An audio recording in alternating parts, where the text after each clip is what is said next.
Whoop, whoop, what's up, Bearcats and Jugger Bros? It's Sunday night, May the 24th, 2026. That means we're here hanging and chilling for the HMG AEW Double or Nothing Watch Along. Whoop, whoop. Definitely going to be seeing a lot of belts tonight. Whoop, whoop. Hope you're all having a great weekend. Thank you much for stopping and hanging out and chilling with us tonight. Yeah, pal, and don't forget to sign that NDA. Whoop, whoop.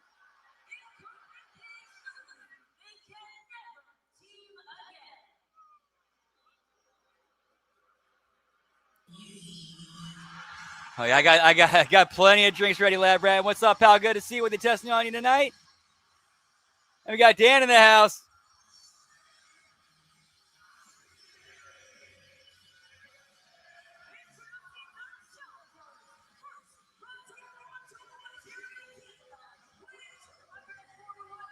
What's up, Dan? Always good to see you, pal. Whoop, whoop.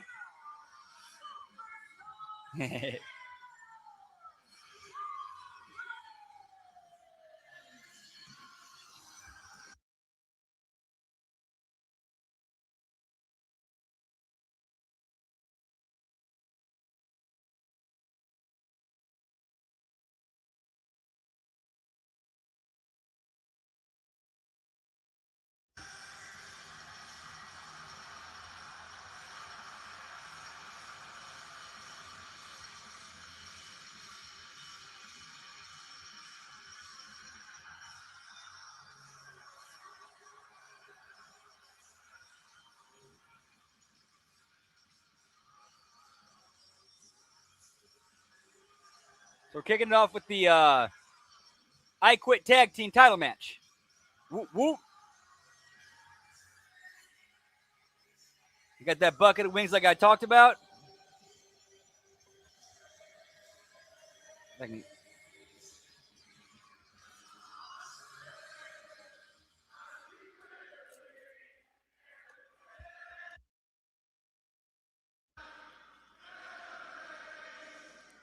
Nice, Dan. Whoop, whoop.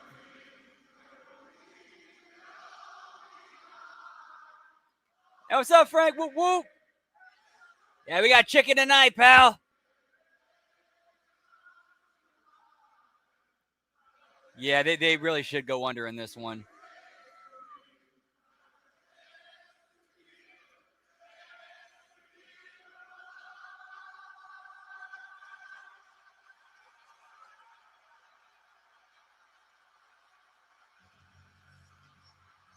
Hey, yo.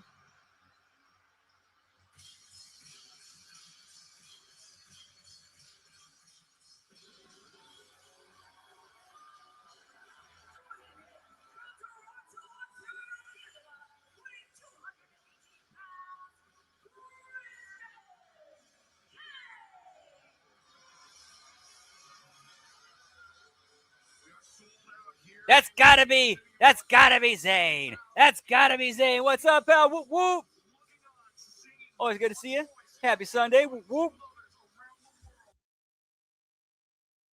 Mr. No Monikers needed in the house, and hopefully soon he'll be HMG Pick'em Challenge World Champion. Let's talk about it. What's up, Todd? Always good to see you, man. Happy Sunday. We got Darkside in the house. Whoop, whoop. Oh, my. What a maneuver. Good to see you, man. Hope you're having a good Sunday.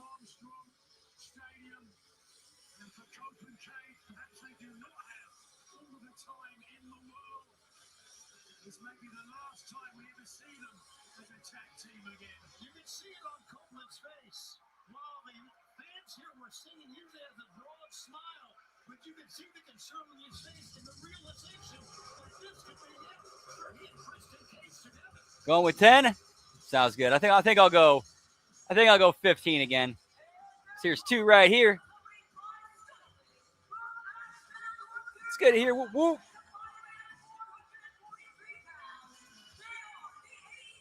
Yeah, that was the part of the pre-show I did catch. I did catch the promo segment between Mick and MJF and Darby Allin. I got to give Tony credit for that. That was a good call. That was a good call by Tony. I have Mick. Give him a segment on the pre-show with MJF and Darby Allin. Have him go on the mic. That was good. That was a good call by Tony.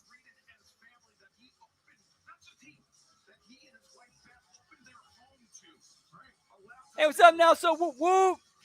We going, pal, getting started. 12 belts and a Monet return. We can see that. We can see that.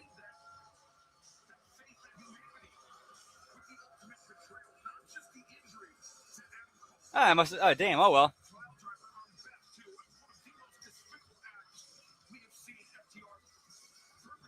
Ooh, nice, Dark Side. Whoop, whoop. That sounds tasty.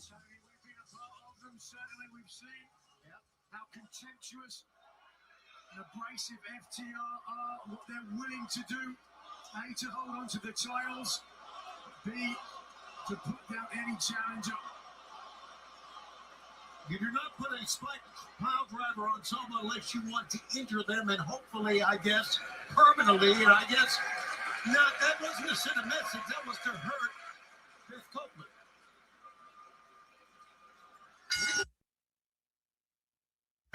Okay, I got you. I got you. Both Cope and Cage have to realize the gravitas of what lies ahead. Just making sure I said the tweet out. Shit. Okay, well. Cool. Is for one member of the team to say the words, I quit. Good thing he's got both members, because if that's the case, Cope and Cage couldn't lose, because Christian and Cage would never.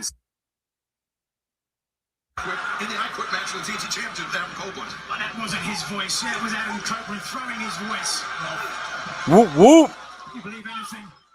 Yeah, Right now, there'll be no chance tonight. There's Cope and Cage. give me Mr. Bang Bang Jones, pal. In this matchup. Whoop, whoop. It went pretty well. It went pretty well. Now we got Cold Blooded. Whoop, whoop. Good to see you, man. Happy Sunday.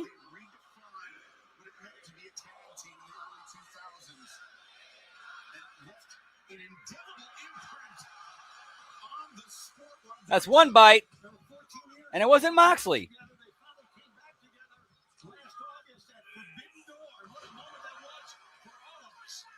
was an incredible moment, certainly.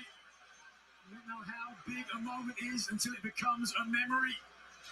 Adam Copeland, he was looking underneath the ring for something, I'm not sure what, but inside the ring, Christian Cage looking for kill switch. That's all with quick combination. Takes Christian Cage off his feet. And Copeland had the advantage in his left hand has the break. Stokely. That's barbed wire going the rabbit around his right wrist. Yeah, I would be shot. That's probably that might be that might not be in the main event. Kicking the barbed wire into the wrist. Here we go. DDT, like Christian Cage, reverse DDT. Whoop, whoop. Cage, as you mentioned, you see that white brace around his left forearm.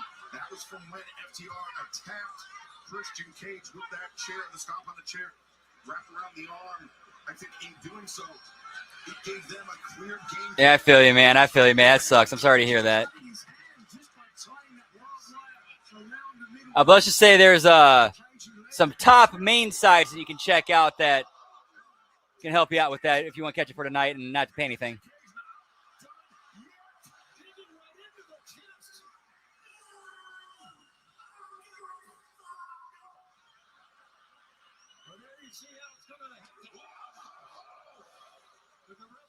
Microphone stuck in the mouth of one of the combatants. The prongs of that barbed wire digging into the flashes. Big Stroke is beside himself. And there are two.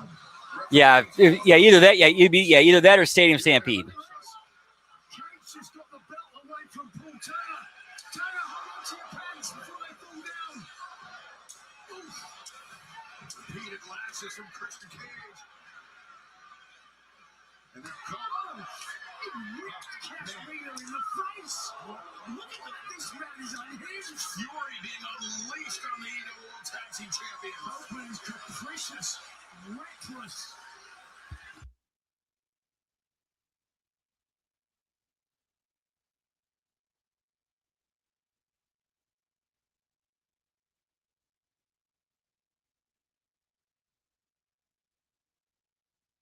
Over the top rope. That belt wrapped around his throat, but Cash Wheeler intervenes. Yeah, I know, right? If you're in New York, how do you not have Taz on commentary? Well, he might appear later. Who knows? No, They could always switch it out. They've been known to do that from time to time. Unfortunately, no, I do not. Unfortunately, He came up clutching his knee as well, so perhaps another injury for Christian Cage. at least 4. I'm probably about 4 to 5. Probably about 4 to 5. And we got 9 matches. One of the things they're known for, and you're going to need resilience. Everyone in this, and you saw the attack on the left arm. FTR immediately go for that. Yeah, get me Spike, pal.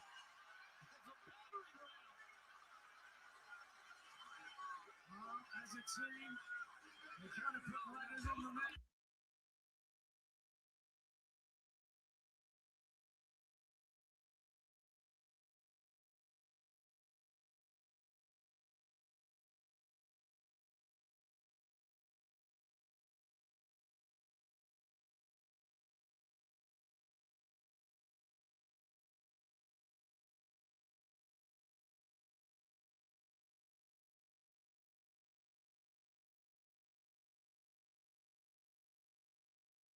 First trip to the Armstrong Stadium. Well, we've seen the ladder. Now we're seeing the table. This does not look good for FTR. Cage is such an intimidating, unbridled madman.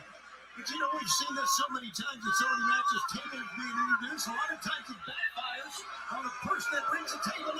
And he hit that pip sweep. Stokely. Oh, there's the chair injury. Fighting forever, pal. By Dax Harwood, but Colt fires back an elbow strike. There you go. It could be A perilous bounce. Oh yeah, that's right. I totally forgot about that. Yeah. Fingertips, keeping him away from the top. Yeah, because tomorrow's I totally forgot. Yeah, because tomorrow's a holiday. A lot of people, most people are off. They've got no problem going along tonight. 3-day weekend, pal. Sacrificing his body, going over the top. both hit the apron. Big Stoke is a pipsqueak. He's irony. Nothing big about him. That's why he doesn't get any hose. Watch out. That's where the line We're going to the dentist, Deucey. chair across the spine. Remember Coach's history with neck injuries, Nigel. He thought at one point his career was over due to the damage to his neck. And he may wish it was. If this match continues. FTR may be the ones to end it.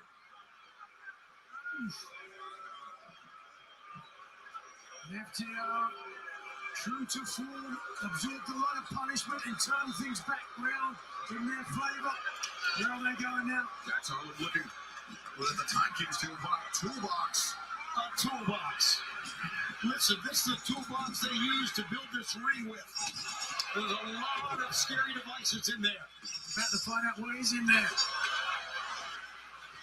Some pliers. Yeah, no, what's it? Oh, Cage is. Who knows what Cage is capable of? Hold on his teeth. Oh, his nose! His nose! Let's listen in. Oh, yes, he said he just was screaming. I agree with you on that. It's probably going to be Mercedes when it should be Britt.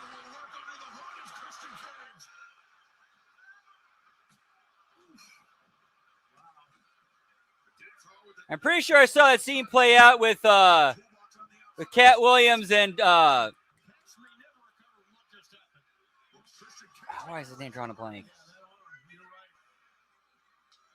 They did the original damage and now they're ready to finish the job. Cage, a one-armed man. Christian's been dealing with that hairline fracture for a number of weeks. Like I saw that thing with Braces on it. Christian that spot with the guy with the clamp on the nutsack. It was Cat Williams Cowboys. and Terry Crews and Friday After Next. Wait a second. Cash Wheeler.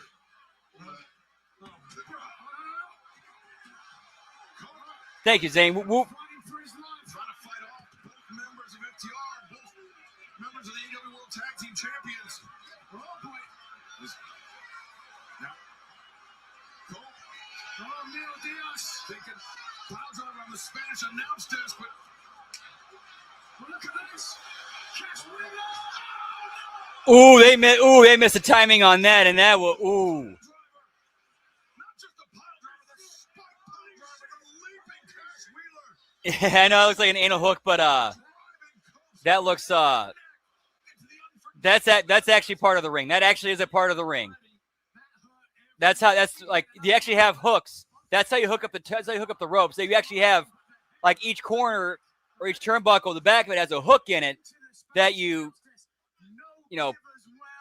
The neck crunching the vertebrae there.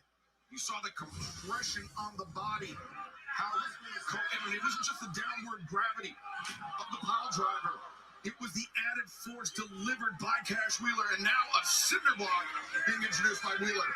I'm not so sure that Copeland Christian can Wait come back a from second, this. wait a second. Hey, what's up, Final Boss? Whoop whoop. Had his arm shot. Yeah, that was a great usage of Foley earlier, using him to help get help get the Darby MJF match over, and him putting them over. That was tremendous. That was great. That was a great job by Tony. Great call by Tony.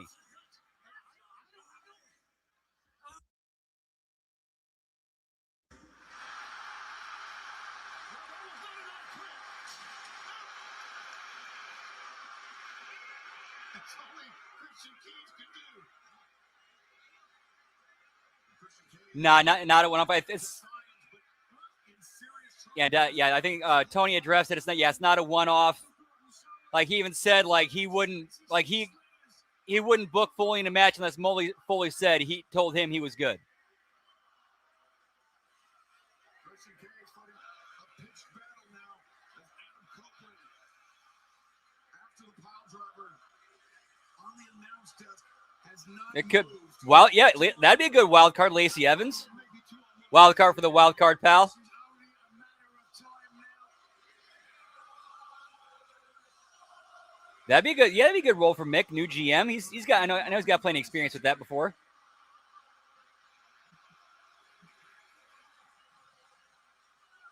What a start indeed. Nobody does pay-per-view like AEW. This is pro wrestling. Christian Cage fighting the head. Whoop whoop. Yeah, we got cinder block work, pal. Cash Wheeler, the shot from behind. Christian Cage, wait a second. FTR could be thinking stuck pile driver. This time inside the ring. Go fuck yourself. This is something lands it. Cash avoided damage momentarily. Here comes.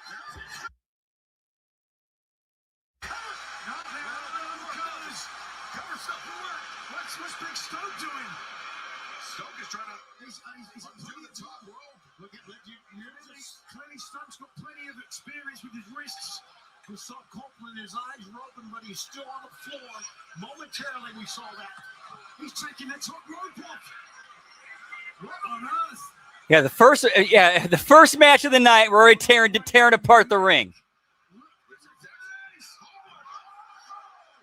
The spear delivered by Christian Cage. And now using the rope, choking Dax. But having to use his bad hand. That was a no. And Cash Wheeler intervening on behalf of his partner, and I think he's picked up the barbed wire once again. Oh, God. And using it almost like a garrote. And now Cage all by his lonesome. Copeland has not moved beside us.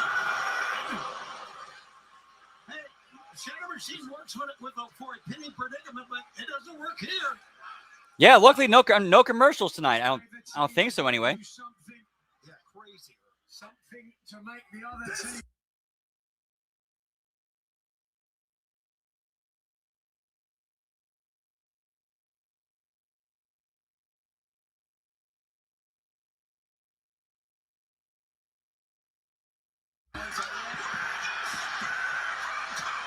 How is Copeland back on his feet?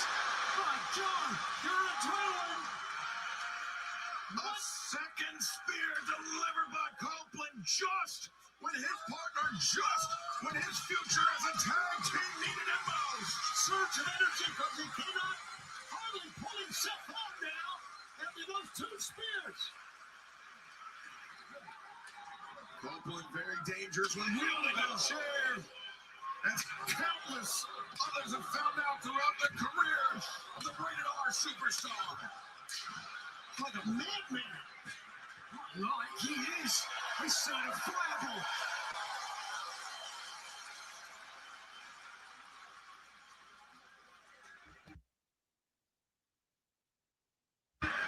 With Dax Harwood at his feet. Whoop, whoop.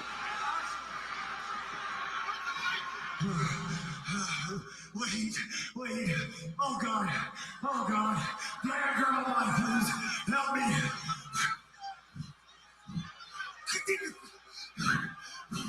No, please don't. It's buying time. Wait. Okay. I'll say it. Just stop.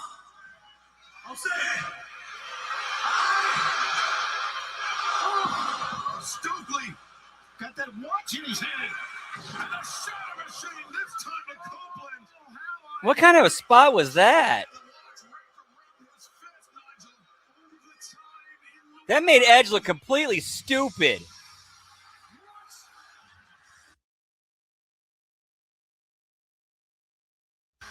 Yeah, if they're bringing out Beth Copeland to pay off, what happened a few months ago, yeah.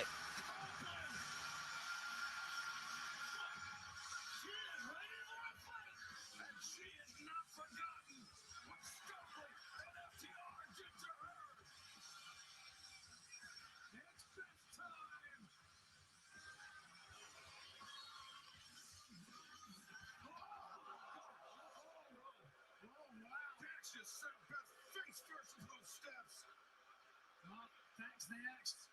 More than willing to put his hands on a woman. What do they got? Oh no. A lighter fluid. Well, this has already been an incendiary matchup. What in the hell is wrong with They're going to recreate the Edge Foley spot from WrestleMania 22, aren't they? Emptying that entire bottle. Coating that table. they got Beth. Look at that. This is straight out of Foley Edge WrestleMania 22.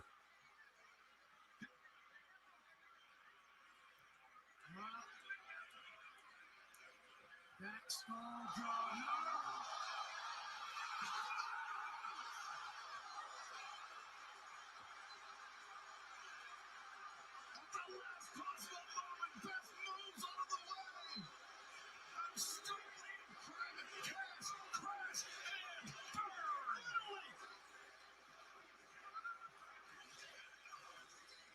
Yeah, Stokely took the bump, pal.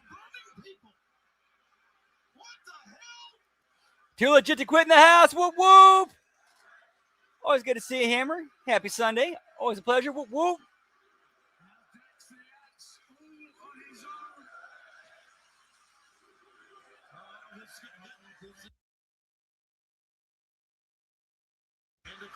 This could be the final concerto in the tag team career of Cope and Cage. It could be the final concerto ever for the rated R superstar. Listen to me. If you want to see your two daughters tomorrow, say I quit.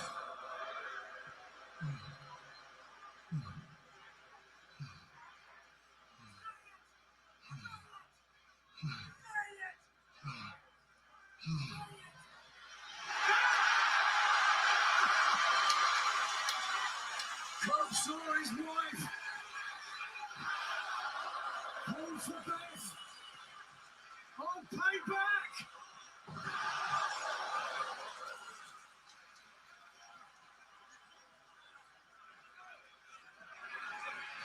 Christian Cage now laces up the legs of Dax Harwood. Scorpion Deathlock. Can Harwood Whoop, whoop. survive? And the crossface as well. No, God. Oh, God. Where's it, Cope? He's waving. Waving coming to Beth for something, and Beth upending those steel ring steps. Oh, shit, we actually do have Spike. We were joking about it earlier. They actually brought out the nail bat.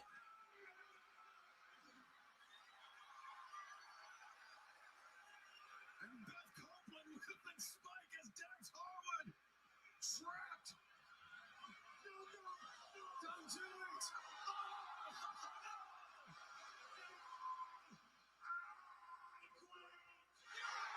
And that's the finish. All right, at least it's the Spike bats. At least, bring back Spike Jones, pal. And that ends up being the finish. And new.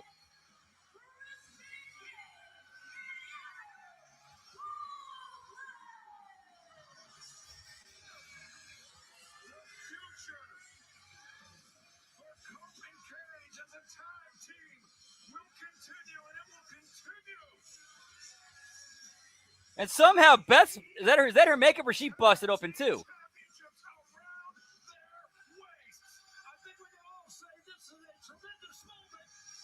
Okay, that's her makeup. Okay.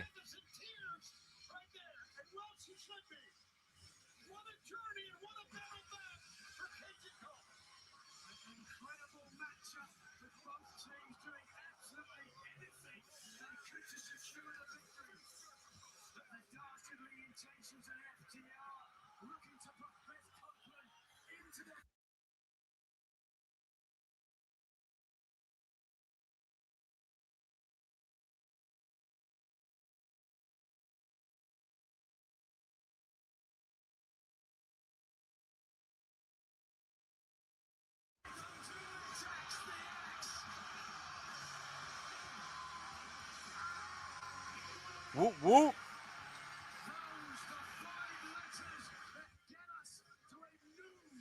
Yeah, at least they didn't bleed during this match. I think they're saving that for. At least they're saving that for another one of the other matches.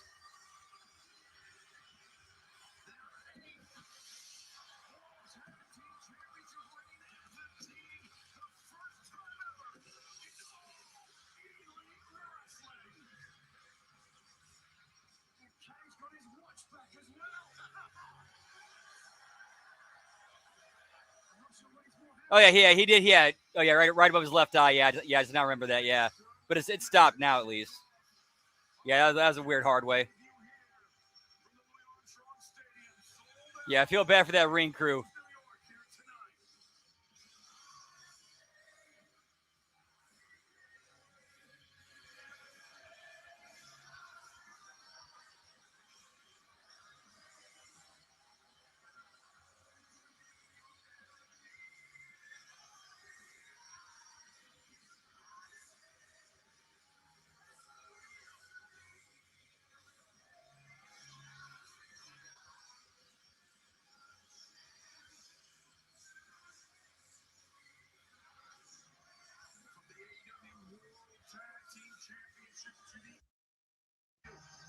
International Championship, a massive rivalry that threatens to consume the Don Callis family comes to a head here tonight. The Alpha Konosuke Takeshita challenges the Rainmaker, the AEW International Champion, Kazuchika Okada. Okada and Takeshita. Gentlemen, tensions have been high between the All right, two of I you. will say good. Tony's doing a good job so far structuring the show. Open up with, a hardcore, showcase or hardcore match that doesn't really do a whole lot compared to what they usually do. Make sure they left blood, not, leave the blade jobs for later on. And now we're going right to a more of a traditional wrestling match or Japanese style wrestling match.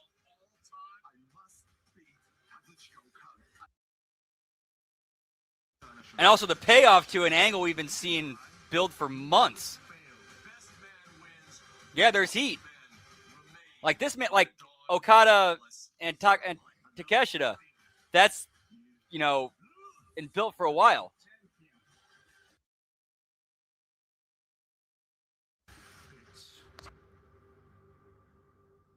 Yeah, they did, for what they did keep it to a minimum, because you know it's going to get crazy later and creative later. 写真はただの画像ではない。 That's possible too. ただのイメージではない。 Honestly, I think it's time for. 写真は I do agree. I think it is Takeshi should go over in this. 物語を歩んできた。それを全て語ってくれる。ここに来るまで簡単なことではなかった。多くを犠牲にし、 Hey, what's up, Zach? Happy Memorial Weekend Day to you as well. Whoop, whoop. 俺はここまで来た。まだ手にしていない未来。でも俺はそこに確実に向かっている。 Whoop, whoop. 岡田和親、ダブルをなす上は俺がお前を打ちのめす。そしてそれが最後の一枚になるだろう。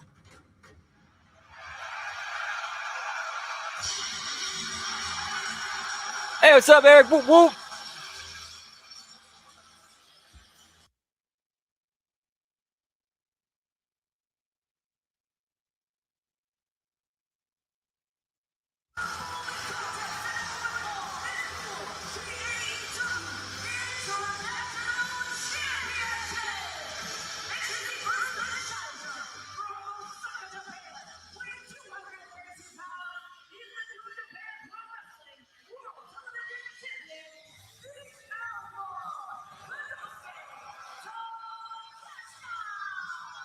I can see that. We'll see, though. We'll see. We'll see how this goes.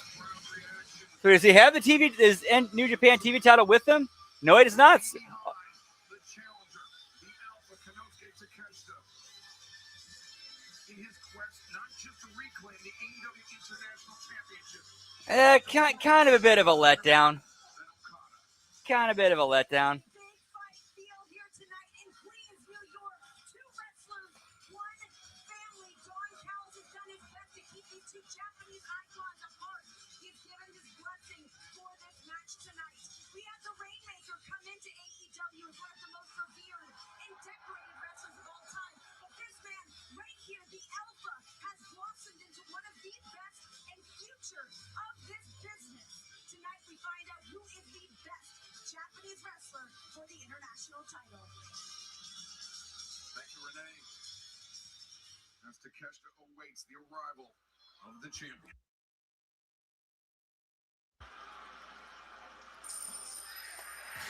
So you got that chicken I was talking about last night. Whoop, whoop. Here's a better.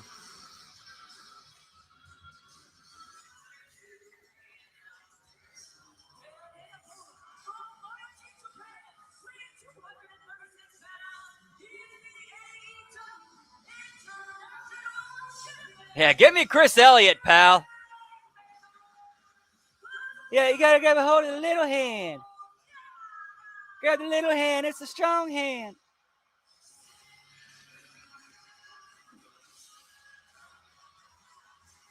Yeah, she needs to change that finisher. It's all right. Now we got 3 belts. Hey, what's up, SJ? Fantastic. Whoop, whoop. Nice.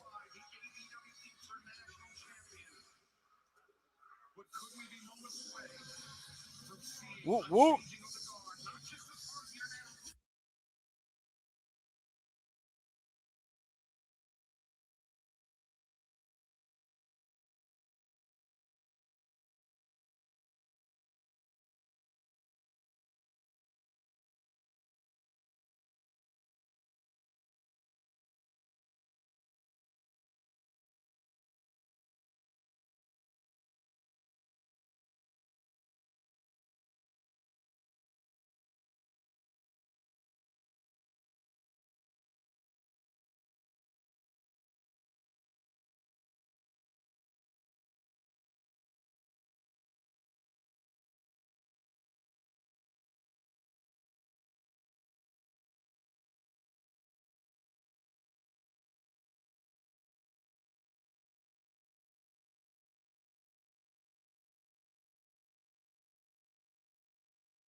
My bad. I apologize. Yeah, that's the season. Yeah, that's the season 6 DVD set for The Simpsons. Underneath the leapfrog, Takeshi the back elbow, caught Okada flush now. Sunset flip. Oh, probably not. Doubt it. Yeah, he's got plenty in the tank. Attempt early. Takeshi raging fire. No.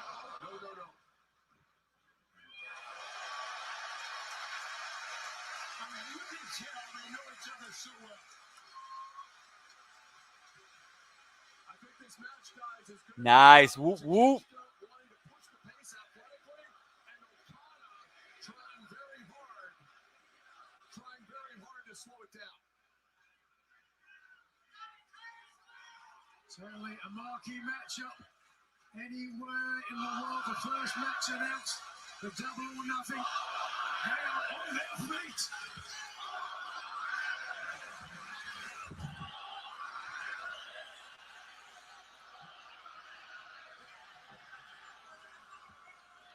It's certainly not about you, Don. It's about Okada and Takeshita, and which man can prove the better tonight. Ready to tap by Okada twice, and now Takeshi line. Well, did you have a chance, Don, to talk to either of your men about strategy going into the match?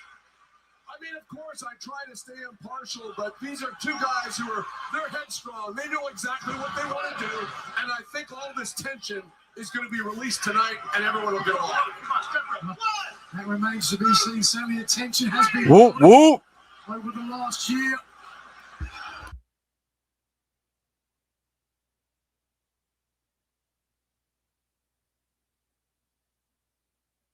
Just sent reeling to the outside. Okada, so dangerous with those drop kicks down. He has tremendous range, does the champion. Here's the Hey, what's up, Gross? Doing well? What to do with you? Whoop whoop.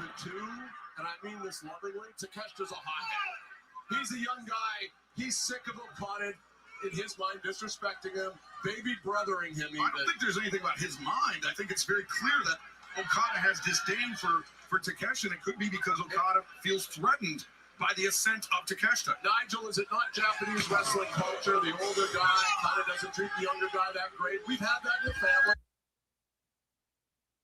Much so, certainly a tradition in the annals of pro wrestling in the land of the rising sun. Well, with many of the greats, Tsuharu Misawa,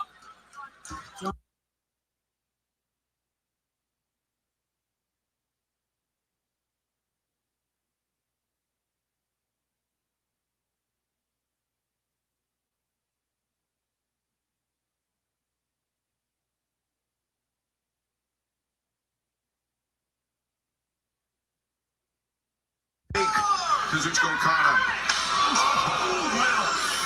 hear that break.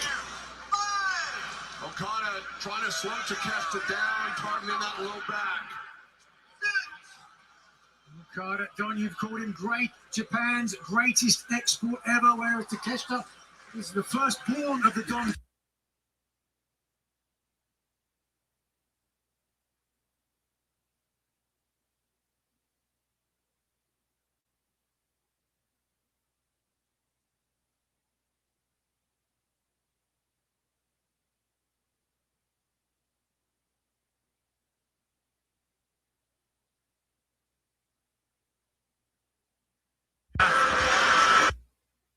Whoop whoop.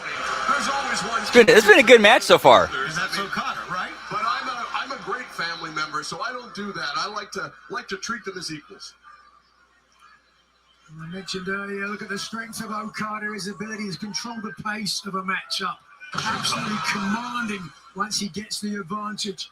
For Takeshita, and Again, a cocky cover. The disrespect continues to flow from Kazuchika Okada toward Konosuke Takeshita.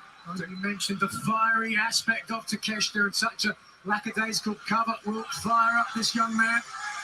Just look at the facial expressions of both. Takeshita's angry, he's fiery, and Okada's cool as a cucumber. Just sticking his chin out there. Yeah, I'm kind of shocked he survived the cuts. Not concerned about the right arms of Takeshita. What a crack of a whip. Okada definitely has more snap on those forearms, which normally I would have given the edge to Takeshita. Takeshita really relishing Okada really relishing this moment, but Takeshita was ready for him. Takeshita is so athletic. Takeshita to his feet.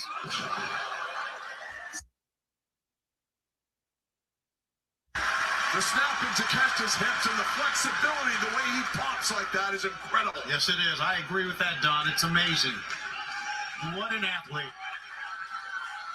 Saw both men trying their finishing maneuvers earlier. The Rainmaker versus the Raging Fire.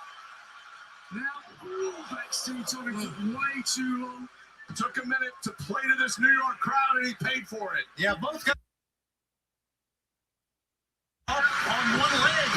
Whoop, whoop. Maybe from Takeshita, though, he was ready for it. Takeshita used Okada's own momentum against him, guys. Dude, and props to the dude. He's doing a great job getting as much as he can out of his career as possible. The take to this guy.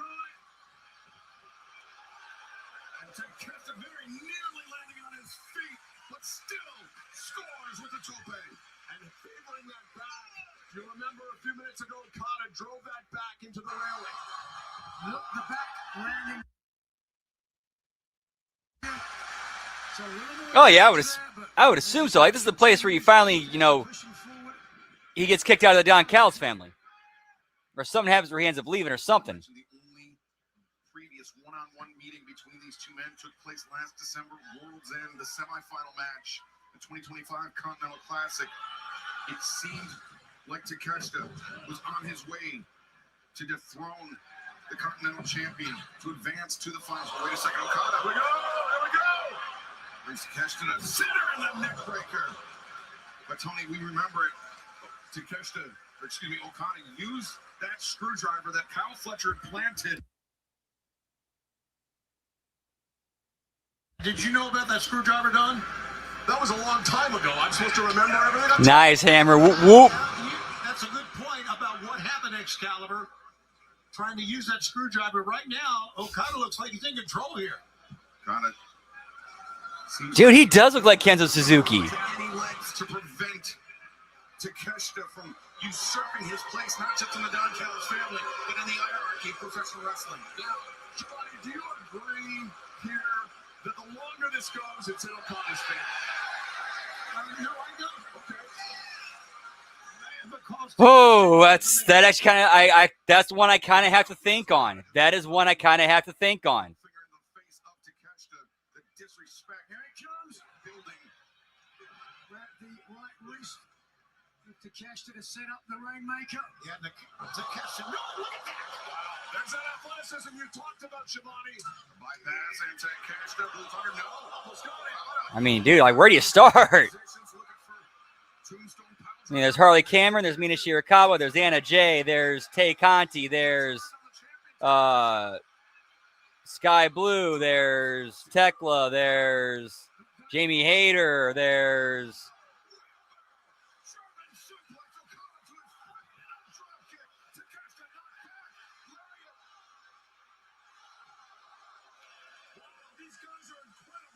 Harley, Willow Nightingale. I'd put her up in there. 15,015 people sold out here in Louis Armstrong Stadium, and they are on their feet for this one, Nigel. This the reason why the Bushido fighting spirit, time and again, adrenaline pushing through, coursing through their veins until finally the rolling lariat from the champion. But look at this, Takeshita, the first man back to his feet. Both men were struggling up. Takeshita with the assistance of the ropes, but Takeshita spilling through now to the ring apron. Yeah, Takeshita got up first, Mark, you're right, but he plummeted back down to the apron.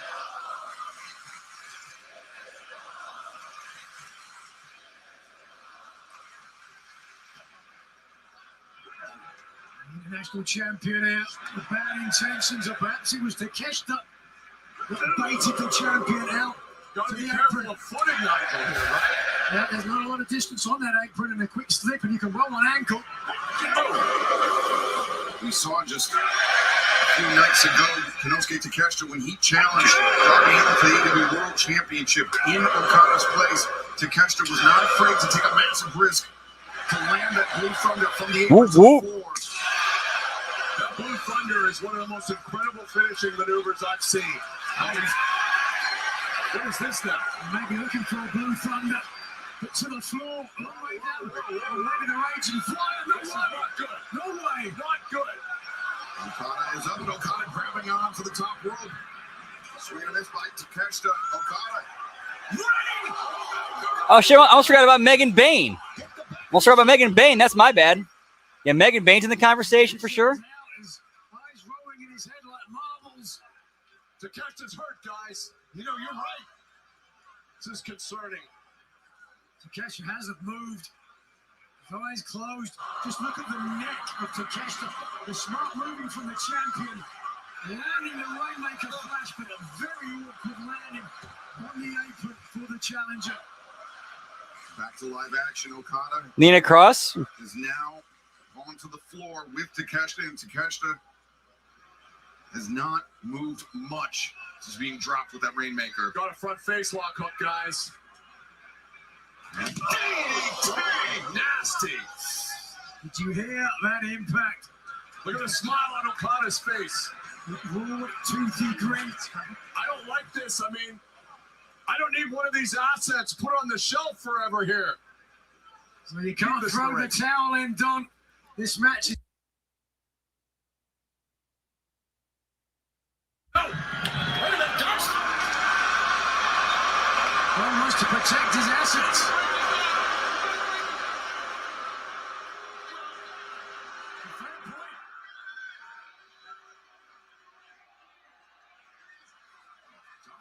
Trying, as you said, to prevent his assets, to prevent Okada from ending the career of Takeshita. He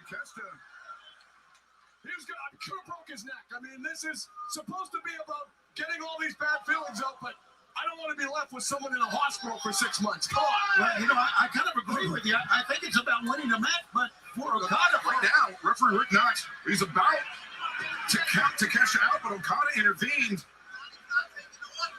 And Okada thinking about something. Wait a second! no! Buster on the floor! What are you doing? And Don Callis hit You know what? That it looked like they're telling it as a brain bust, but it looked like Takeshita protected him there because the way the camera angle shot, but Takeshita hit it, it looked like he made sure to cradle Okada's head like in his thigh or with his thigh, so that like it didn't.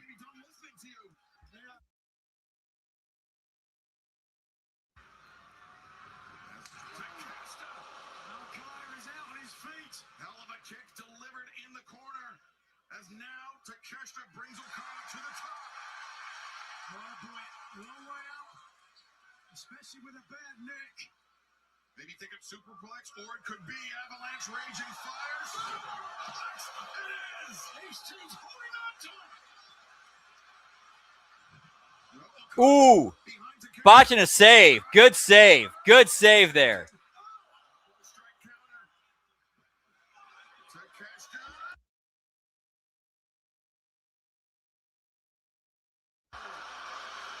That's as close as it gets, gentlemen, right there. Yeah, it is, man. What a freaking match. Nice. Ooh. As close as it needs to be. Takeshita can't believe it. He thought that was Go for it. Dude, that sounds delicious. Champion. A good 6 feet in the air. A perfect bridge from the challenger who realizes how close he is to taking the title. Takeshita Let's do breakfast, pal. perhaps poised to deliver the power drive nail. Okada counters.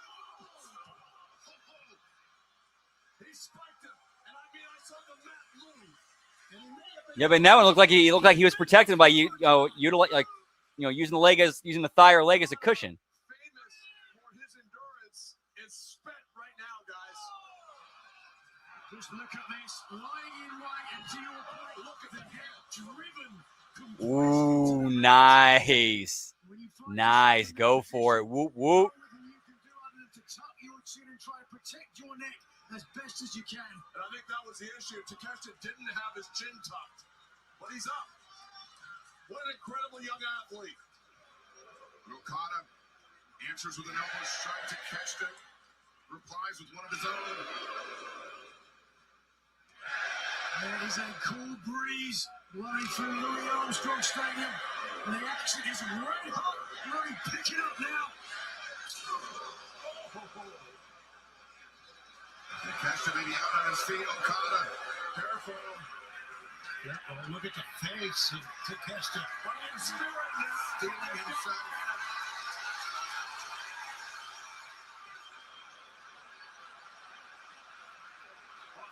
This has been a good Japanese wrestling match. And that's something behind it. So the spitfly about 3 rows deep. Like, this has been a good Japanese wrestling match. Elbows left and right, swinging a miss. Okada, Rainmaker, no. Takeshita separates, power drive knee. Okada.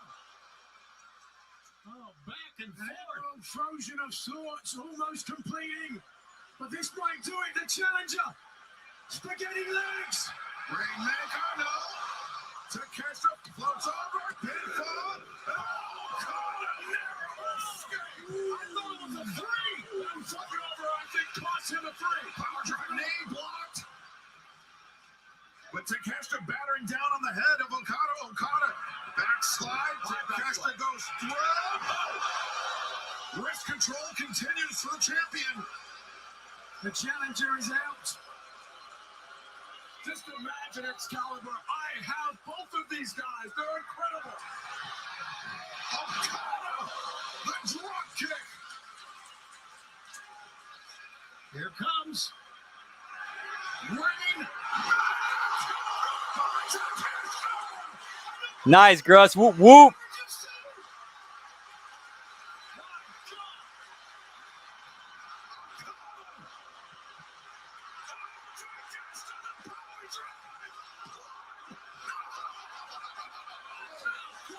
Now it's getting a little bit ridiculous. Yeah, now it's starting to get a little bit ridiculous with kicking out and no selling shit. This is amazing. This is an intensity of Okada I don't know that I've seen. He's angry.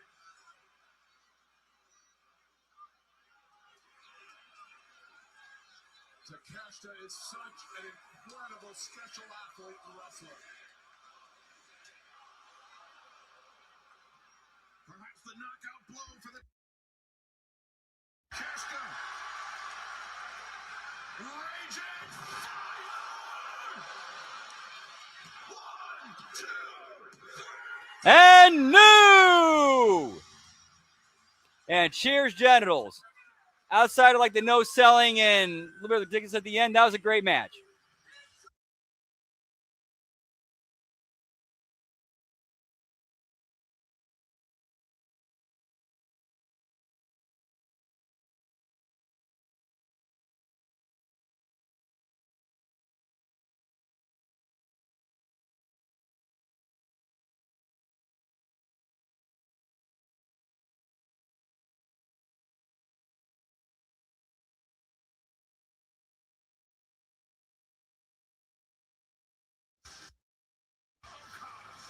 Whoop, whoop.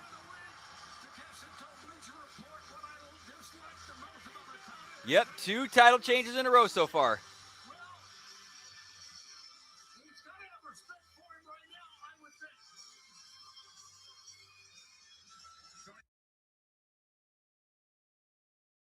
Choice, but to acknowledge that the better man won tonight, and the better man was the Alpha, Konosuke Takeshita.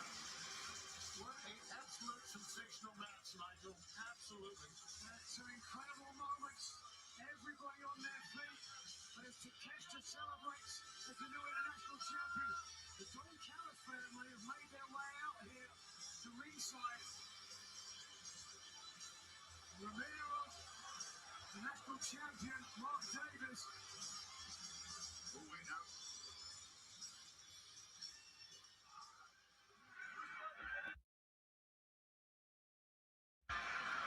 I could see it happening, except because so far I think they're 1-1 with each other.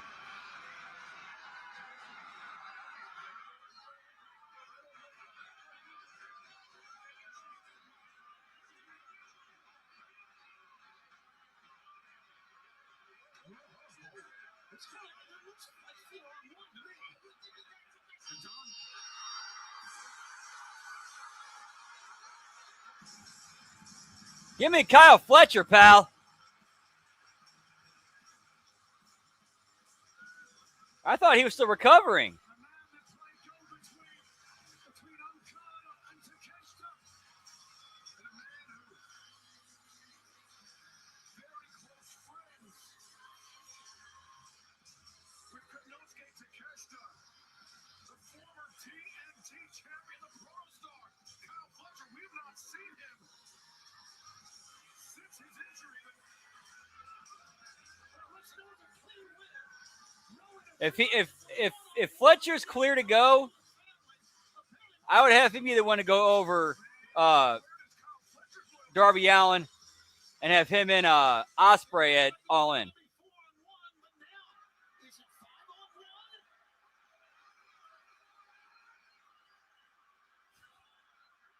That Blue Chew Gold, pal.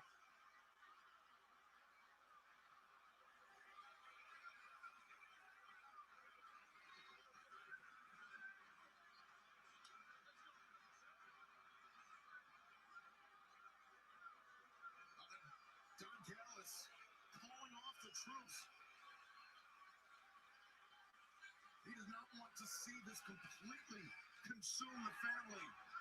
He may have already lost one member tonight in Takeshita. He can't afford to lose Kyle Fletcher as well. There's nothing to complain about. It was a great match. It was an incredible match.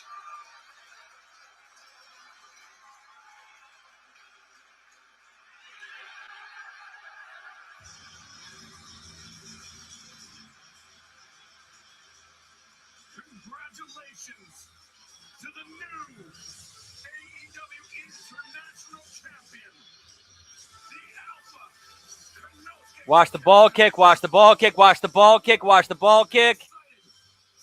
Or belt shot. Or belt shot or ball kick. Belt shot or ball kick. It's coming.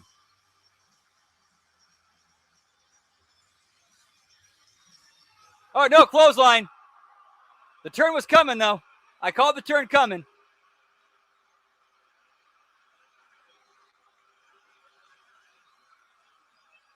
I just got it wrong what he was going to do it.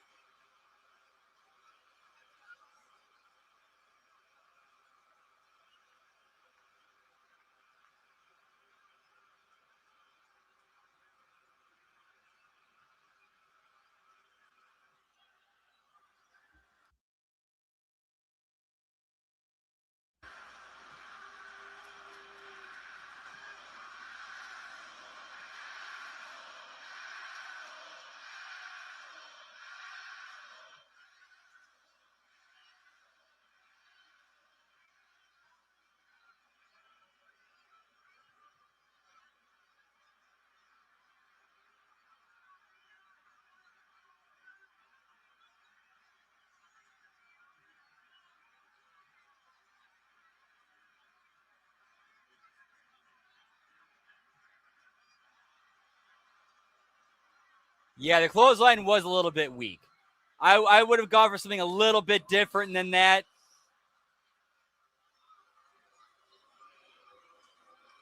Yeah, good angle, though. Good angle. I hope it was worth it, Kyle. The snakes slither back in.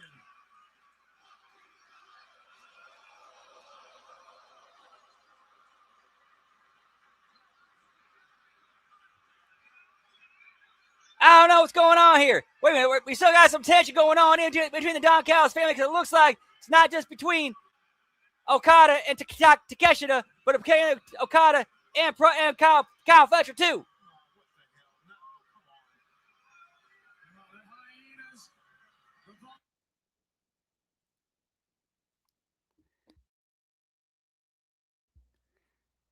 I legit don't remember. And now I'm buffering.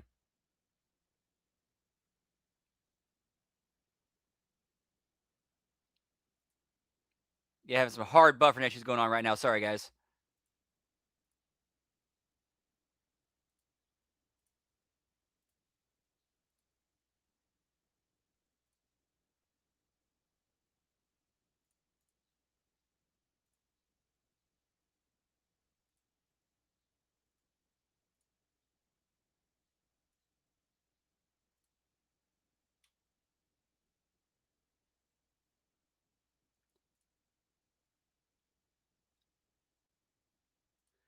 I was like, Don Stevens is hard at work tonight. Shit.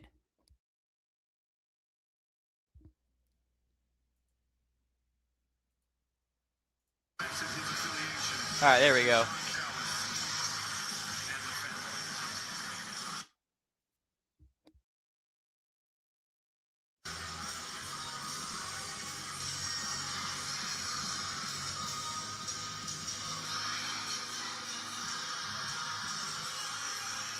So we're back now finally. Whoop, whoop. Fans,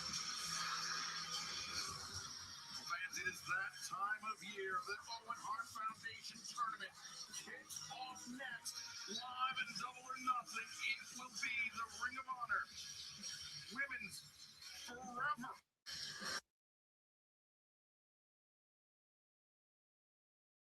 Shirakawa in the opening contest. The first round matchup in the 2026 Owen Hart Foundation Women's Tournament. This match coming up right now between Mina Shirakawa and Athena. I'm not quite sure who's going to win this one because we got Athena, the longest reigning ROH Women's World Champion ever, coming in. We got Mina Shirakawa, who shows shown she can win it against anyone at any time. We'll see how this one goes tonight. Dozens of cool bodies in my way. I'm pretty sure she's one of them.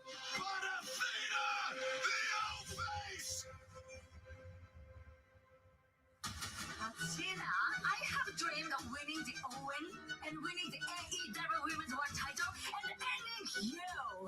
Before Arizona, I kicked your ass all over the. Of course, can't forget about Mina. She got those nice puppies. Mina Shirakawa, she got some nice puppies there, pal. I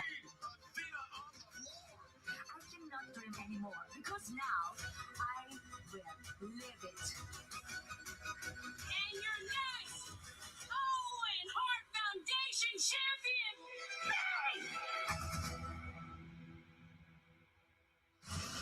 No, seriously, no, I see. I could see Athena going over in this one.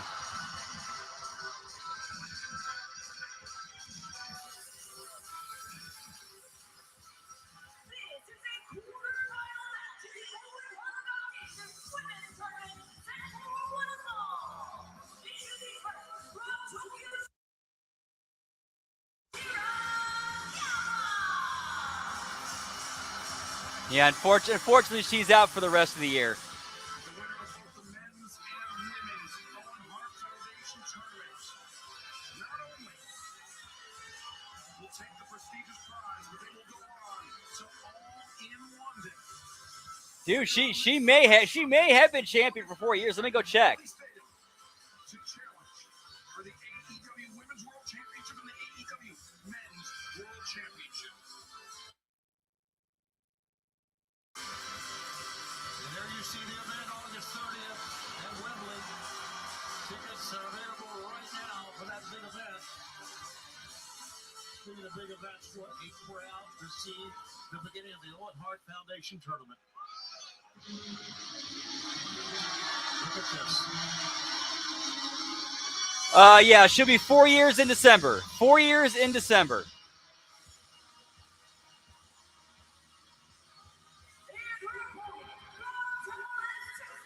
And that's 4 belts?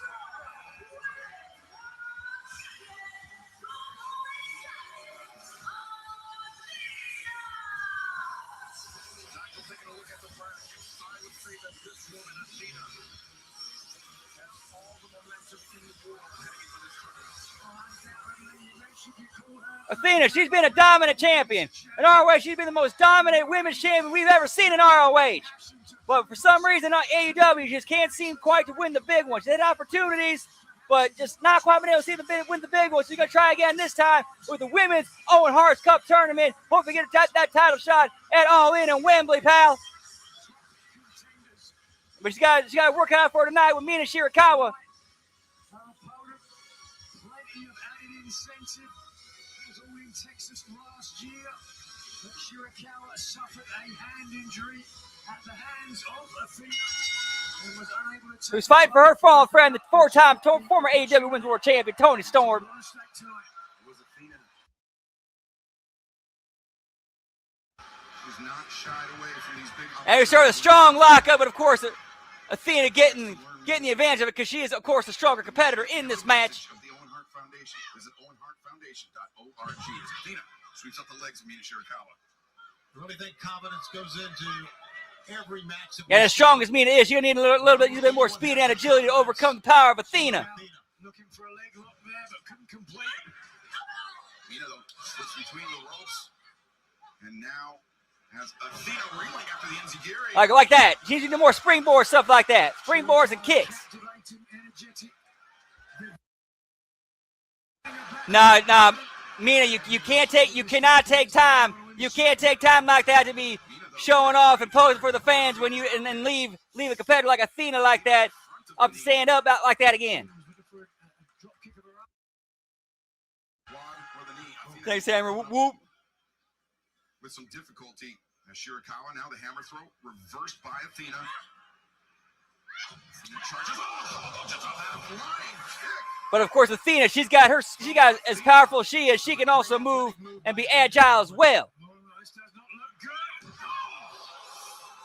On the apron, driving Mina down and lining up.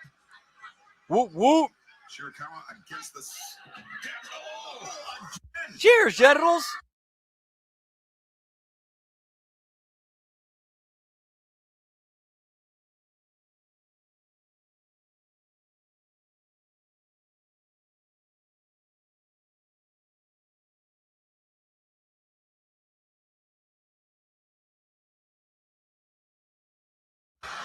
Knocked out the board. Wow, that was an impact. Say good night. Great Scott, quite the drop kick into the barricade, Marty. Yeah, that's pretty heavy, Doc. I don't know if you can get up from that one. LED board by the impact, Nigel. I mean, that is tremendous power unleashed by Athena. Athena, whose reign has eclipsed so many other Cover me. But of course, as you know, Marty, you can't win the match outside of the ring. You got to bring it back in the ring. But doesn't like that was enough to finish off Mina Shirakawa. Yeah, Doc, Mina, Doc, she's had a lot happen to her. She's been going through a lot.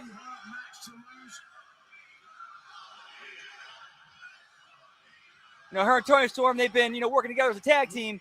Now she's trying to go out on her own while waiting for Tony to come back. But she's hanging on her own here, Doc. Transitions over. Any predicament. Shirakawa manipulating that left leg of Athena, sensing an opportunity. Well, Shirakawa's made good use of the figure four leg lock on occasion.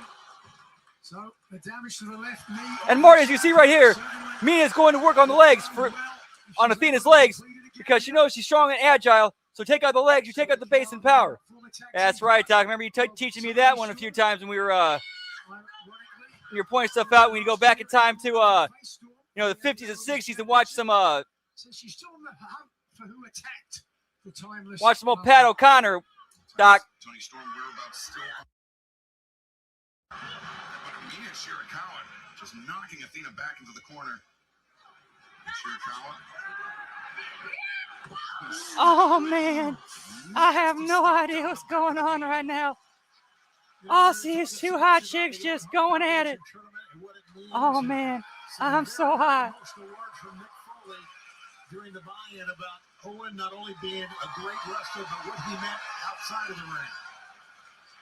Some very emotional words. Whoa! And what a great tournament for the Owen Hart Foundation. Champion too strong here.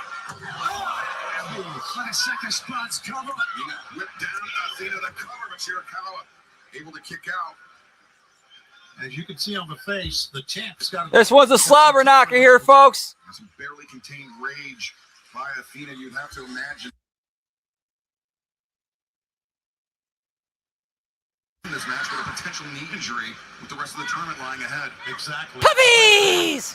Just a tournament, but of course the women's Ring of Honor Women's Championship doesn't take much of an injury. We saw recently Willow Nightingale relinquishing the TBS title and her spot in the Owen Hart Cup.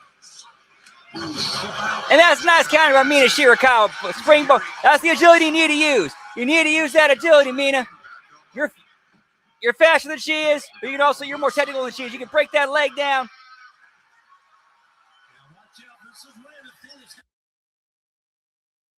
You think you got her down. Mina building up momentum. Now, Always looking for the tornado DDT, but the champion stuffed it.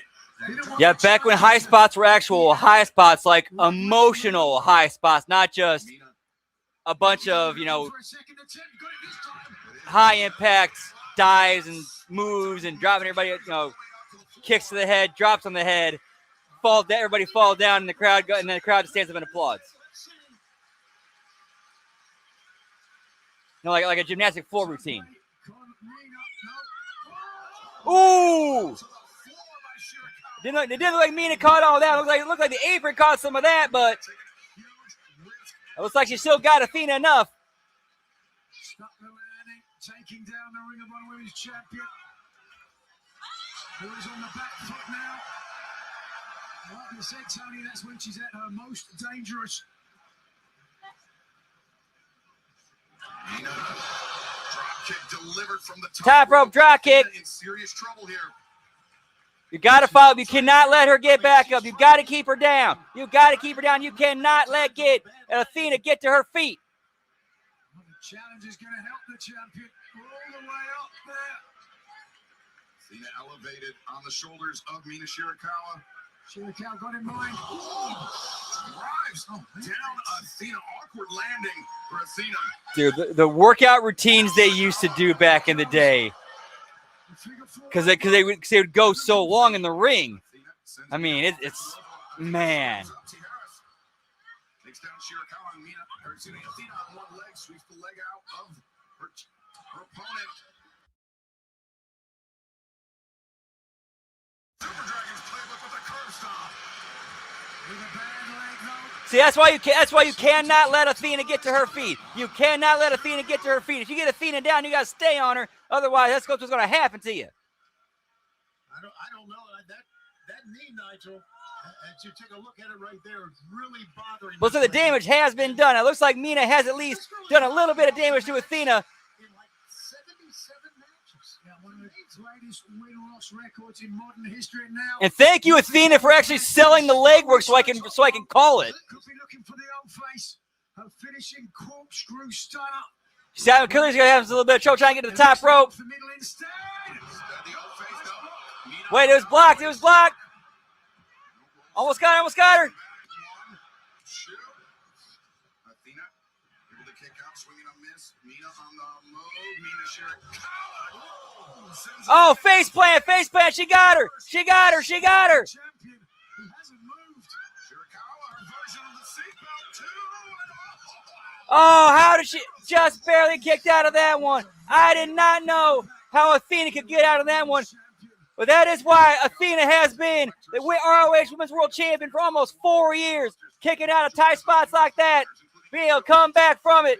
Comcast, Charter, Cox, DAZN, Dish, DirecTV, Fubo, TVV.com, and MyAEW.com. MyAEW has a free weekly AEW content with lots of exciting things coming soon as well. We hope you'll join us there at Shirakawa, rolling elbow strike, and the Orkin of how Mina broke her fist. Athena. Now looking to try to break the leg of the champion. And Mina going for that figure four. She might have it there. If she can keep that figure four locked in and keep it in the middle of the ring, she's got this. If she can make sure to keep Athena away from the rope, she's got this. Mina wrenches her back away from the ropes. Athena, the last gasp of desperate effort to keep herself alive. Oh, man, unfortunately, yeah, if she would have just been done a lot more to keep her away from that rope, she would have had it. If she would have kept her in the middle of that ring, Athena would have had no choice but to tap. Specifically how an injury early in the tournament can play out. But just that power of Athena, Continues. Unlike the Continental Classic, this now round robin. that upper body strength allowing her to fight out. Would go home. This is knockout stage from the very beginning. That's knockout right there for Shirakawa, the back fist. And Mina. Glamorous. No. Yeah, I know, right? Actually selling the knee. Mina, though, great flexibility, reach with the knee. Athena through the legs. He has the hand capture, now the arm. And Athena. Oh, oh. jumping tombstone pile driver. Sacrificing her own knee to deliver the pile driver to Shirakawa. Mina has wrestled a hell of a match, but Athena has. Oh, come on, Zane. Again. And again, electing to go to her favorite perch. And I know that's smart for Athena to go for the top rope. And Athena somehow fought. She fought a strong match. Mina gave up a good fight. She worked that leg, but unfortunately, this wasn't enough to overcome the power of Athena. Despite the injury, fighting through the pain, fighting to advance to the semifinal round of the 2026 Owen Hart Foundation Women's Tournament and one step closer to All in London on August 30th. They live later this summer to challenge for the Mina gave it. There were a few times there were times when she spent more time showboating and not concentrating, which she should have. I think that ended up costing her tonight. If she would have stayed a little bit more focused and would have stayed on Athena, I think she would have had it tonight. Because you can't take that chance with Athena. You got to be on top of her at all times. And I think that's what ended up costing Mina tonight.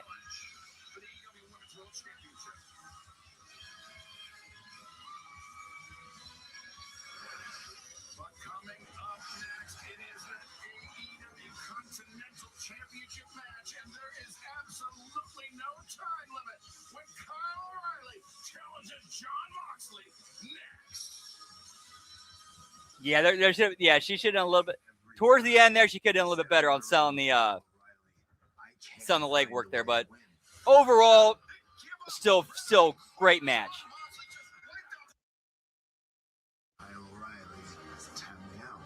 Thank you, Hammer. Whoop, whoop.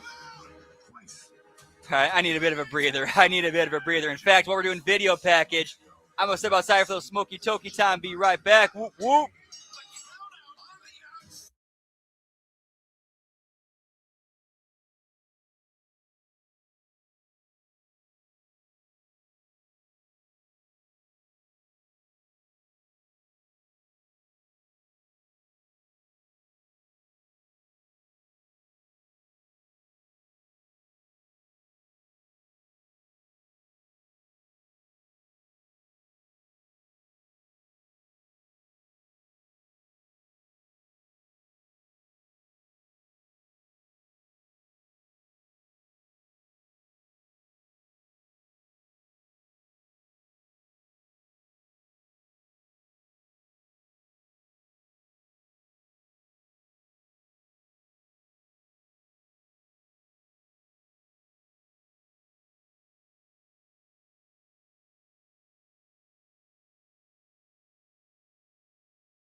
Whoop, whoop.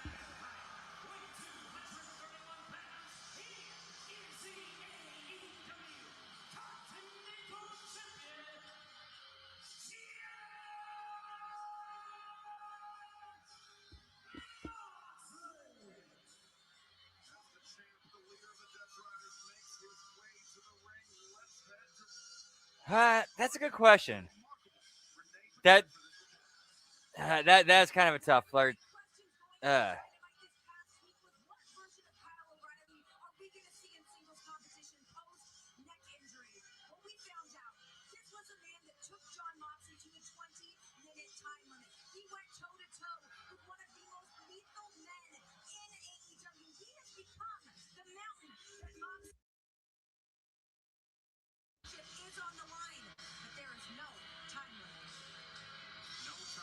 Whoop, whoop.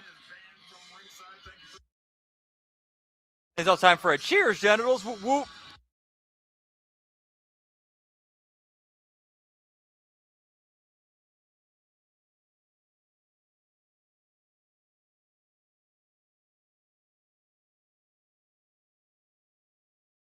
For the sport of professional wrestling, let alone for AEW. But John Moxley, he says, day after day, he continues to get better, Nigel. Now, Jim, you can back that up. John Moxley's a real student of the game. Yes. Thank you, Hammer. I really appreciate that, man. Whoop, whoop, brother. Whoop, whoop. He's so difficult to beat. You know, ironically, the situation here tonight is that Moxley arguably is the underdog going into this match. And I'm not saying that's because the other kid is better. Exactly, and Brian will actually come back with facts and logic, psychology, and facts. This doesn't make any sense though. Like, but it's gonna be a great match.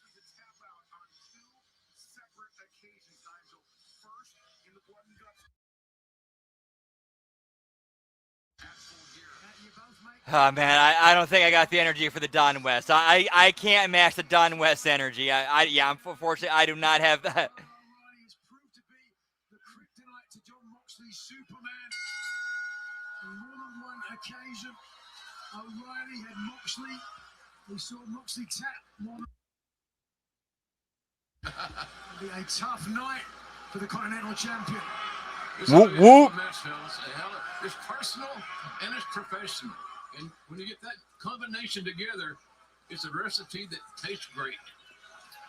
Man, yeah, unfortunately I did not get a chance to grow up with those guys. I wish I did. I wish I did though. I wish I did. At Dynamite, where Kyle O'Reilly went to 20 minutes in the Eliminator match to earn. That's a tough one. That's kind of tough to answer because Mox, you don't really know. Seemed displeased with the fact, not the fact that he had John Moxley, he earned this match, but He was tremendous.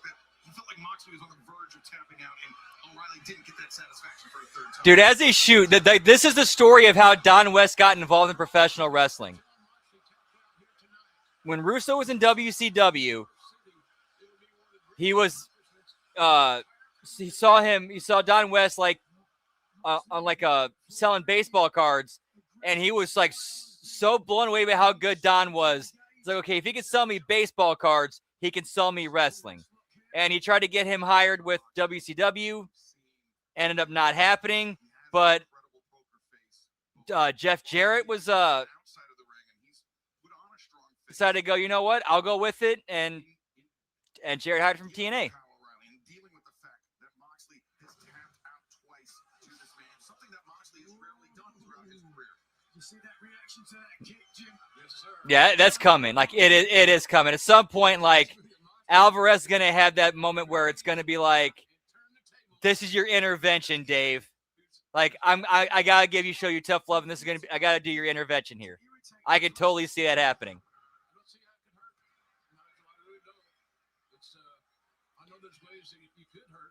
I think we're at 6 belts now.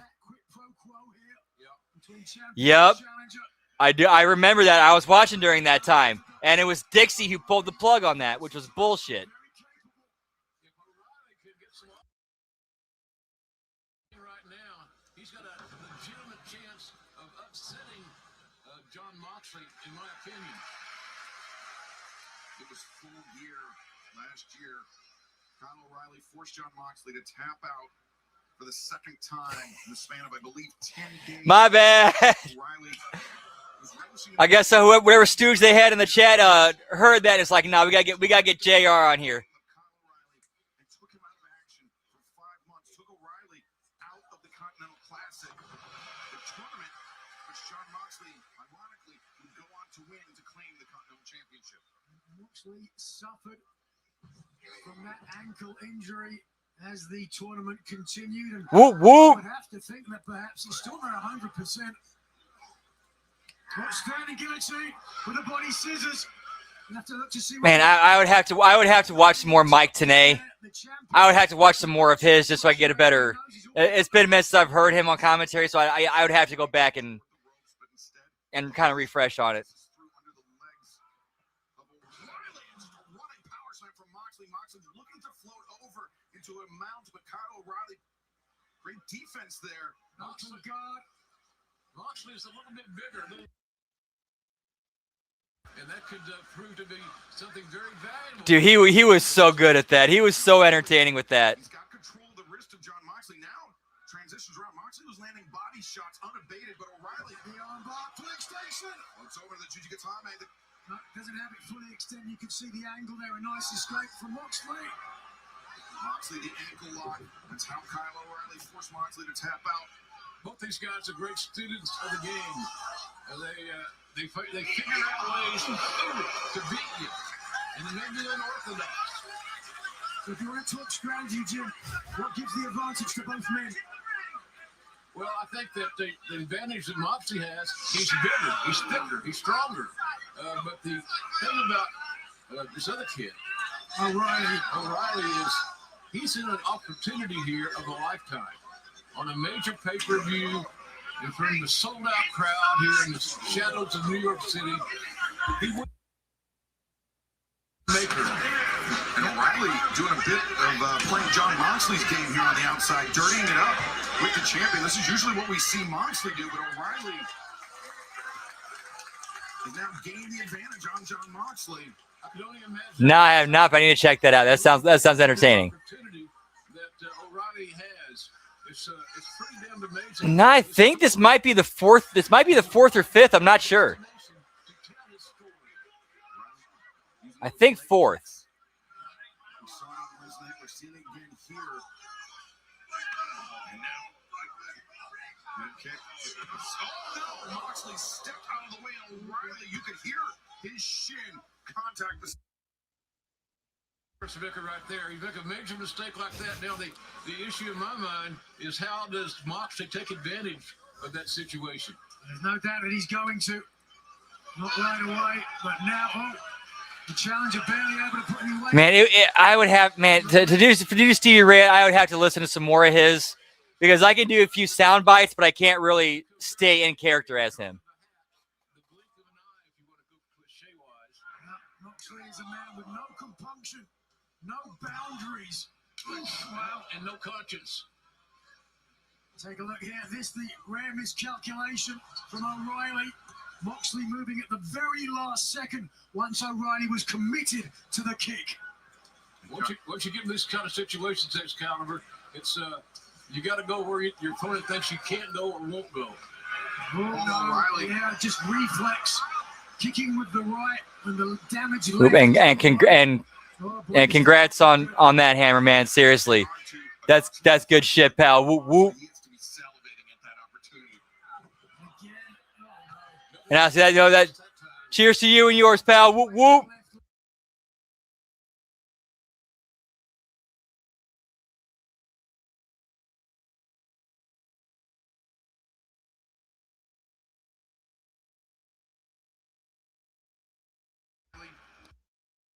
I totally fucked that up. I forgot I was muted. My bad. Oh wait, I'm impressed. I'm tripping. I don't know what's going on now. And how far this young Kyle O'Reilly has come. But the thing about it is that Moxley has no conscience. He doesn't give a damn. He's here to win. Period. Wow. Dragon screw. It's again targeting. You feel the palpable shift in momentum. Man, I'm so happy there's no interference in this match. It's may the best men win. I know it's old. I know it's cliche. Oh, dude, get this. Oh, dude. This was the funniest shit. So last night, after we're done with HMG Insanity, I turn on I go set up. I'm deciding I'm gonna lay down and go to bed. I go hit up YouTube on my TV, go to the WCW Vault, check out the live thing. It's the Nitro. It's not the Nitro. The Thunder from 2000. The Thunder from 2000. And it's the in-ring segment where Russo brings out Reed Flair's teacher to talk about how bad of a kid he is, and it ends with Scott Steiner and Kevin Nash just laying out everybody.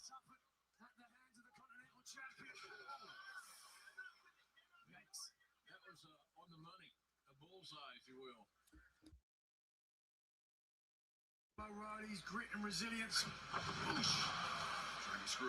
I think they might have done some pyro. I don't know. Figure 4, perhaps, maybe just a spinning toe hold.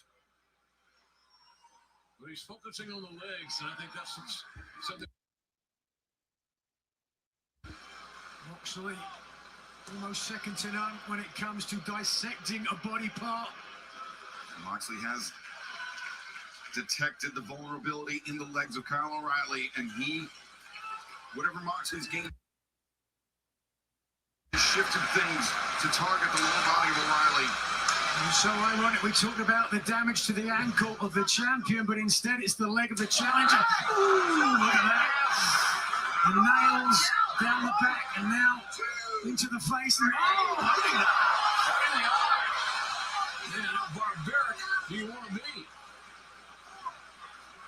Moxley pleading innocence. Yeah, Moxley getting chewed out there by the ref, and he looked at the ref like, "What have I done?" Moxley has a dark charisma that has helped him.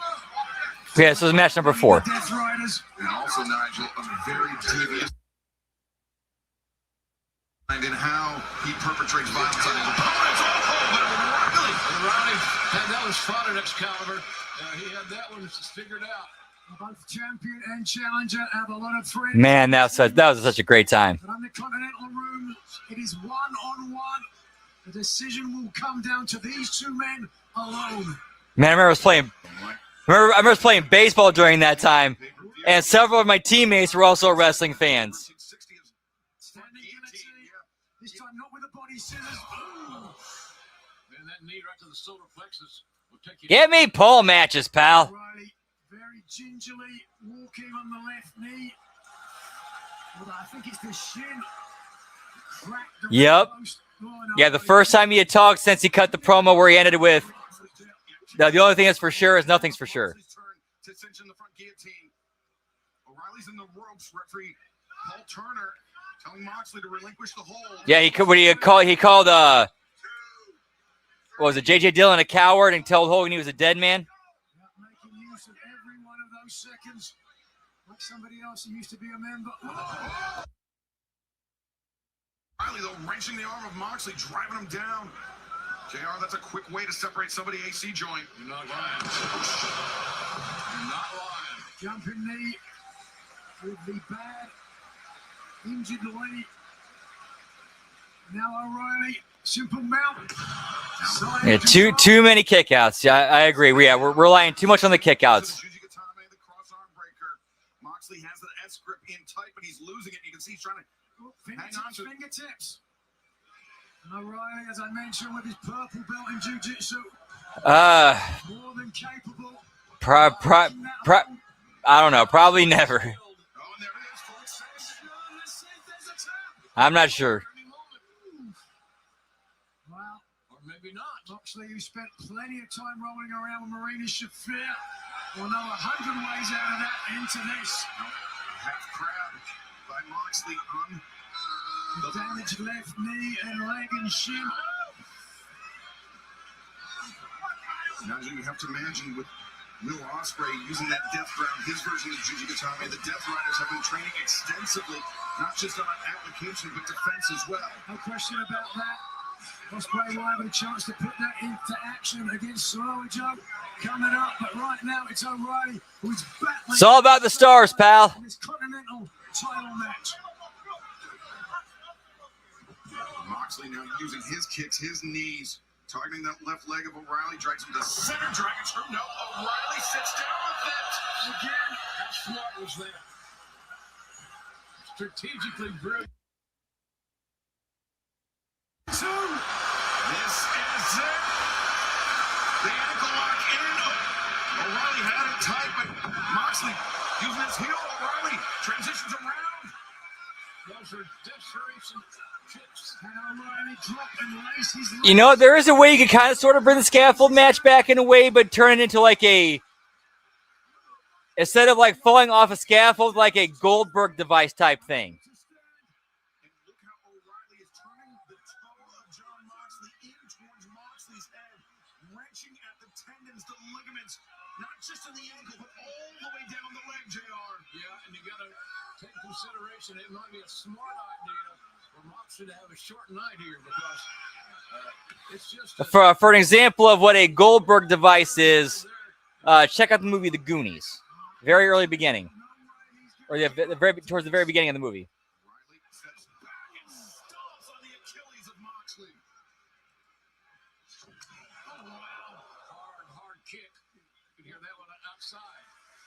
Even with the damaged leg now, the adrenaline coursing through the body of Kyle O'Reilly, masking some of the pain perhaps. O'Reilly's a tough kid, I can tell you that. He's not the biggest dog in the fight, but he's got a lot of fight in the dog. Ball trying to get on the count to Moxley on the outside. Moxley seems to be trying to steel himself. This is what I talked about, the poker face of Moxley. The words are that he's better than he was yesterday, than he was when he faced Kyle O'Reilly last year. But does Moxley truly believe it? Does he know it? Talk about breaking the nose easily. Yeah, that is a good point. Yeah, that is a good point. Moxley now answers with a cutter.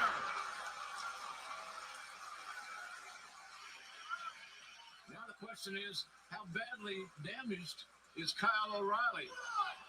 Take a look at this, both champion and challenger. First the challenger with the advantage, but somehow the champion was able to protect himself enough. All right, how many stomps have we seen tonight? I think that's at least 2 stomps we've seen tonight. Kyle O'Reilly was launching off that injured left leg. Didn't get the Like, is anybody watching each other's matches backstage?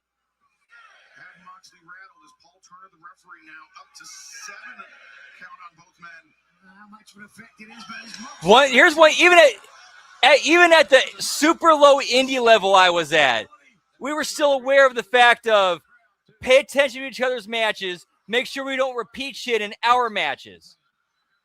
To the point where we'd actually rib and joke about it, where like if you see somebody like they're talking over their match what they're gonna do, and like you guys can't do like a roll up. We're doing a roll up in our match, or you can't go for a pin. We're doing a pin in our match, or you can't do a suplex. We're doing a suplex. Champion and challenger with the same. Moxley has always impressed me with his amazing toughness, his resilience. Or like you're going for you're doing a pinfall, a pinfall finish. No, we're doing a pinfall. Figure something else out. But Split down the middle.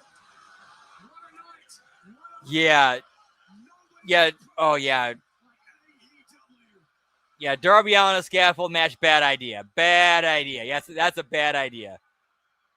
Because you have no idea what that dude might think is a good idea that might cause some bad shit to happen.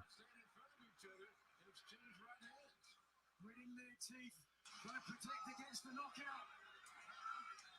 Changing from fists to open hands. From the head to the Yes, exactly, Zane. Yes. Wait, you're doing a clothesline in your match? No, you can't. Yeah, what the fuck? You can't do that. We're doing a clothesline in our match. takes a lap. Connects with an elbow, but O'Reilly immediately answers. Moxie wants to make this a striking contest. Is stronger than O'Reilly. I don't blame him for wanting to do a trade off those. But even though we ribbed and joked about it, we still actually followed through with it as well. Not like, okay, if we have a clothesline in one match, nobody else has a clothesline, but like, we made sure not to repeat, specific moves and spots, you know? The chain from the back, rear naked under the chin, right across the collarbone. Look at the face of O'Reilly. But O'Reilly's getting out some defense. O'Reilly rolls through transitions, frees his head, and immediately seizes on the ankle. Here we go, ladies and gentlemen. O'Reilly has won over Moxley before. It was very rude. And Moxley seemed like he was wavering for a moment, but instead Moxley now. Both men with the ankle. Who's got the better leverage? And who's got the heart to try to withstand this punishing maneuver? Come up. This has been a pretty, outside of like, you know, the millions of kickouts, this has been a pretty good match. Maintaining hold with the leg lace. And O'Reilly, he's reaching wildly for the ropes, but Moxley has him anchored in the center. Like a caged animal. Desperately trying to get to that bottom rope. Fingertips away. Come on, Kyle. Get there. O'Reilly is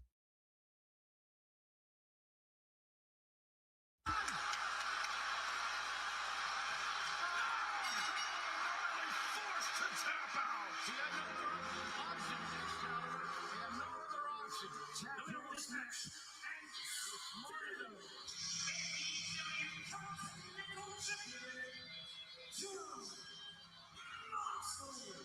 We got a new champ. Jon Moxley remains AEW Continental Champion in perhaps his toughest test yet. You know, I dug that finish. Like with the matches they had before leading up into this one, I liked that finish. And now Moxley squad the Death Riders to the ring. Celebrating. They didn't interfere, Excalibur, during the match that I saw. Gotta hand it to them for that.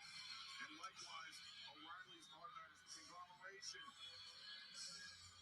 to support the vanquished challenger. That was a hell of a match.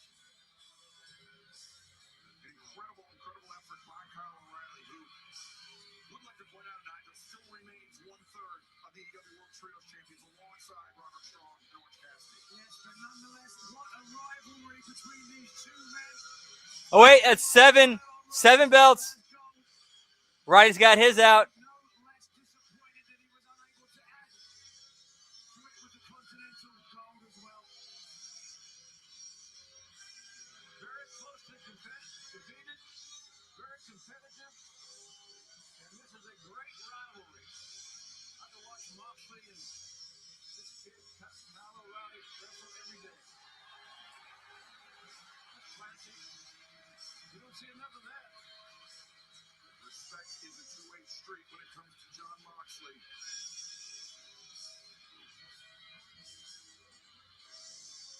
Lauding the effort of Kyle O'Reilly, Jon Moxley remains AEW. Yeah, I think that is coming up in not too long from now, or not too far from now. Well, fans, we now will kick off the 2026 Owen Hart Foundation Men's Tournament.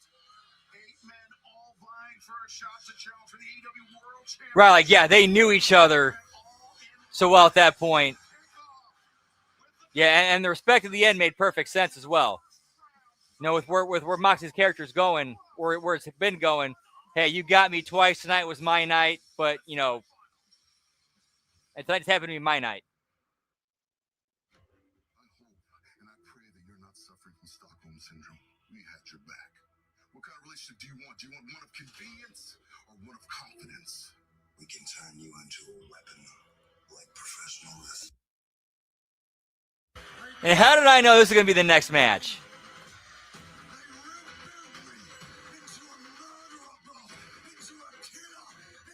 It really doesn't. It really doesn't. I think it's more just, if anything, it kind of keeps him where he's at. Or at best, keeps him where he's at because, as they pointed out on commentary, he's still a trios champion.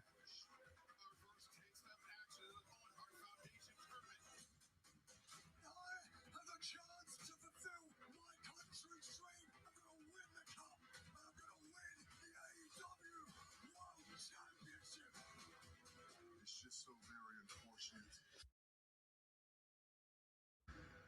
But a nightmare. That is a good point, Zane. Like in a scaffold match, you expect Darby to do some insane shit off the top of a scaffold. Yeah, in a weird way, that does kind of. I see that logic. I actually see that logic. Now that you explain that, I see that logic.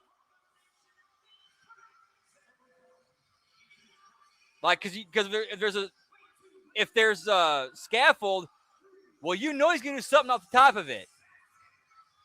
Regular match where you don't know, there's no stipulation or nothing, attached to it. Well, you don't know what he's gonna do.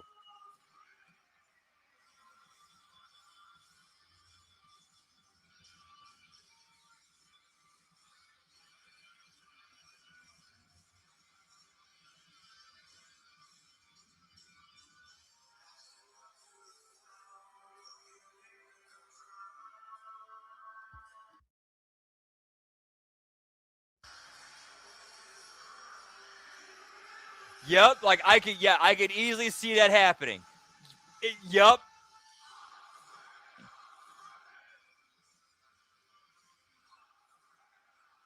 That's why if I'm a booker promoter, I'm not booking that match because I'm not having that on my hands.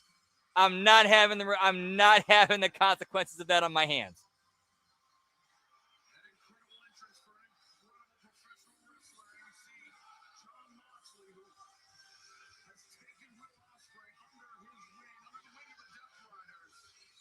I could say no to him all day long. Once he gets out to that ring, I can't do shit to stop him.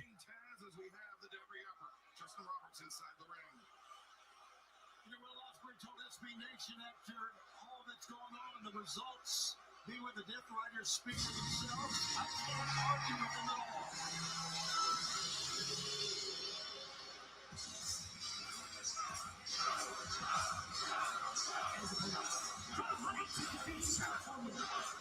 Whoop, whoop. That's a good point.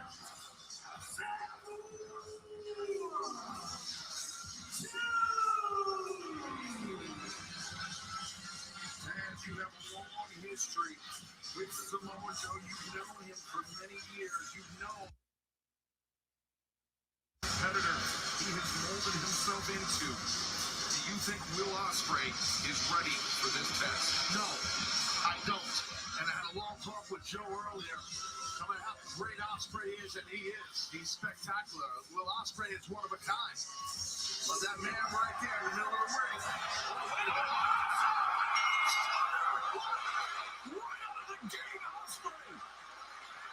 ring.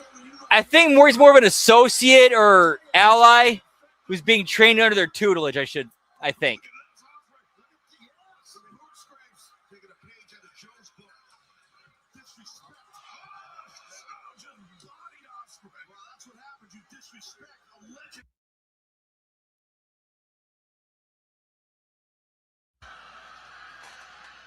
Joe's still feeling the effect. He's at one knee.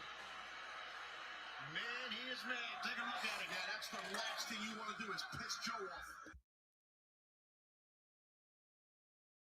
Osprey jumping the gun. Joe is mad about the disrespect he feels from Osprey signing with the Death Riders when the Ops had Joe's, or excuse me, when the Ops had Osprey's back. We talk so much about what a great champion and a great pro Joe has been throughout the years. You don't disrespect someone like that. I'll tell you right now, you coming back. Sounds like a good idea, Lab Rat. Whoop, whoop. Serious neck surgery from serious neck.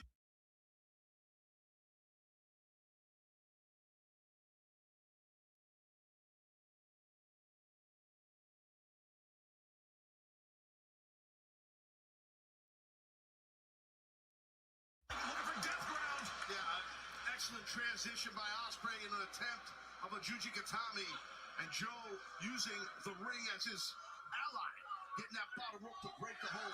Great mat steps by Joe. To your point you were talking about earlier. Whoop, whoop. See the urgency here from Will Osprey. And what Joe's doing here, going out of bounds, Shivani is very smart to slow down Osprey. But is it That's actually a really good comparison, Gruss. A really good comparison.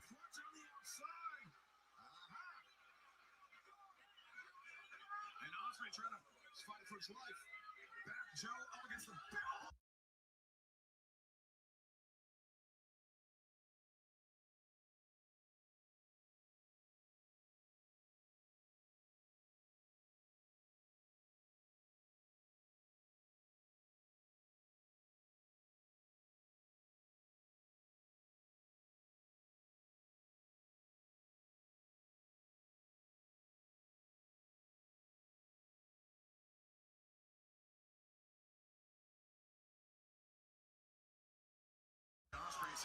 Yeah, that was such a weird booking decision. If I had to guess what happened there, I think that was someone using their creative control, brother, to prevent Bret Hart from having a match with him. Joe offered Osprey an opportunity to be part of the Ops, and Osprey, in my opinion, showing no respect at all. Nothing. Instead, he wants to roll with the Death Riders and listen to Moxley. Okay, now you pay. Sounds counterpoint. Osprey, perhaps he felt it. Like the Death Riders, were able to prepare him better for what's next, better than the Ops would be. I guess that's where like I said, now he's paying for it. They have a broken nose as well. Yeah, special guest referee of Zbyszko and Bischoff, really? He just wrenched the neck because of the injury to that neck and that spinal cord and when you have Joe, and that's a massive target. Neck fusion surgery, the screws planted. Well, I thought 97 was pretty good up until that last third.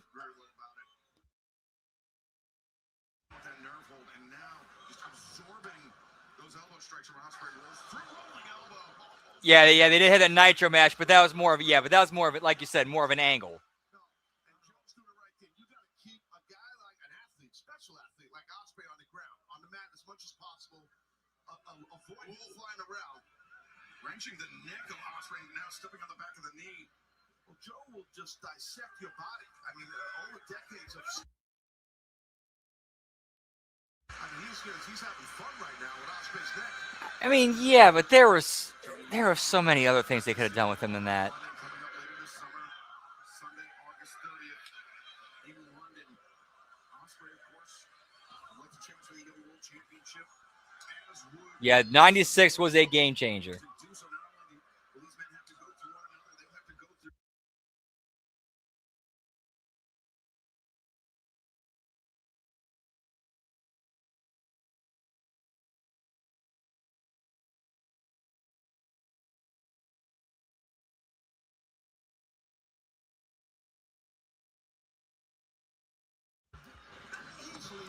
That is one I would actually have to I'd actually sit down and think on it. It's not one I can. That is a good point. Yeah, that is a good point.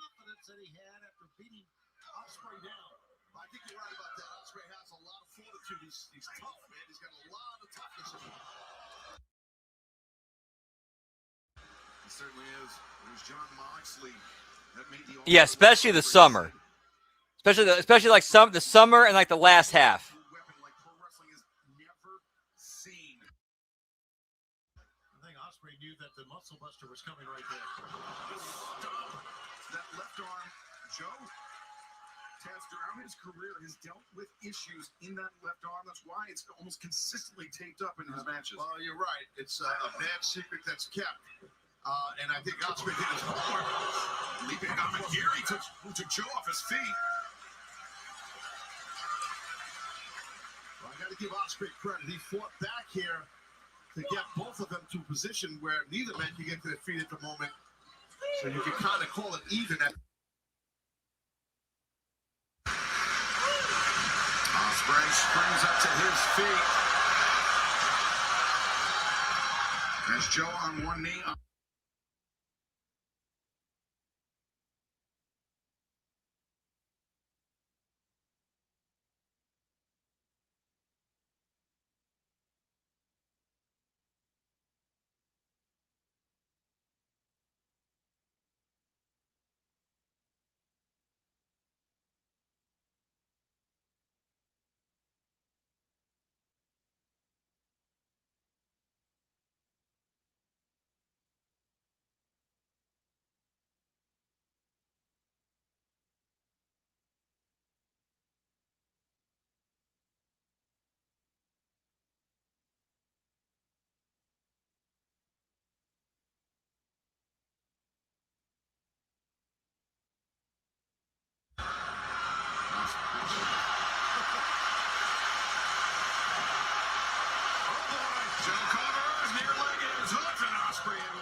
Whoop, whoop.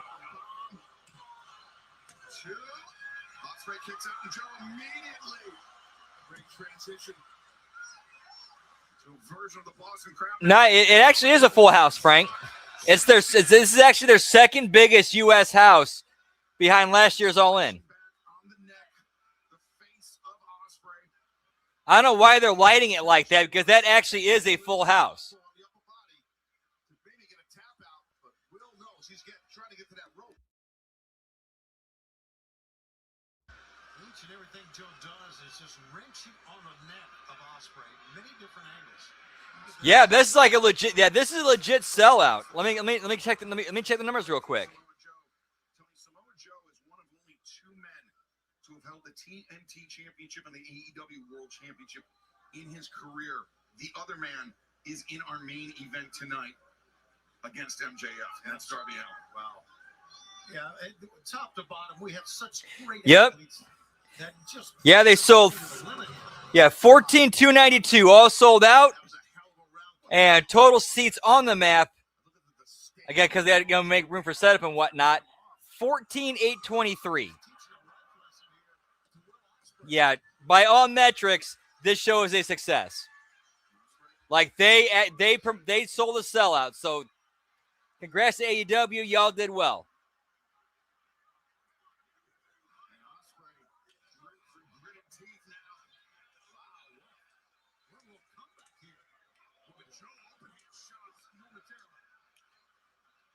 And a elbow strike. Oh my God. Joe is lowering the boom on Will Osprey here, gentlemen. Yeah, like you said earlier, Shivani, you do not want to. I think we have 4 more after this. Joe.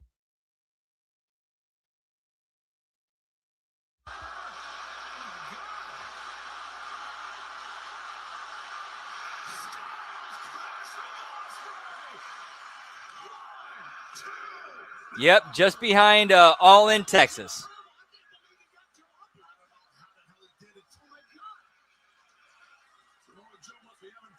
Oh yeah, tickets are yeah, that does kind of help a little bit. The tickets are cheaper.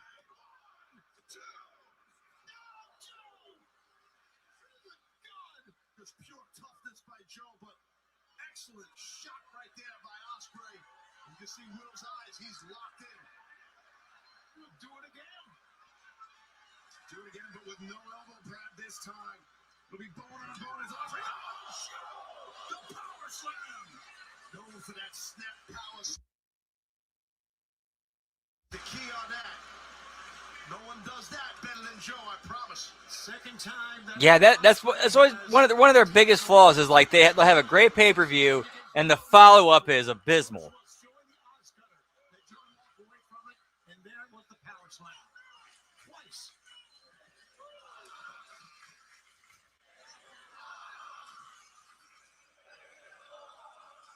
That is a good point. That is a good point.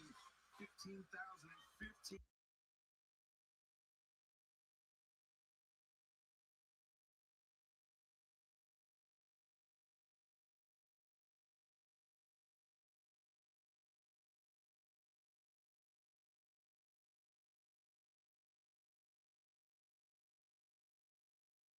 Arms apart. Oh, great. Joe just turned over. Well, the key is you turn in and then stack up into the rear choke, but can Joe get enough pressure with that offense that's been put on that left arm, Excalibur? The Kikina clutch, but Osprey gets his hips to the outside of Samoa Joe's, and now Osprey vaults backwards, pinning predicament two. Joe forced to relinquish the hold. Charges in, swing and a miss. Osprey connects though. Osprey charges.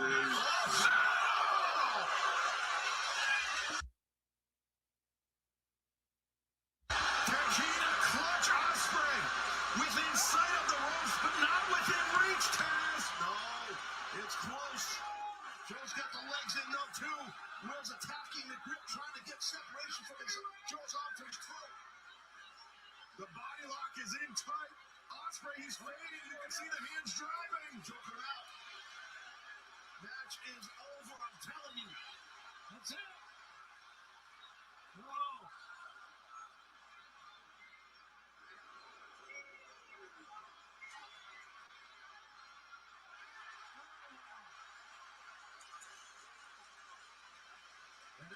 impressive that Osprey was able to do that, but, and it's a big but here, that hold was on a long time. It's on a long time. Big butts, pal. It takes major effect. To Samoa Joe either. If that injury to that left arm or the damage done to the left arm, Joe still, I mean, he had to have those muscles tense.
Whoop, whoop. Victorious Yeah, pal. against a former AEW World Champion in Samoa Joe.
Oh, those are some delicious chicken wings, pal. Whoop, whoop.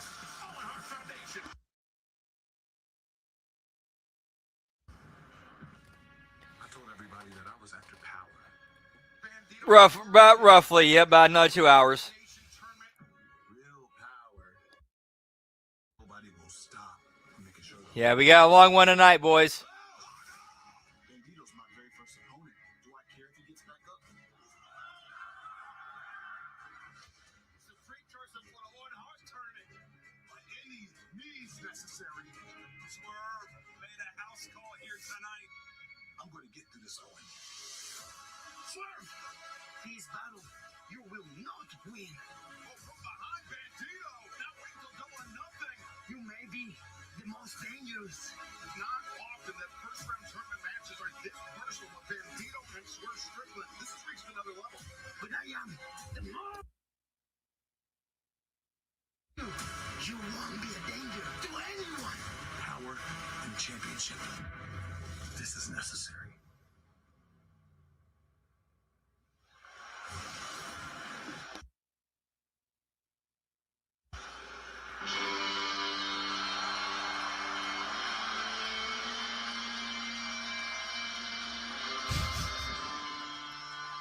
Point, Zane.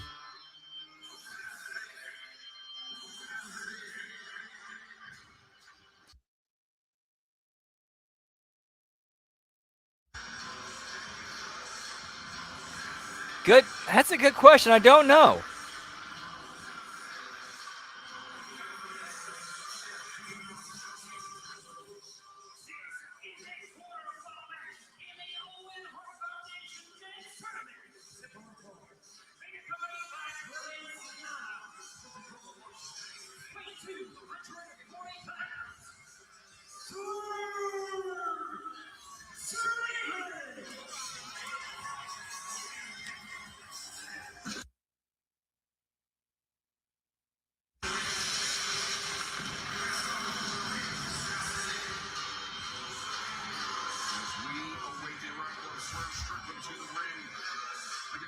Yeah, they have done quite a few dumb things. At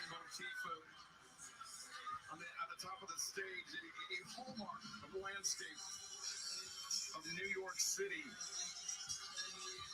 Taz is a native New Yorker, you can attest to that. Oh, yeah, I grew up around a lot of scaffolding on the block. Yes, it's true.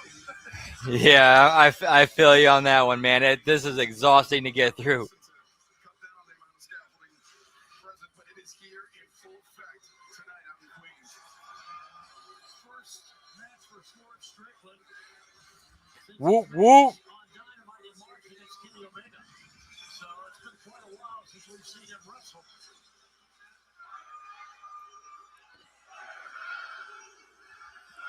Yep, yeah, it was that. Yeah, I believe it was. Yeah, I think it was last year, or not last year, yesterday. That was the 23rd. That was the anniversary, right?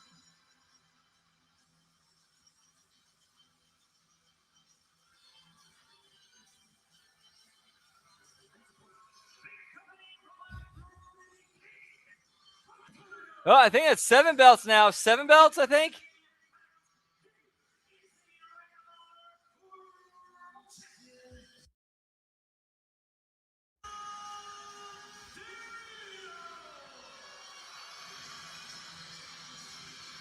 Bandito, who had the best 2025 of just about anybody in professional wrestling now. Yeah, that was a huge drop ball. The battle against the former AEW World Champion and Swerve Strickland, the man.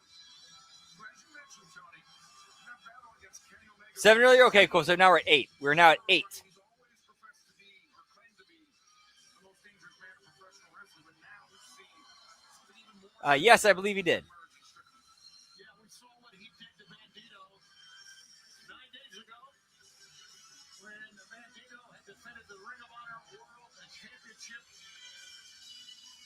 It was against Blake Christian. We saw the attack. 8 belts, pal.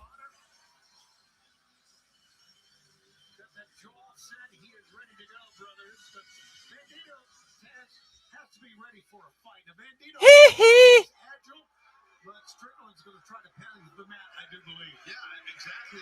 Similar to what I think Joe had to try to do with Osprey. You want to keep Bandito on the mat as much as possible, and I think Strickland will give his best effort on that. And Bandito just charges forward, and these two men just threw 100% agreed, Hammer. 100% agreed. In a weird way, they actually did kind of experience. They kind of sort of were that, like in 07 to 09. the shoulders, the neck. And that's when they started like their best success. Crash, too. The damage was done by Swerve Strickland 9 days ago, as you mentioned, Tony, was the vertebrae on a chair down Strickland. Bandito on the rope and a drop kick to the knee. Stop to the spine. Bandito lining up. I can see that. Kick across the shoulder blades. Now Bandito, so I'm talking trash too now. Yeah, Swerve's put a fire into Bandito, no doubt. Swerve misses twice. Bandito. Step up, Tijeras. Well, Strickland shuts him down. Yes, Strickland wins, but Strickland definitely has the size advantage. That's possibly going to play a part in this match. As we saw Bandito coming to the ring alongside his friend, former tag team partner, tag team partner Brody King. We could potentially have Bandito and Brody King facing off in the semifinals of the Owen Hart Foundation tournament. I think that'd be cool to see, but I think both men are professional enough and realize what's at stake and would go full speed at each other, friend or not. And of course, Tony, the winner of both the men's and women's winners of the men's August 30th at All in London as we return to Wembley Stadium. Yeah, the last time for Swerve Strickland, it wasn't a good world title match at All In, losing to Bryan Danielson back in August 2024. They'd love to make up for that, no doubt. Bandito. Yeah, that period. That was a good period. I enjoyed that as well. That was fun. Yeah.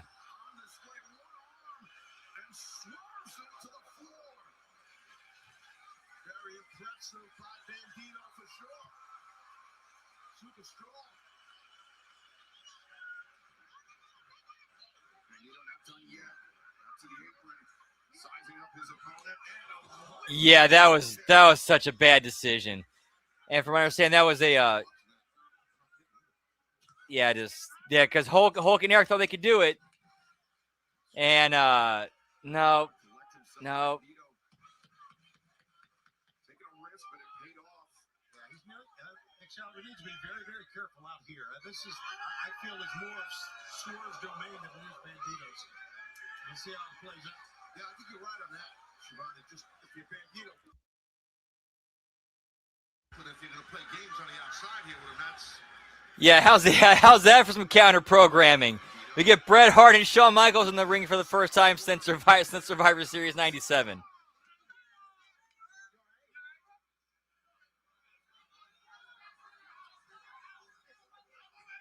Set up here for whatever he wants, meaning Bandito on Swerve.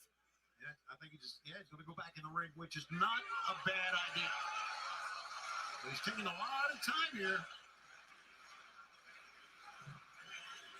Swerve goes on the other side. How about that? He's trying to just get some time to reboot. I think that's what Strickland's doing. Oh, man, it's tough to reboot. The guy kicks you in the face, though.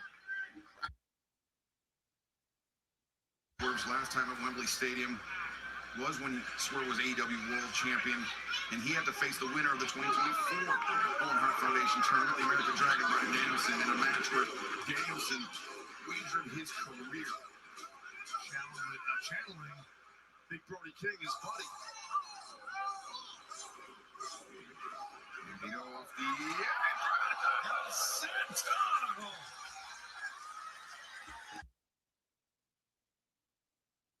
My God. And Bandito hit his head, as you can see, holding the back of his head.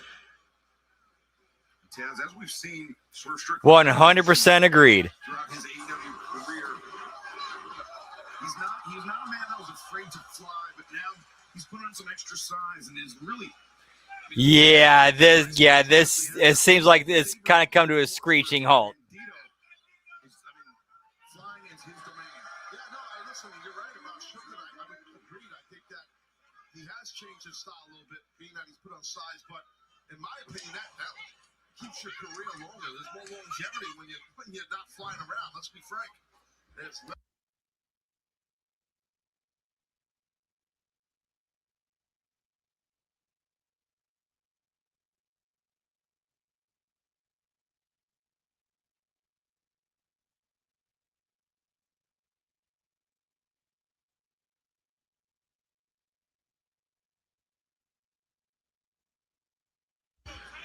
transition by Swerve to get Bandito to his stomach. There you go.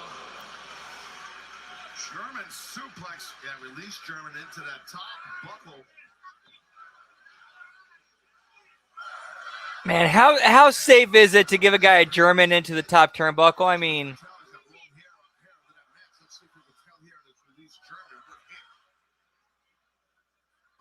His upper back and it just jerked his neck back. Yeah, the whiplash on the head of Bandito. And now the uppercut from Swerve. His target is clear. Swerve, as we talked about. oh, nice. 9 days ago, the attack on the neck of Bandito. Yeah, he did. Dude, those shows were so good. Those shows were really good.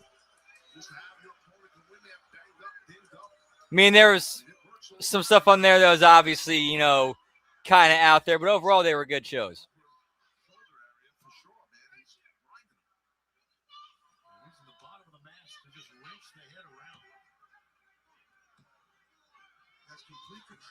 Yeah, not even really much build-up to it. Like, it was just, like, for some reason, it was just like, okay, all of a sudden, Swerve's charting Bandito, and yeah.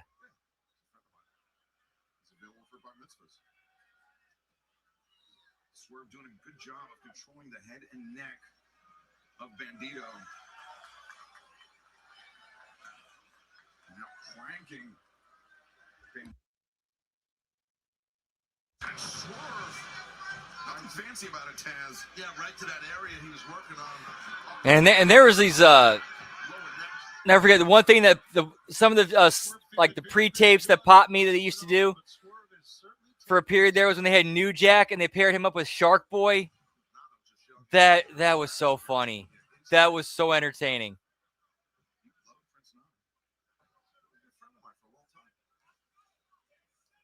Someone is a friend of his. That is. Oh yeah. Sorry, I wasn't talking about you. Bandito's hurt, man. See, he's just can't really. Oh man, remember FYE, pal? That's a long time ago. Yeah, they did not handle that all that well. He is allowed to indulge in his creativity of how to inflict pain. Oh yeah, the old NWA Wild Side, man, that was the good stuff too. Swerve hit that German suplex on the top buckle.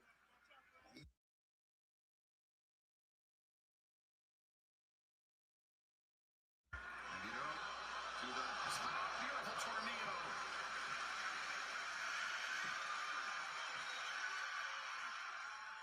And now Bandito gets a moment to compose himself. Leaping elbow Dude, strike. that was a very talented trio. The size advantage of Strickland has. Yeah, sure thing. I mean, he's very explosive in the air. Is Bandito almost 3 forearm shivers in the air were well done. Strickland inverted. And Bandito German suplex, tremendous timing.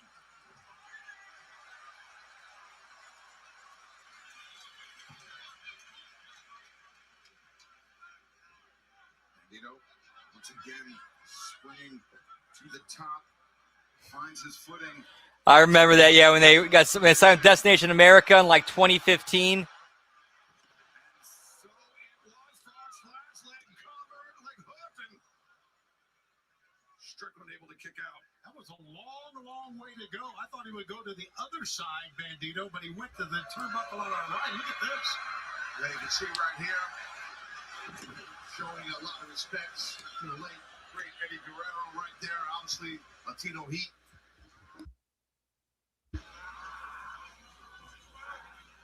Now, Bandito sends Strickland into the ropes. Ooh, Strickland just collapses, and now Bandito perhaps lining up a 21 plex.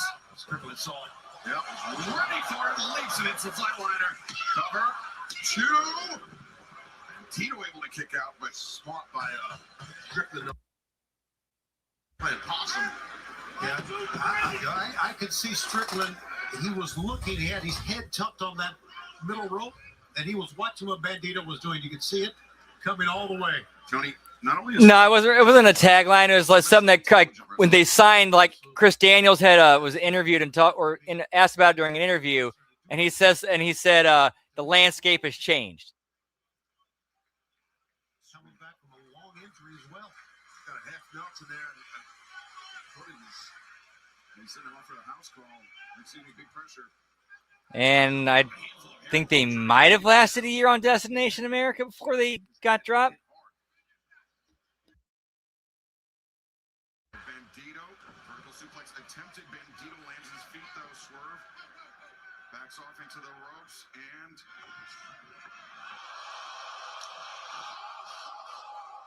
house call while standing on the shoulders of Bandito. Yeah, he got a little bit ahead. I agree. I think Chris Daniels got a little bit ahead of his skis there when you made those comments.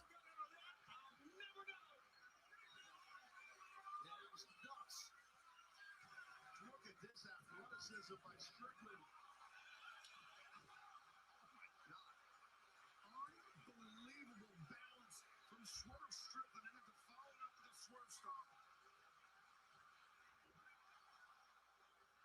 An incredible sequence from the former AEW World Champion.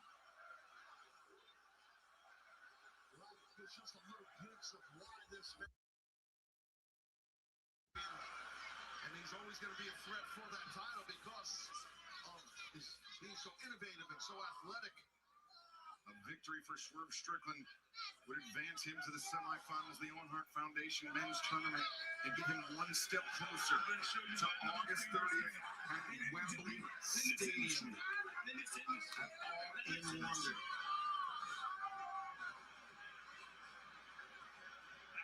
Bandito's better fight this off. Yeah, so much. They did so much damage to the business. To the jaw of Strickland. Bandito is in a swerve, changes his grip. The Pop TV era, pal. And now let's do Hurricane Rhinos to the outside. Reverse poison Rhinos, I should say, where we might end up almost breaking our fucking necks.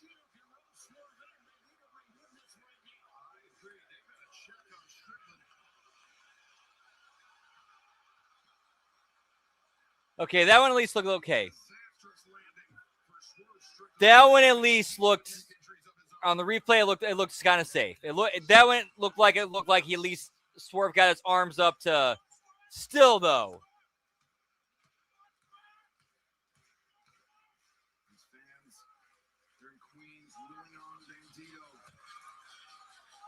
Agreed. They were there. They had it.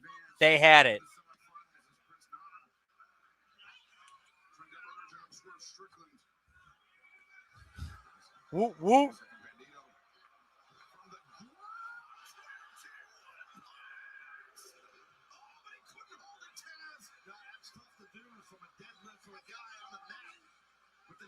To the neck, preventing Bandito from holding the bridge.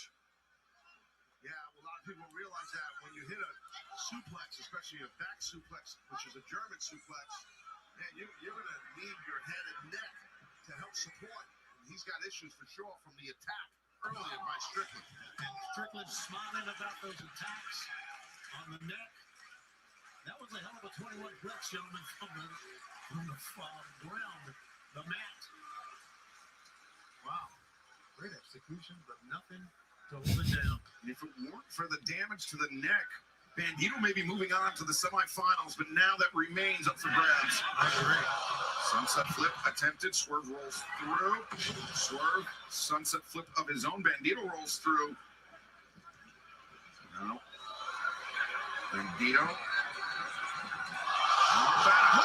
Oh! That looked worse than the outside bump. Damn! Like that looked like more like he spiked his head.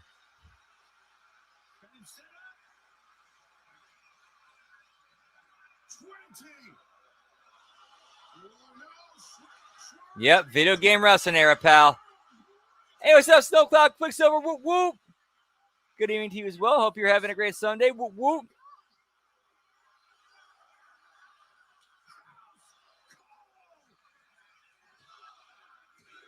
Heart punch. Heart punch, pal.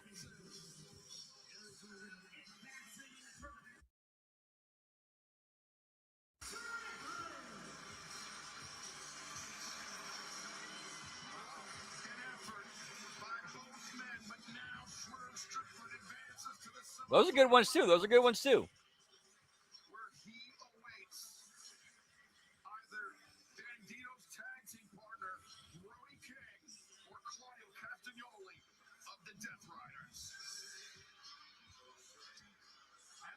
Earlier, Tony, no easy matches in this one. No, I think the transition was as good of a transition that we've ever seen. I mean, that was well done, Dad. It really was. It was heavy impact. Hence why the doctor here is checking right now on Bandito middle ring. But congratulations right there to Strickland on a very impressive victory. Yep. And it got over as a finisher because it was sold as one and got over as one.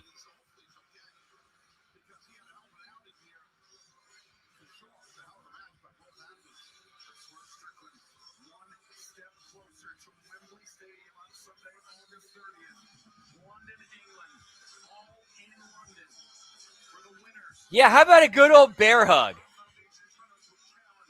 With a believable, large enough size guy, large and thick enough size guy that he can be believable.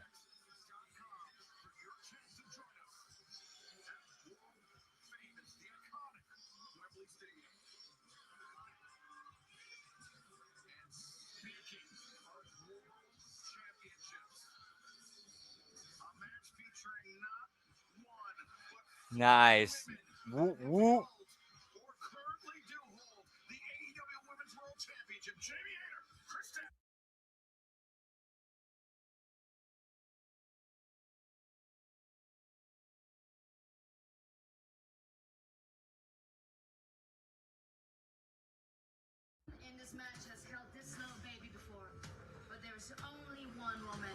Good stuff, pal. Whoop, whoop. Tekla, so unpredictable. This might be a four-way. Man, VHS over strong, pal. Whoop, whoop. Ever since you've been here, you've been a right pain in my ass, mate. Things do change, but one thing hasn't. Hater hits hard. I won that world title, for I knew that I could. I beat the unbeatable, for I believed I could. Even though it's everyone for themselves, Stud and I will be on the same page, just like Obi. I'm not going anywhere. You wanna go? Let's I've seen it used every now and again recently as like a finish business. transitional move. Nobody is built like me. Nobody can perform like me. But yeah, like not as a finish. Whoop, whoop. Anyway, talk it in whatever language you want. You just can't handle Tekla.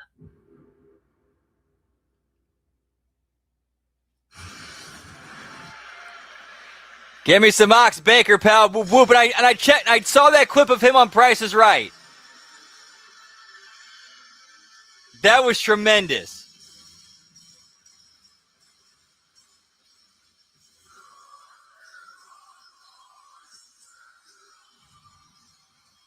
Whoop, whoop.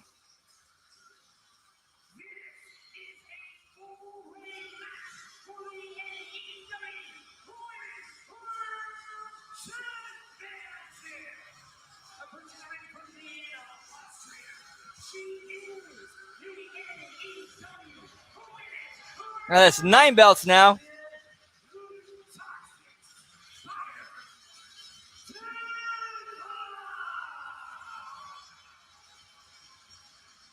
this young lady's been a pretty tough world champion. She has. It's very impressive. Her run as champ. Yeah, because for some, okay, Keith Lee. Yeah, because for some reason I want to say like I've seen it used in the past year, like at least more than once in the past year, but I can't think of the specifics off the top of my head.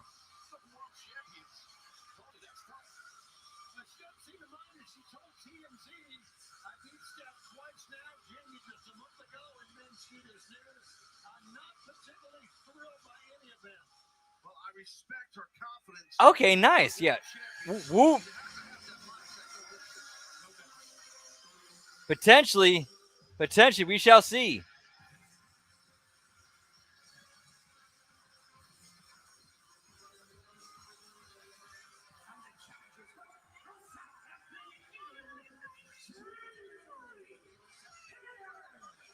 I did not know that. Okay, nice.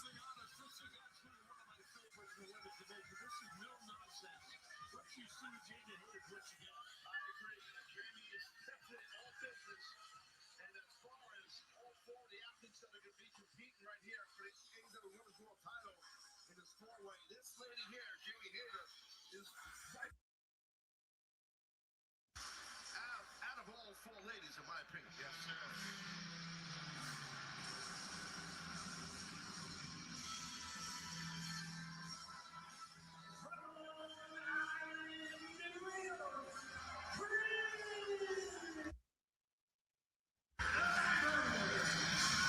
But this woman, undoubtedly the hometown favorite, Ted. What would you say, about 45 minutes away from where she grew up? Yeah, but she's from on the island of Long Island. Probably about 35, 40 minutes. Yeah, without traffic. But traffic takes about 3 days.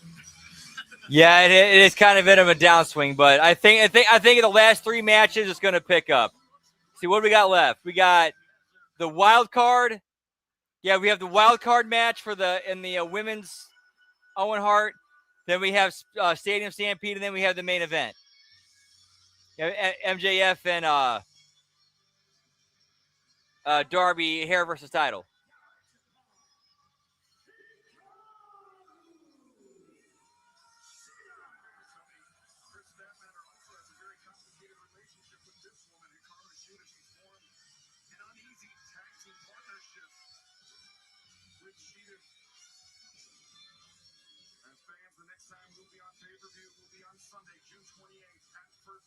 Whoop, whoop. Returning to the SAP Center in San Jose, California. You can join us. Visit AEWTIX.com for the biggest crossover. Yeah, Agreed. She needs to retire to Soul Snatcher and come up with something different.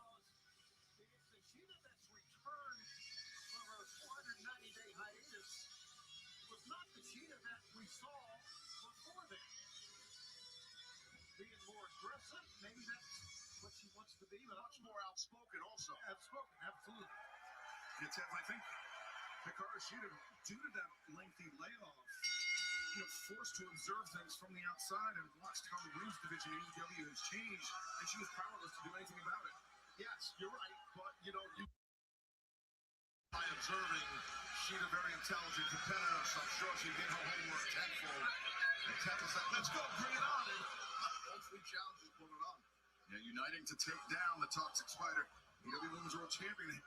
Statlander kick to the midsection, Shida, and now Hayter following up in quick succession.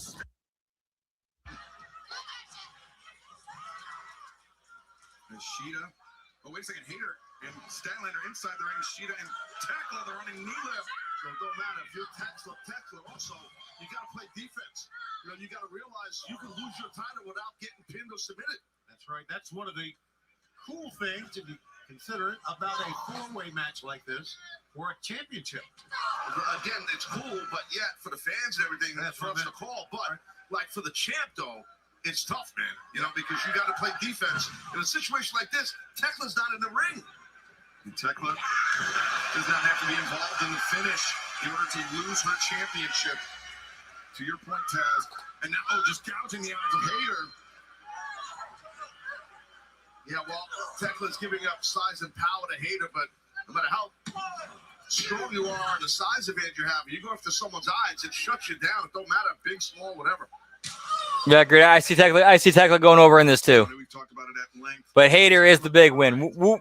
In AEW, Jamie Hayter was her very first target. And that is something that has sat with Hayter for, more than a year. Absolutely. And then Hayter, of course, was injured by Tekla back at Dynasty last month. So she's got more than enough reason to win this match, besides being the Women's World Champion. Statlander splash in the corner. Yeah, well, Tekla got the worst of that. Tekla was behind Hayter. You know what I mean, Shivani? So, how that hard hitter that is Jamie Hayter, she was showing it right there. And if anyone could come close to being a heavy hitter like Jamie. Yeah, that's not going to work.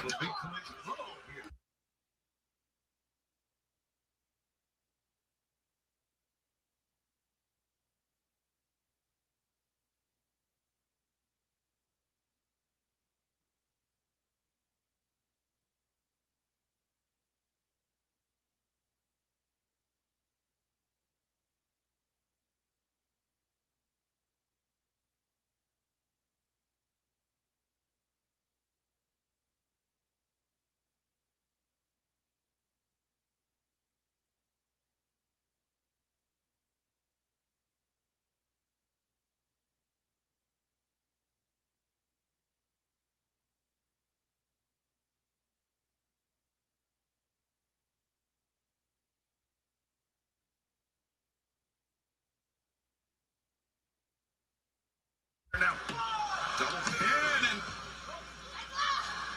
Hayter swing at Tekla. Tekla rolls through. Statlander rolls up Shida, and now Hayter pulls up Statlander.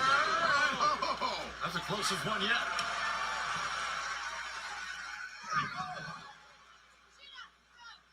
Enziguri from Shida has Hayter in the ropes, and Hayter nasty fall to the outside.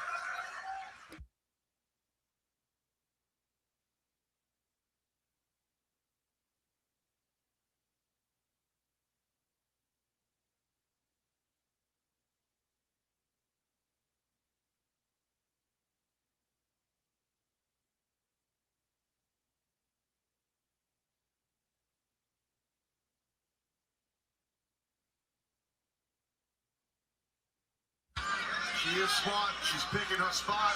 Unbeknownst to Hayter. Whoop, whoop. Tekla is behind her on that top turnbuckle. There she is. Tekla takes down all three challengers in one fell swoop.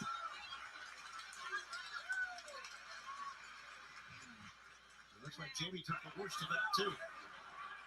It's a huge crossbody. Yeah, the only person she'd be kind of going toe to toe with is Statlander. Inside the ring didn't have the distance, the velocity to take down the opponent, but then when he's coming off the top to the floor, that extra few feet of room allows her to generate so much more force.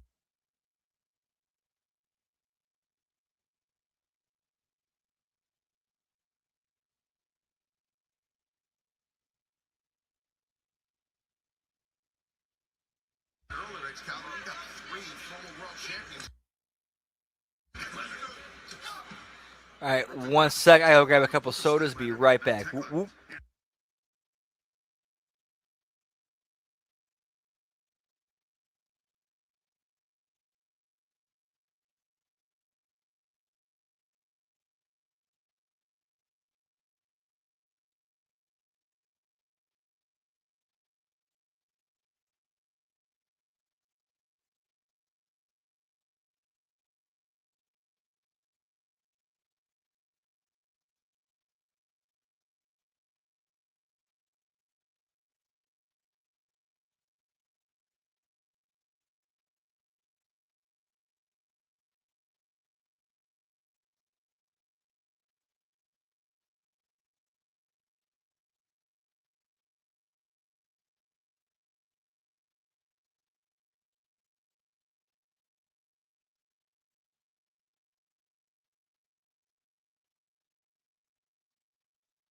Whoop, whoop. Wild turn of events right there. There was a rare mental lapse by Tekla that allowed Statlander to get back in control of the champion. Those body slams, they are full body slams. That last one, she drove Tekla on a hip. That is not a fun feel. This is where the power of Chris Statlander comes into play. Tekla, Statlander charging in, and now hanging upside down, and great core strike by Tekla, bringing herself up to her feet.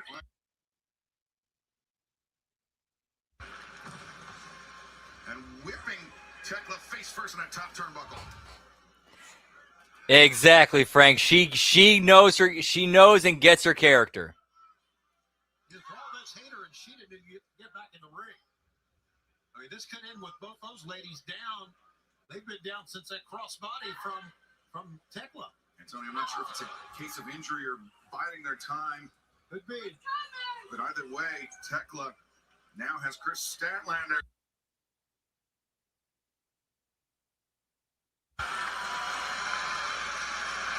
And there's the core strength of the champion. He's celebrating too much. Oh, Sheena. A leaping knee sends the toxic spider spilling to the Points, Todd. What you were talking about, Excalibur, biding her time when the time was right, and now Jamie hit her. She does. She really does. Picking your shot, especially in the later stages. That's everything. It's timing in it. I mean, to really find your spot, pick your spot, and sometimes patience is the key. And just wait until it's time to strike. Suplex by Hikaru. Yeah, that's no bueno. That's For another one, but Jamie Hayter ready for it. And Jamie Hayter second suplex. Discus lariat. And the spear. yeah. Isn't that kind of like crossing like Me Too territory there? Backdrop suplexes of their own.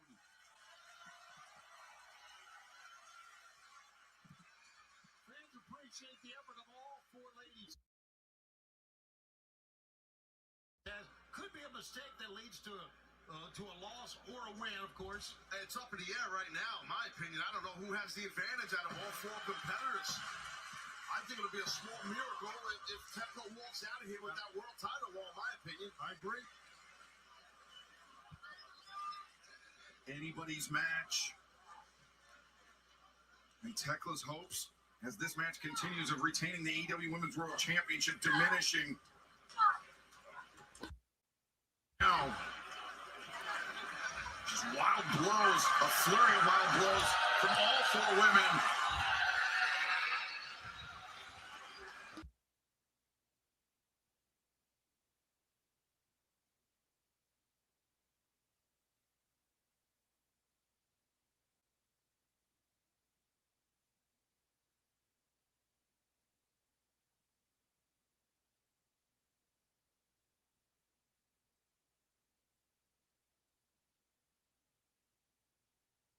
His quad, his stomachs collide. Sheeta's got tackling here. Tilt-a-whirl back. Yes, Hammer. Whoop, whoop. Sheeta with the champion center of the ring. Tekla. Oh no, Sheeta. Falconero. Counter by Tekla. Oh, very nearly took it. Tough to counter out of that Falcon Arrow. That was impressive. And that round kick was real impressive.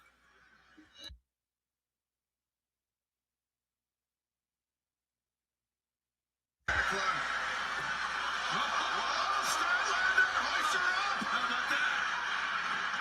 Tekla escapes.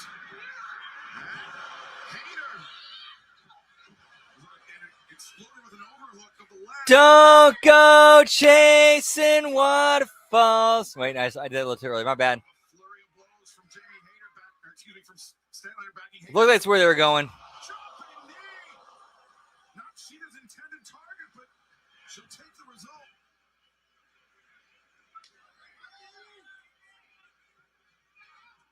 Jamie Hater, the backbreaker on the champion.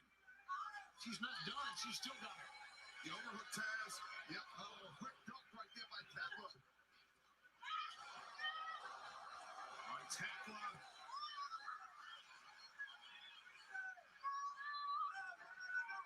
The submission is in tight.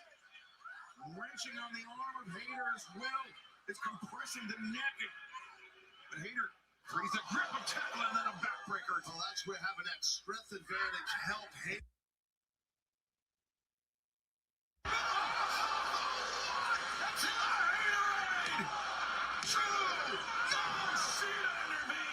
The only way, because Hater would have been the champ right there. Hikaru Shida attempted to hoist up Hater.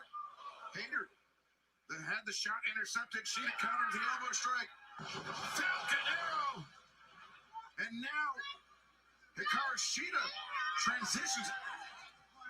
Almost like an ankle lock. Yeah, she's got a totally different clasp on it. And trying to get that post arm of Jamie Hater. Oh. Chris Statlander. And Sheeta. No, I did not know that. Damn. The knee strike that took out Statlander. Nothing inadvertent about that. It should have been inadvertent because she's trying to win a championship. Exactly. And that's what it's all about right here. This Women's World title. No friends, no allies, nothing. Sheeta sent hard into the steps and Statlander, the pump kick takes on Hater on the outside now. Statlander back in the ring with EW Women's World Champion, but Tekla charges in for the spear. Leapfrog from Statlander, thrust kick, a second one. And now Statlander, maybe a little Sunday night fever. 1, 2. Not sure. Remember, it's a four-way match. There's no disqualification. Exactly. Kendo stick really played a big part. By Sheeta drilling. Stack. Oh, look at this. Jimmy Hater takes the kendo stick away from Hikaru Shida. Both women spilling to the outside. Lariat's on the outside, but Chris Statlander had no idea that Sheeta was behind her with that kendo stick. And Sheeta was ready to finish off her so-called good friend. Tekla, the stomp, the cover, and the win. And still, AEW Women's World Champion, the Toxic Spider. Well, somehow, some way, Tekla's walking out of here. She's walking out of Queens with that Women's World Championship. But you got to give a little bit of an inverted assist, in essence, to Sheeta. Yeah. Statlander with that Sheeta kendo stick, I should say. No, look at Sheeta's face. Yeah, frustration both on the face of Hikaru Shida and Jamie Hater. Tekla, against all odds, remains AEW Women's World Champion. And something tells me, Tony, that the relationship between Chris Statlander and Hikaru Shida is just going. Yeah, Mina's been doing very well. I don't think it'll be the same after that, no doubt. But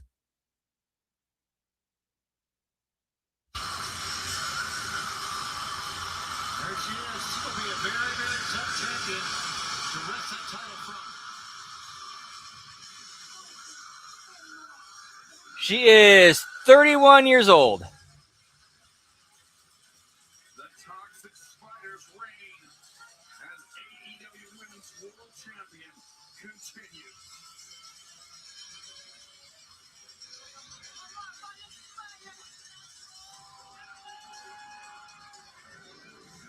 Whoop, whoop.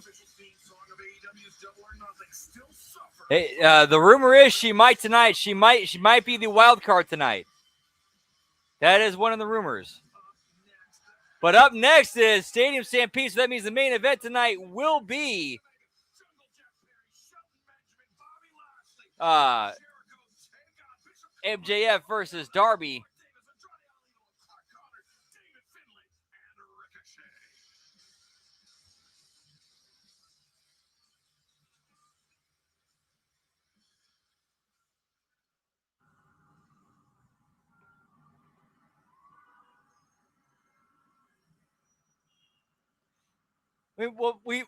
There is still the women's the last women's Owen Hart, yeah, so that wild card in that women's Owen Hart tournament match, which I got to give Tony credit. He is smart to not book the Stadium Stampede and the main event back to back. Like he actually puts that in the middle of it. That's actually good booking. That's actually good booking and writing for setting up a show.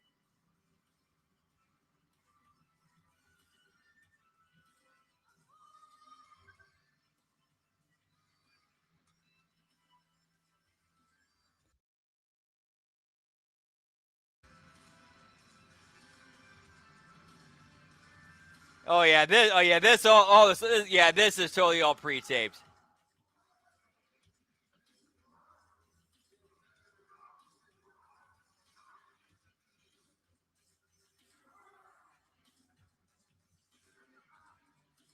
Whoop, whoop.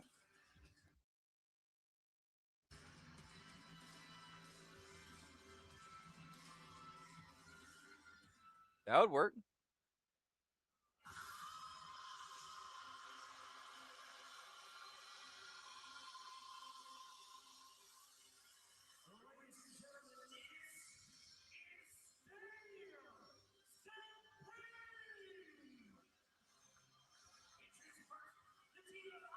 Oh, nice. That's awesome. Whoop, whoop. Yeah, perfect.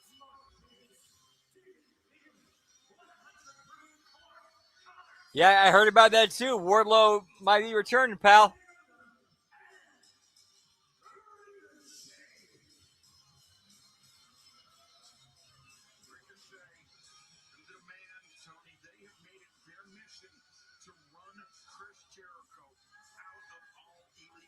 Whoop, whoop.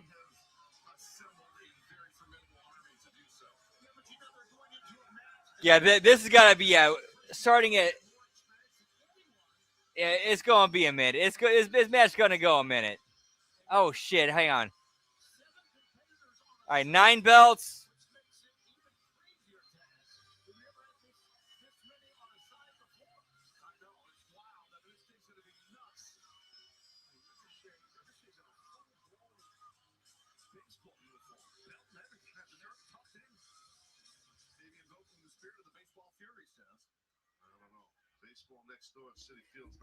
Remember last year they had Bodies by a Drowning Pool playing over this on repeat.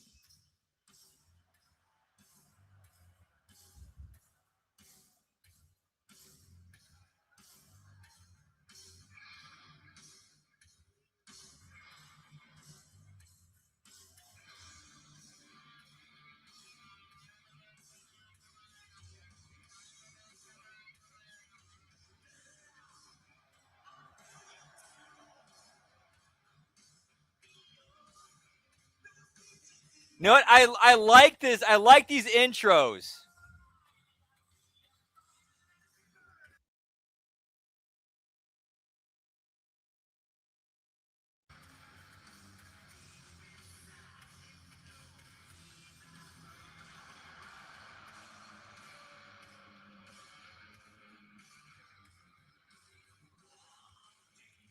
Whoop, whoop.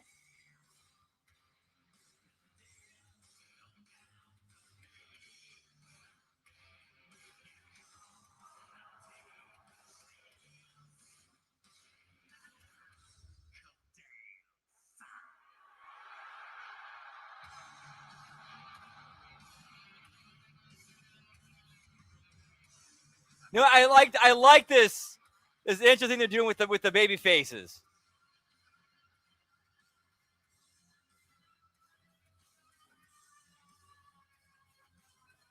You know, that might be the same thing. That might actually be the same thing. I don't know.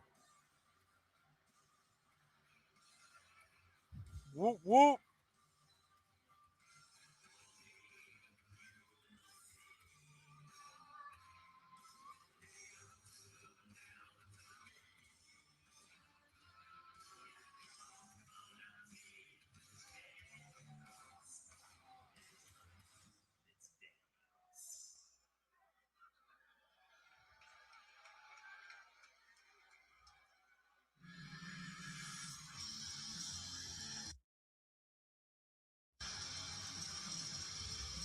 Is it just me or like that during that babyface intro?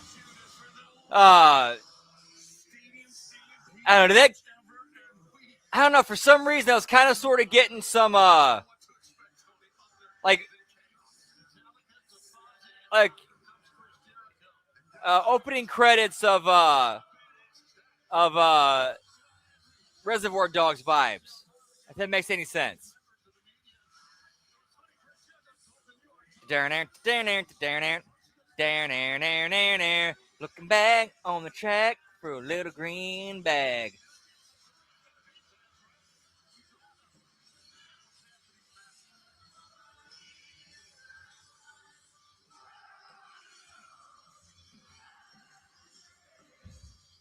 No, they're not. Just ask Napster, pal.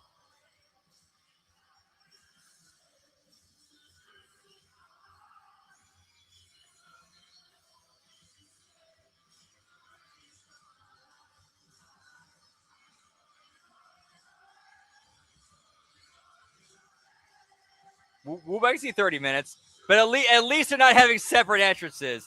At least they're not having separate entrances. Like, thank God they're like coming out as teams.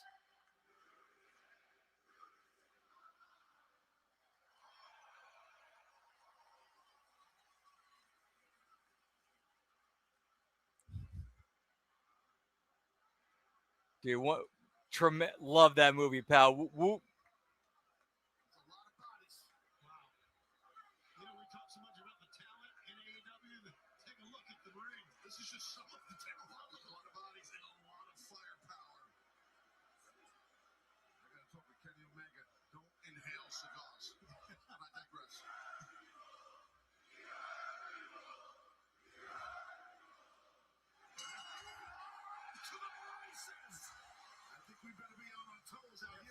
That would have been dude. That would have been tremendous, Todd. And plus, you know, like Tony would have easily paid for the song rights for that, and they also come out doing like the dance in the strut. Oh yeah, yeah. When has Hurt Business not been Hurt Business or Hurt Syndicate not? When have they not been over?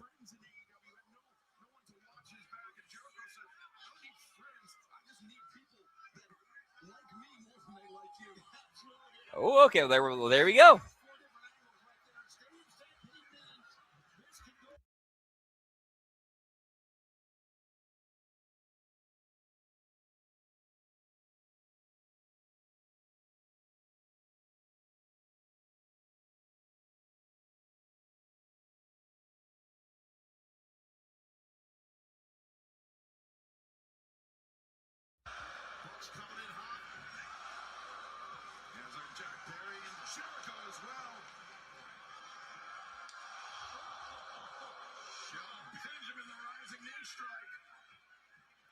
Always dropping those balls, pal.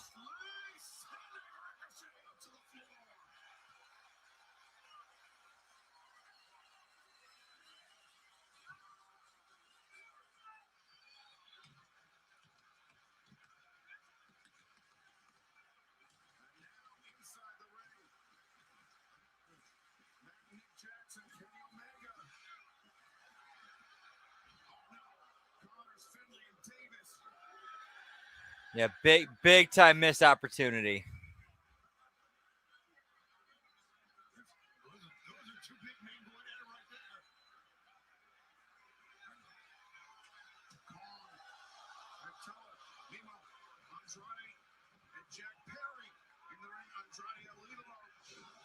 suplex.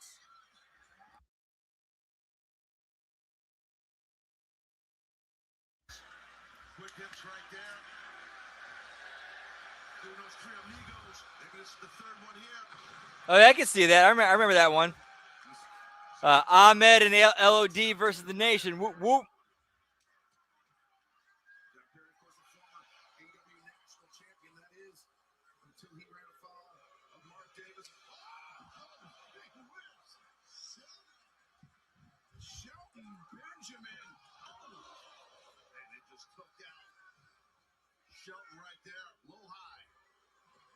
By Finley and Collins, well done, boys. Wait up, Davis.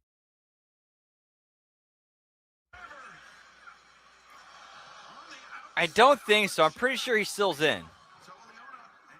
But he's probably be the next one out the door, though. If I had to guess. Catching Perry on the jaw as beach balls everywhere, by the way. This is uncontrolled mayhem is what this is. Yeah, there's no way he's not still involved. Like the evidence is on screen. Yeah, Matt, do not exchange with Toa. No, sir. You're looking at one of the strongest, if not the strongest man in There's a AEW. Matt now with brother. Matt Yep, that's and Jack Perry. yeah. For all of Vince's faults, that's the one thing he always got. He's an animal, this Toa. My God.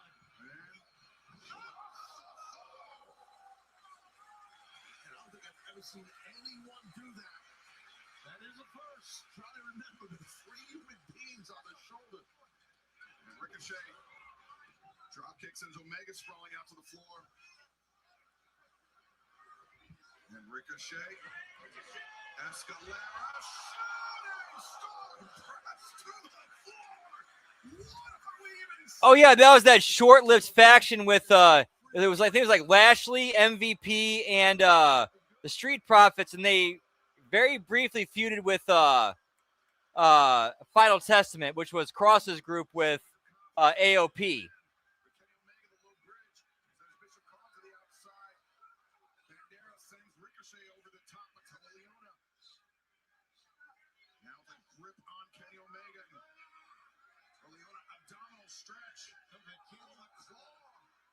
Something Kenny Omega does not need.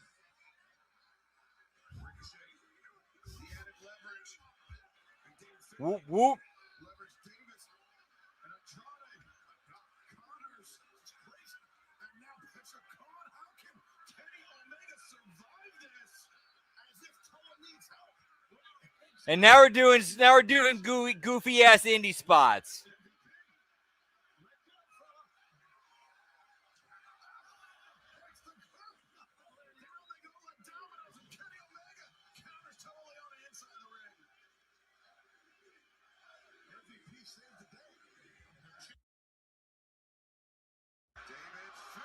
Yeah, Andrade and Takeshita will be fine. They'll be fine without the Callis family.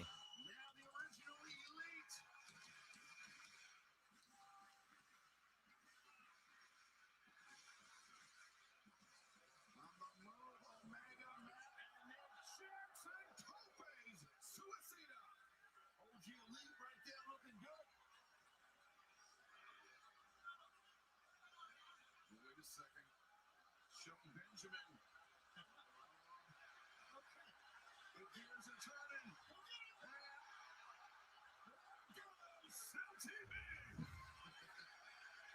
The human airbag. We just saw the human airbag. Everybody lined up for Shelton Benjamin to dive on top of him, the human airbag. And Chris Jericho. The human airbag refilled with air for Jericho to pop it.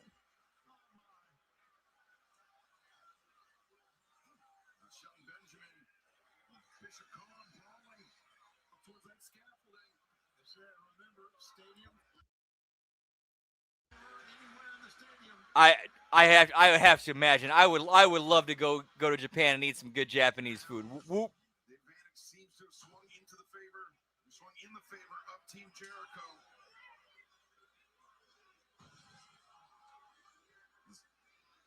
Andrade up in the corner with Jericho. Connors. Yeah, that's Jackson, Kenny dude, Omega. yeah. That's what's wrong with some of these fans, man. Matt Jackson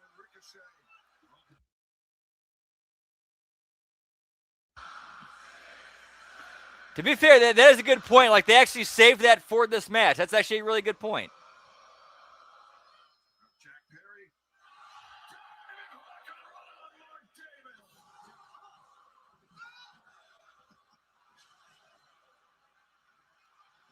That's also another good point.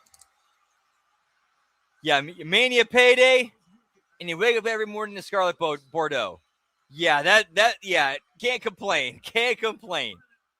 He took some time off, but he's back and looking great.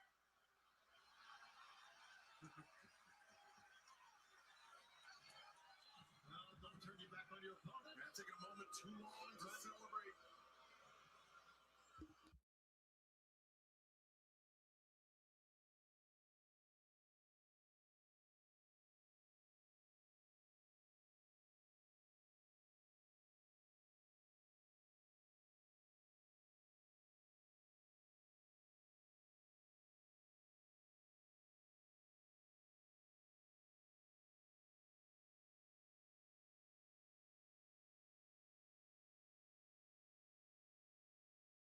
Jericho as well.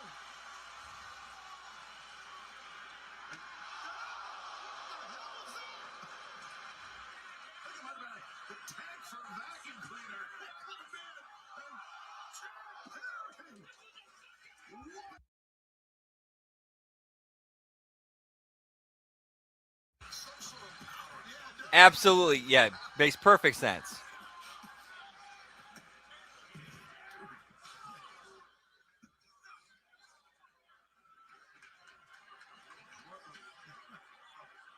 Take a swig of water, guys. Oh, my. Well, Nick Jackson. Buying some tables. Man, one of the best lessons I ever got when it came to not just structuring a match, but writing and booking a show. You start with your end, you start with your destination, your finish, your go home, your fight, your finale, and you work backwards from there. You figure out the destination from basically you start at your destination and work backward from there to your starting point, so you know your roadmap to get there.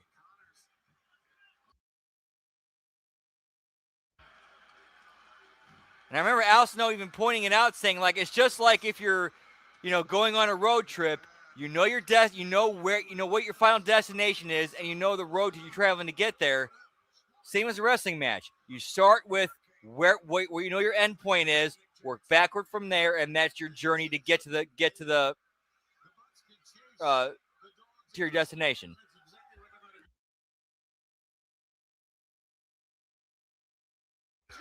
Shelton Benjamin, Bishop Khan brawling. It's like another medical moment.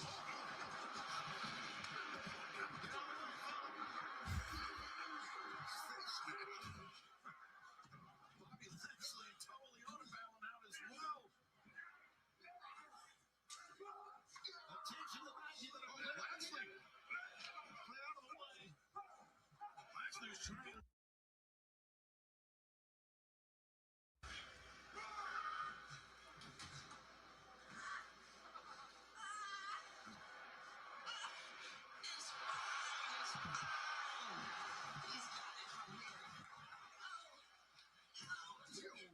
I don't blame Bobby Lashley. Get out of the way. Me neither. That crazy man. Yeah, good. I like smart point.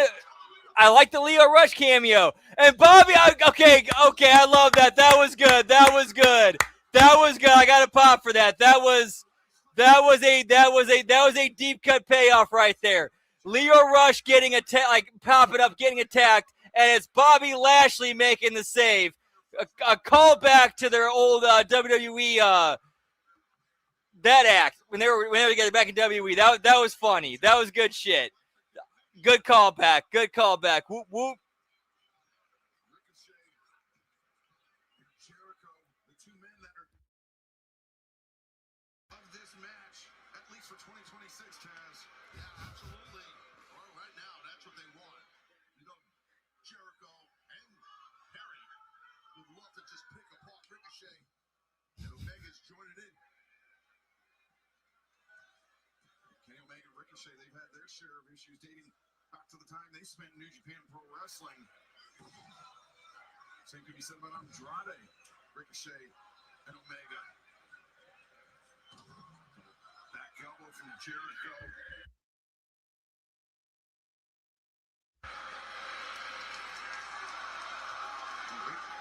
Where are we now? The merchandise stand. Then you just break it down here inside the ring. Andrade. Yeah, I've been enjoying it too. I mean, dude's trying something different. I mean, dude's going out on a limb, trying something different and committing to the bit.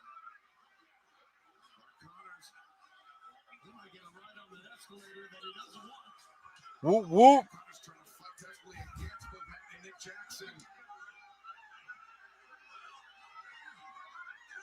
Yeah, that was during a really low period for WWE Creative. Yeah, this has been a fun. Yeah, this has been a fun match so far. This has been a fun match so far.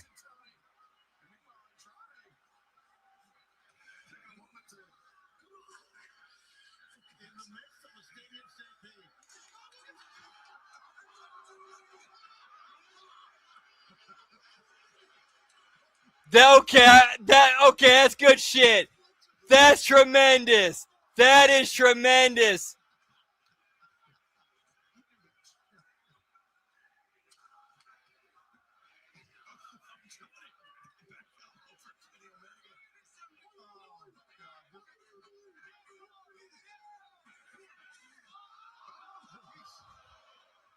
Give me Beast Mortos in a wig. Okay, that was good. That's some good fun. That's some good fun, pal. Ricochet, he's been using his version of the line salt, of Jericho's line salt, which he calls the Rico salt. I will give them all the props in this. They're leaning into the goofiness and just absurdity of this match and having fun with it and committing to the bit. This is good shit, pal. Jericho pulled out from underneath the ring. It's an awfully big bag. Jericho. I guess we're getting ready to find out. Maybe a candle. We saw Jack Perry come to the ring with a bag of onions. We're on the campus of the Billie Jean King Tennis Center. I think Van thought it was going to be Tex, but I get it. Ball, right? That's your nickname from high school, Shivani. Oh, wait, Jericho. This is fun, isn't it? Oh, man. That's a good point, Todd. That's a good point. Whoop whoop.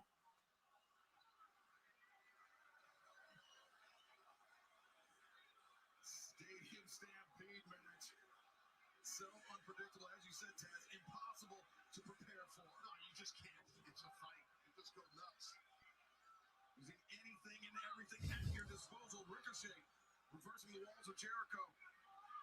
Hoist up Jericho and Death Valley driver up to the top. Now we got tennis balls in the ring. Shout out to Jim Cornette. Whoop whoop. Now Ricochet covers near leg hook. And well, Jericho kicked out.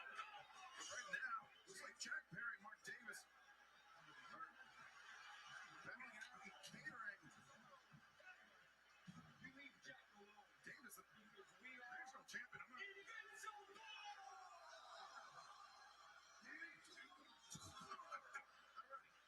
Thanks for coming. Oh, Jack Perry, though, dropped toe Davis. I think his eye might have hit the leg of that chair. Hey, was that Chris Daniels? That was an unusual reaction by Davis for the impact on a drop toe hold, Taz. Yeah, no, it was. I mean, if that did happen, it's not the sneakers theory. I mean, that would be nasty. Oh yeah, that would make sense. Oh yeah. Oh, yeah, Luchasaurus. Yeah, because Jack Perry's in this. Yeah, that makes way more sense.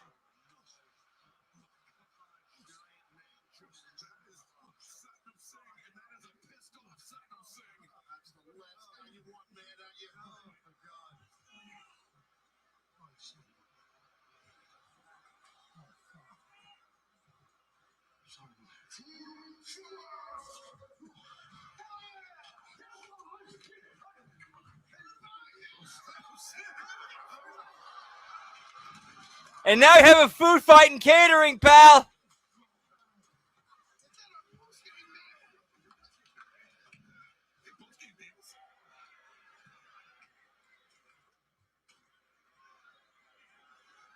Yeah, I agree it would, but unfortunately he's been dead for at least a couple years now.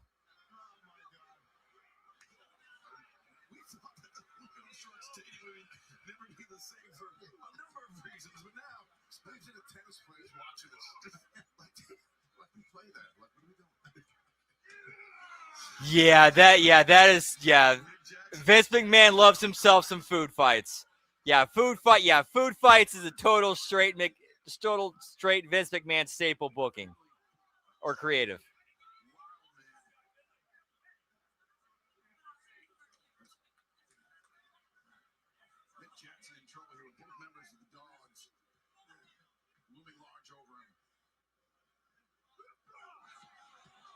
There's no doubt that Finlay and Mark Connors, the Dogs, have made quite an impact since their arrival here.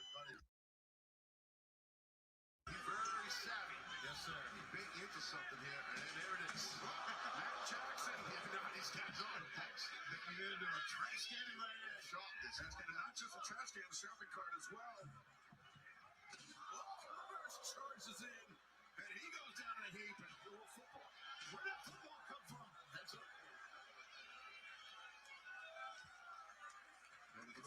Whoop whoop.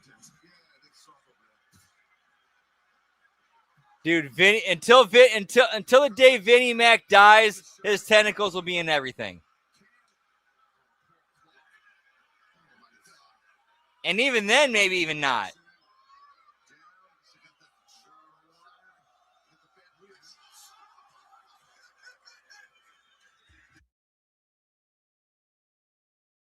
Yes.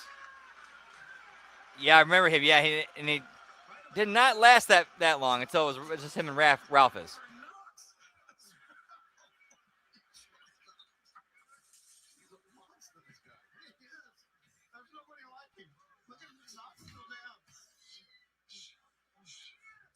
We are having so much fun. We hope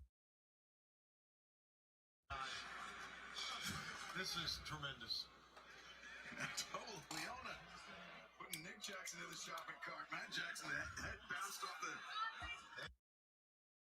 Doesn't need help. Jesus. That worked.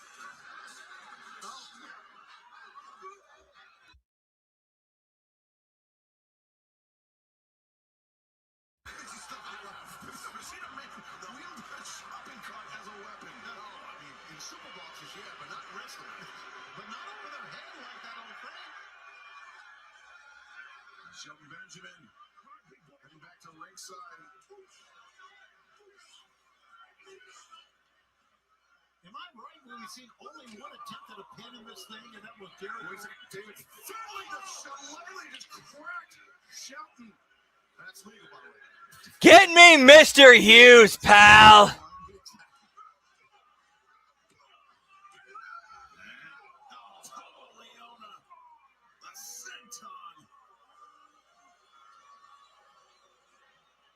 The demand and the Dogs making a very potent foursome here. Bobby Lashley. And he's not happy. No, sir. Lashley on the move, hammering Carl with those right hands. Yep, and round we go. Desperately trying to fight his way free of the grip of Lashley. Lashley into the ring post and finally the Shillelagh. I want to hit him again. Yeah, Lashley's still on his feet. Yeah, I think maybe about a month.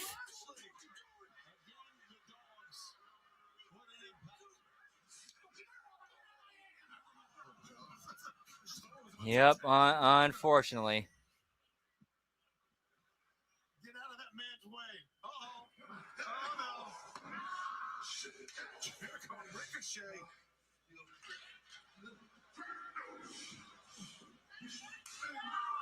Tennis racket. I never to see that from wrestling. No, ever.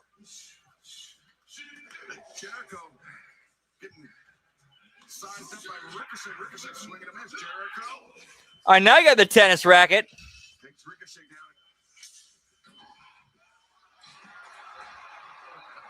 What's that? Look, the butler. Oh. Okay, we have a random Luther appearance giving Jericho a giant tennis racket. Okay.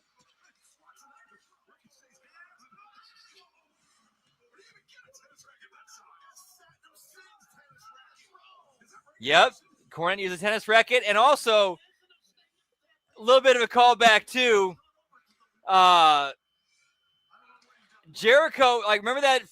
I'm sure you guys remember that famous video of Cornette going off on a Dairy Queen drive-thru worker. Jericho was in the van during that, like he was in the car during that, and you can hear him like kind of stirring shit a little bit in the background.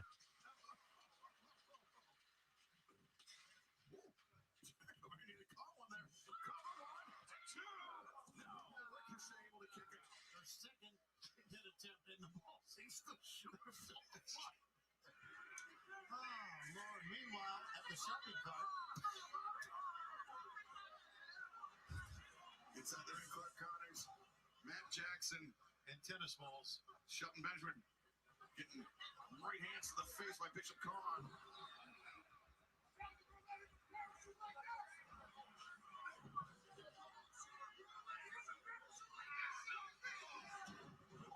Mega Dave Philly in front of Artest. Meanwhile, inside the ring, Shelton Benjamin, Matt Jackson. German suplex from Shelton, Northern Lights from Matt Jackson. Shelton has Finlay. Matt Jackson has Connors. Another Northern Lights German. Shelton hanging on.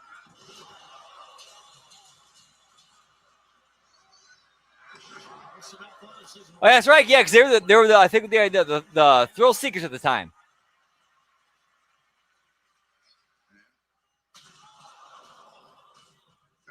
Yeah, the Jeff Jarrett guitar get a pop during this match. Or if it was Jeff Jarrett running out and giving it to the baby faces. Connors in the grip of Shelton Benjamin. Connors trying to hold on to Finlay to prevent the German suplex. And things going from bad to worse for Clark Connors and David Finlay. Super kicks. Connors getting bounce back. Finlay getting bounce back. The big guys in. Nope, He just ate those super kicks. you gotta just keep hitting him. Nice. Whoop, whoop.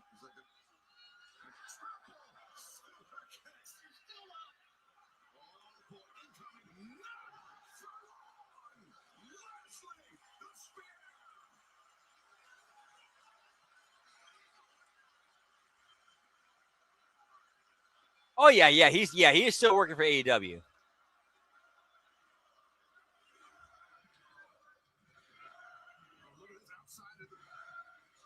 Outside the stadium, Mark Davis, he's got a bandage wrapped around his eye. I think On the back. I don't know if that's blood. I don't know if it's his blood or not.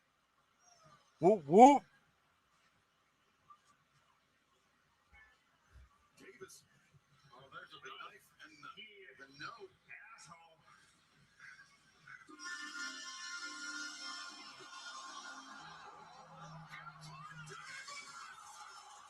So we see, okay, did we just see vehicular manslaughter? Like, did we just see vehicular manslaughter here? With Jack Perry in the bus. Yeah, okay, sweet. So we just saw a crime get committed on TV. Yeah, that footage is going to appear in a court of law.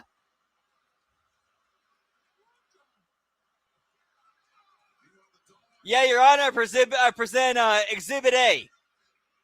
Yeah, live footage from Double or Nothing with him actually smashing him with a bus. On their feet. Meanwhile, Kenny Omega. Oh no. Kick to the midsection stops Omega in his tracks. Yeah, the reigning and defending Texas Chainsaw Massacre champion. Bates in,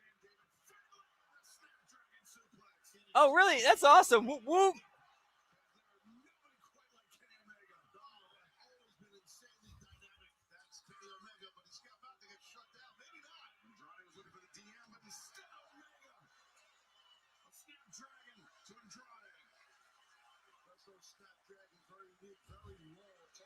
That's right. Yeah, when you sign that's right. When you sign a contract to a wrestling match, you kind of sign off on being able to press charges on somebody if they run you over with a car.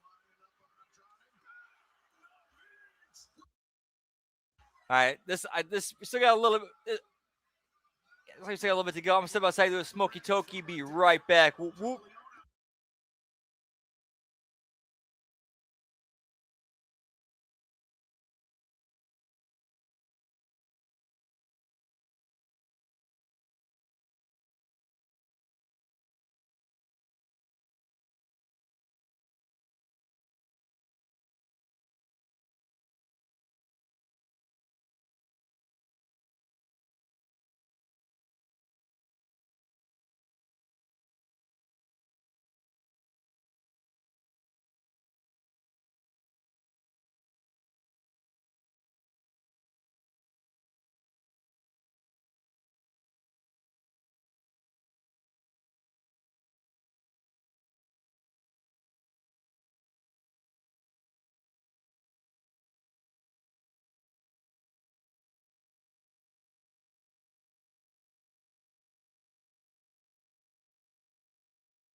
Whoop, whoop.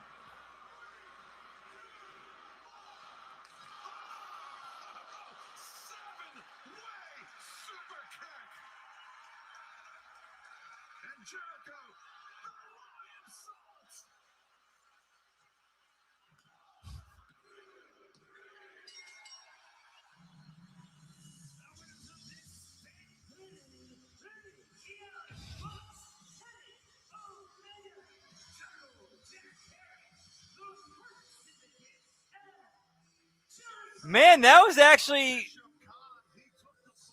kind of relatively tame. For what they usually do for these matches, that was relatively tame. Outside of, vehicular manslaughter spot, but,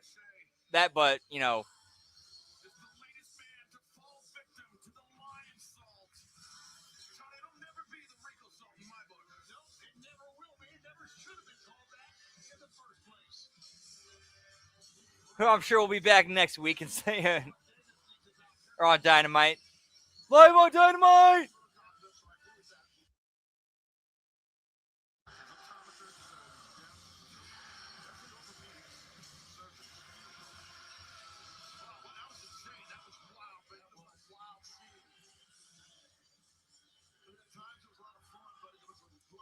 Whoop, whoop, man, that's one guy I wish I got a chance to meet in the business because I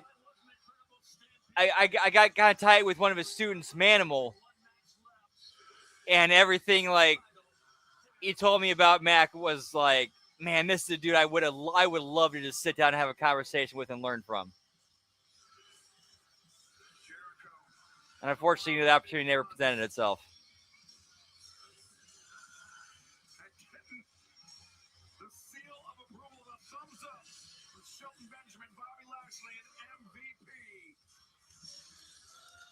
MVP. Once I get my my situation, once I get my breaks taken care of, and I get enough of like a war chest to get on the road trip, that is the plan. Whoop, whoop.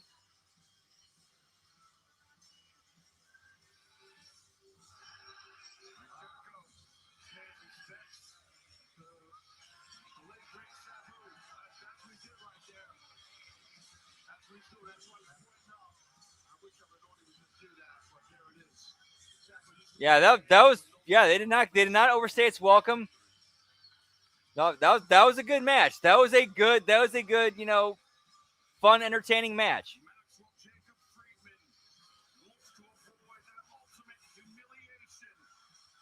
Yeah, nice Sabu tribute. Wait a minute.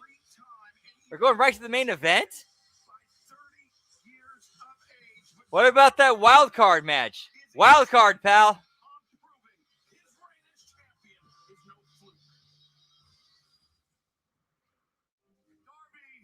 With love and respect, and I do mean it with all due respect, you're not ready to be world. I'm either gonna make it as Darby, or I'm gonna fail as Darby. Darby Allin is your new All Elite Wrestling World Champion. Give me my belt right now. Now. Give me my rematch, Darby.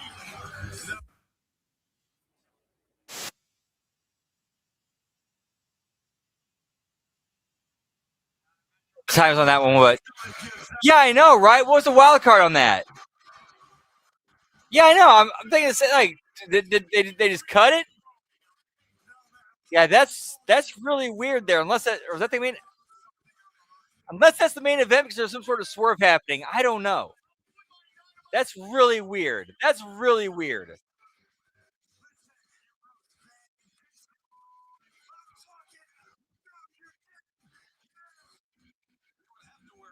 Whoop, whoop.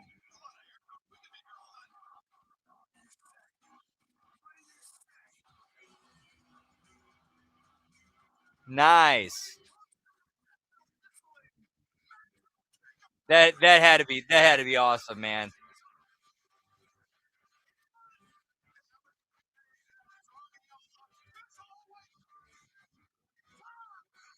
No, she didn't. She did not. No, her partner Hater did in the 4-way. It is possible. It is possible. No, I double checked. It was not on the pre-show.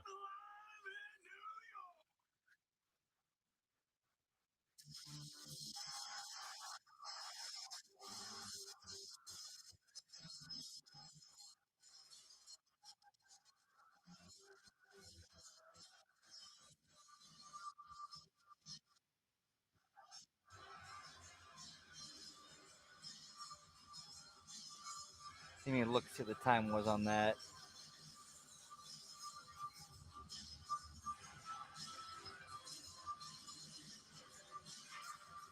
Yeah, .net doesn't have a time up yet.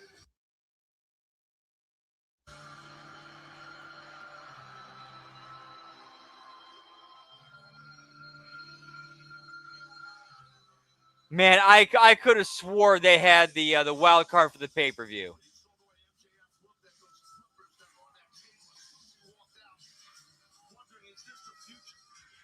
All right. Dude, we might be seeing a Mandela effect in real time, pal.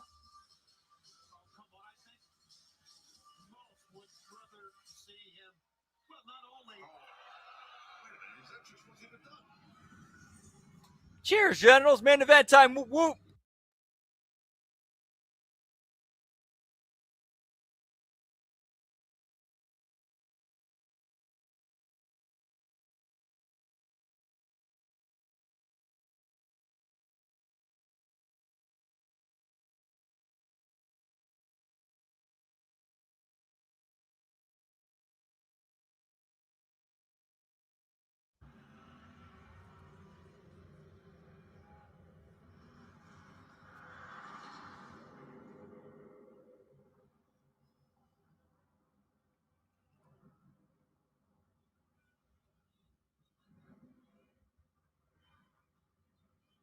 Gotcha. Okay, thank you, Final Boss.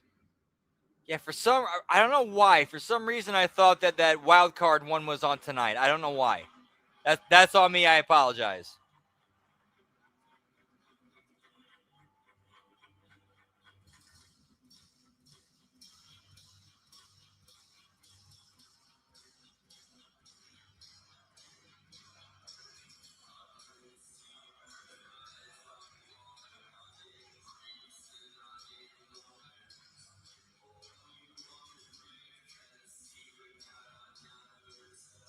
Okay, I think this is 9. Is this 9 or 10 belts? If I'm wrong, please correct me.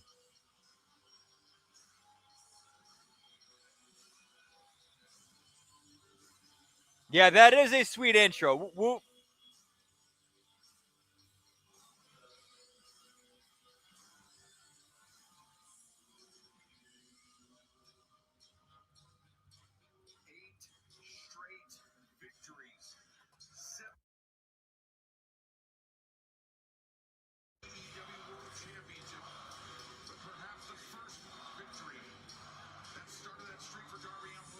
Yeah, that is kind of a thing.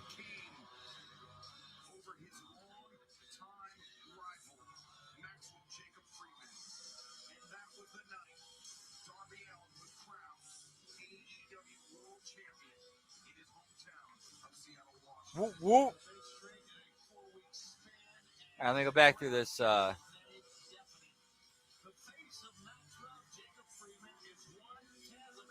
go back to this recap, and I'll be able to find out.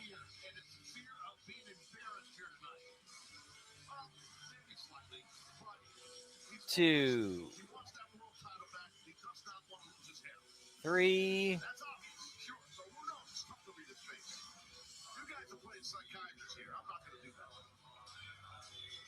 4, 5, 6.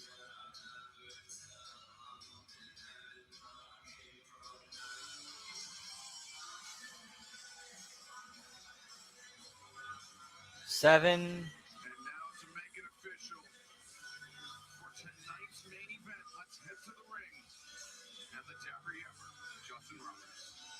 Eight.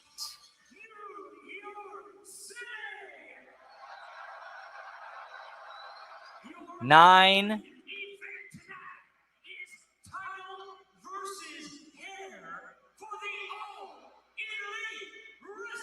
Okay. Actually, I think it might be 10 or 11. We actually might be at 11. We might be at 11. Yeah, I saw the trios titles, but I didn't see. Did Orange Cassidy have his out though? I didn't see Orange's. I don't remember seeing Orange's. I saw Kyle and Roddy's. I don't remember seeing Orange's.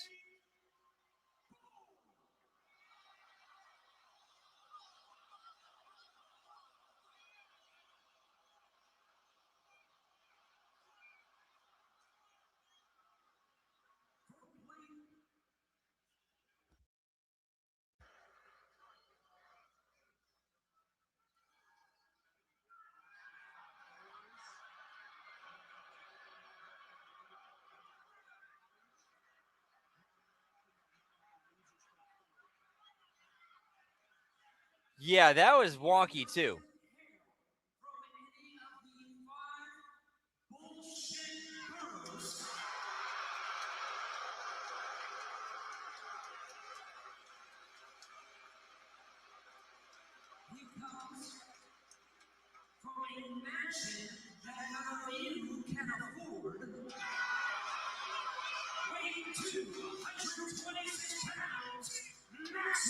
Whoop whoop.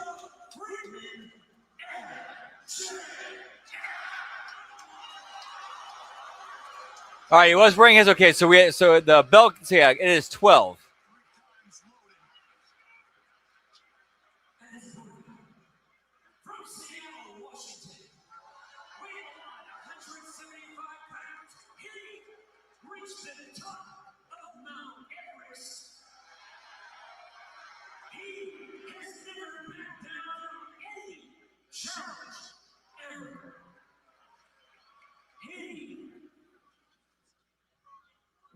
And again, as always, it's Price is Right rules, closest to without going over. And I'm not sure if anybody had anything in between, anything from 10 to 12.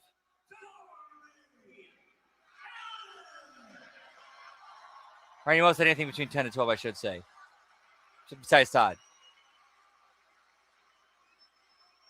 And if I'm wrong, please correct me.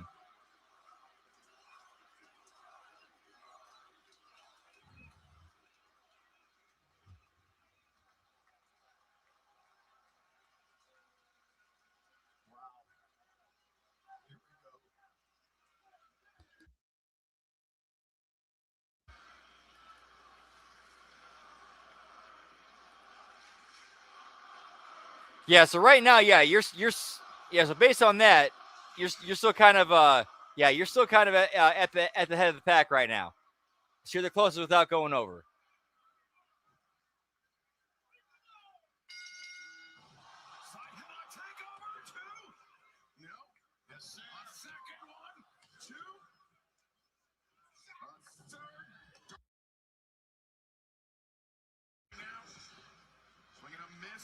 Challenger MJF spills to the outside. Darby. Watch out. Lining up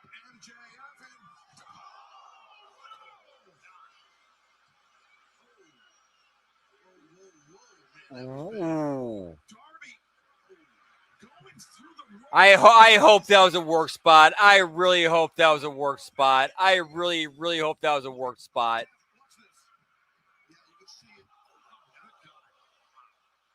Okay, it looks like it was. Okay, cool.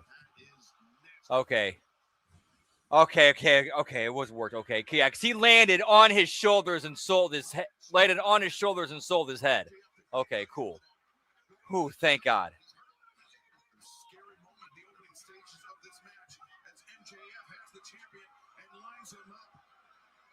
Yes, sir. Whoop, whoop. Not really, no.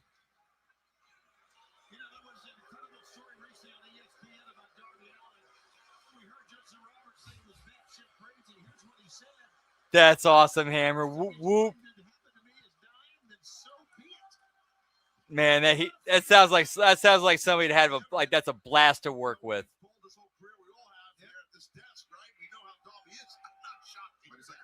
MJF lining Darby up for a heat seeker. MJF began his second reign as world champion. The cutter, the float over, the pinfall attempt, and Darby kicking out MJF, biting the face of the champion. Darby has wrestled his whole career by just taking chance after chance after chance. It's amazing. He's an amazing athlete, amazing daredevil. All right, let me go back and double check. Hopefully I can find it. At the beginning of this match, taking that chance too quick. And this rivalry between MJF and Darby Allin goes all the way back to 2019, the very earliest days of All Elite Wrestling. MJF believed that he was the pillar, the foundation that this company would be built on as a young star. And he, the same area that he landed on, Darby did on the outside of the ring. You had 12. You had 12 in a Monet return. Lab Rat. He resented the fact that Darby Allin came in and other people. Darby Allin is a foundational member of All Elite Wrestling. MJF resented Darby Allin ever since that. And he has sought to humiliate Nice. Whoop, whoop. at every turn. We saw the side headlock takeover in the very early stages of this match, Taz. That goes back to when MJF tried to humiliate Darby by saying Darby didn't know how to wrestle. He was just a glorified stuntman. He was just landing early in the match. Yeah, it does kind of. Yeah, he kind of seemed like a babyface vamp. I can see that. No, Todd, you're still in the lead. You are still in the lead right now. It's 11.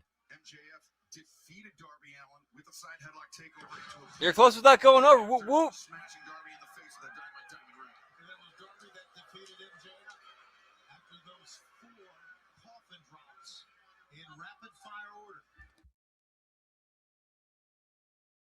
MJF. MJF's wrestled a pretty darn good match here early, guys. Maybe thinking that avalanche tombstone, but Darby kicked the feet, disrupted the balance of MJF, and now Darby hammering down with the elbows. Yep, Sabu got it. He absolutely got it. Darby Brilliant. now off the The only problem was like he realized, oh shit, I'm stuck doing this hardcore set stuff on fire table spots because that's what people expect now. We're just trying to get some feeling back in his body. Yeah, Lord knows what his spine feels like. If some of his fingers or his toes or his legs have some numbness in it, because that can and will happen, especially after what he's gone through. Yeah, it's 11. Let me go. Let me double check. Let me go back and double check just to be sure.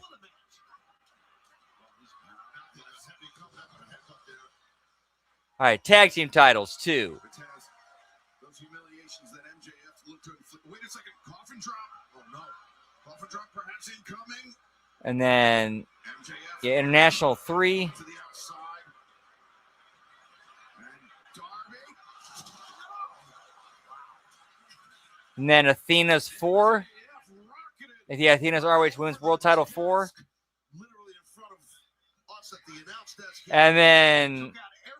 And then 8 with Moxley versus O'Reilly with his title, the Continental Championship, and all 3 trios belts. That's 8.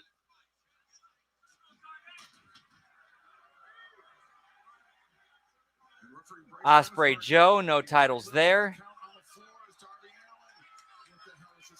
Swerve and Bandito, that's 9 with the ROH World Title. Thekla versus in the 4-way, that's 10.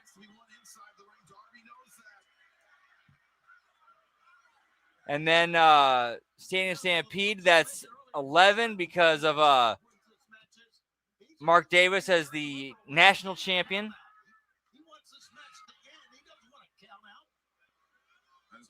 And then, did I say 10 or hang on?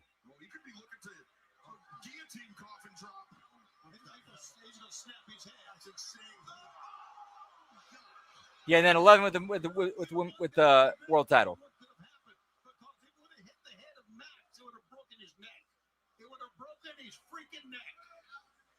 Well, speaking of broken, there's a really good chance the back of Darby is broken. Look at that landing. 7 consecutive defenses of the AEW World Championship. Tommaso Ciampa, Brody King, Kevin Knight, Pac, Kenosuke Takeshita, Sammy Guevara, and Speedball Mike Bailey. Darby. And he got it. I mean, Sabu was so good. He got it. Like he totally got it. Hey, give me a 4-way, pal. All right, let me just go over the count one more time, just so I'm sure of this. All right, 2, 3,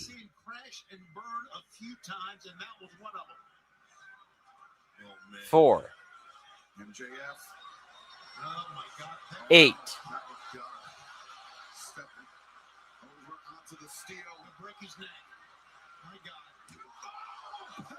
9,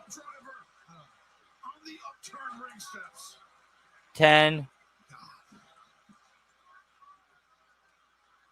11. No, actually, it is 12. It actually is 12. Shit. Yep, it actually is 12. My bad. It is 12. Lab Rat actually is the winner tonight. I completely miscounted. I fucked up. I apologize. I own up to that. That's on me. That's my bad. Lab Rat actually is the winner. But unfortunately, the side bet of the Monet return does not cash in. You know him.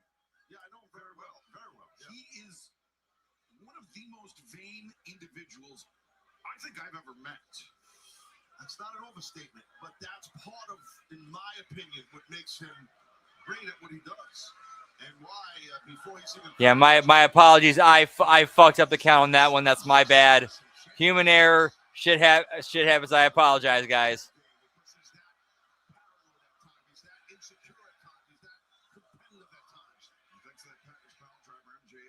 Now with a very clear opportunity to become a 3-time world champion at 30 years of age. Only 7 men have done it before him, and that history is not lost on MJF. Takes the side headlock. Darby sends MJ up. Into the Darby side headlock. Smokes his head. That was for me. Payback for what happened during the buy-in. Good for Darby. The referee never saw it. And Darby, such a sneak, shortcut artist. I've had my issues with him in the past. Shortcut artist. He's never used a dynamite diamond ring, has he? Allen await the challenger. Darby charges in. MJF though answers the back elbow. Cheers, Generals. Whoop whoop. Slow after that.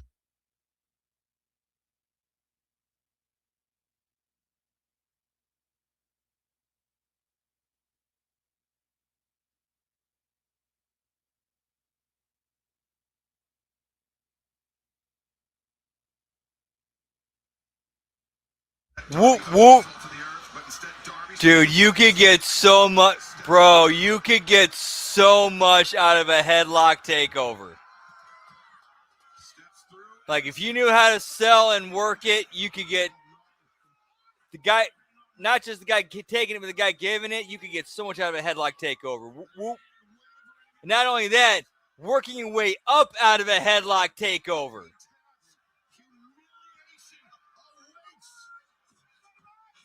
Like working the headlock takeover, and then that baby face fire up. You're working the, you're fighting up. Right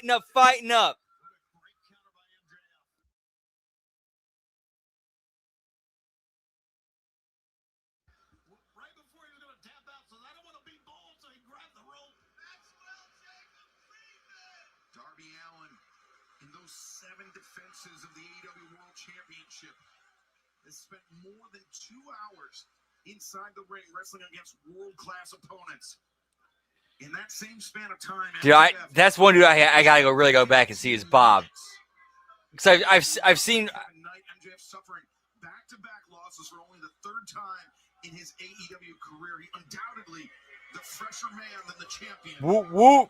And now another heat seeker. Darby was ready for it. Darby going for. Darby. Wait, Darby got a Scorpion Death Drop. He got that Scorpion Death Drop, but doesn't he have enough to get the cover and get the win? I don't know. I don't know if he's gonna be able to get it on this one. He's got to move. He's got to get that cover. He's got to get that cover if he wants that win. Come on, Darby, get that cover. You can see it on his body. You can see the way he moves. And Taz, you mentioned your history with Darby Allin. There is no. I don't know if he's gonna get it on this one. Seemingly superhuman. Seems like he's gonna just kind of just buy some time and get himself to catch his breath and recover.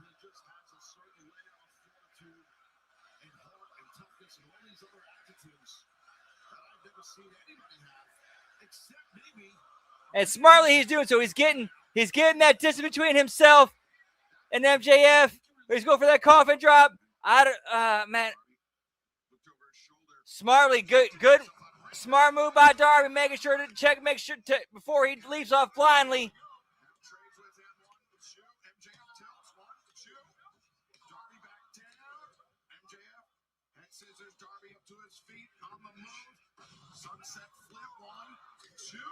Now we're seeing them trading pins, trading holds, trying to catch that quick win, trying to catch that flash pin. Because right now, every single pin counts. We are coming down to the wire.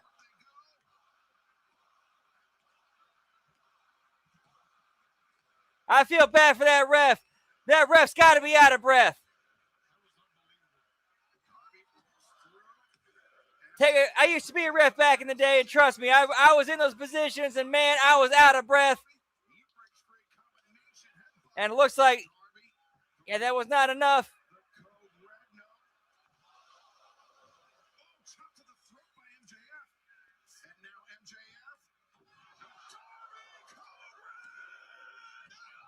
Almost had him. That was so close. Right now, what Darby needs to do, he needs to catch his breath. He needs to get some distance and plan his next move. But the problem with that is that also gives MJF that same time to do so too. And with how cunning and devious he is that the best move? I think Darby Allin should be right on him. Do not give MJF any chance to be able to recover and think of a plan. 15 people on their feet watching this with bated breath. Near fall after near fall after near fall. Those kickouts will take a ton of energy out of your body. But yeah, they're both just out of it. I think both are just kind of thinking, okay, just regroup and recover. I think that's what both men are thinking right now.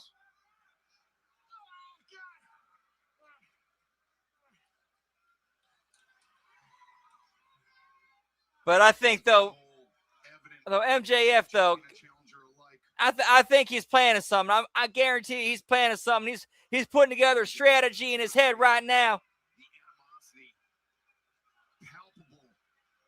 And if I'm MJF, I'm also, and if I'm Darby, I'm planning for that. I'm thinking 3 steps ahead. It's a chess game. It's just hurting both. Each man to pull himself up. Look at that. Oh God. Darby steps through. And Darby is thinking ahead. Darby, at least right now, Darby is winning the battle of wits.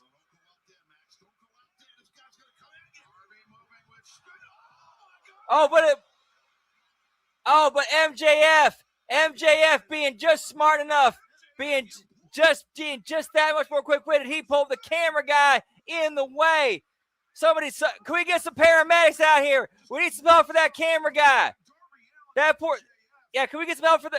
Come on, let's get some help for the camera guy. He's hurt. He's hurt. Damn you, MJF.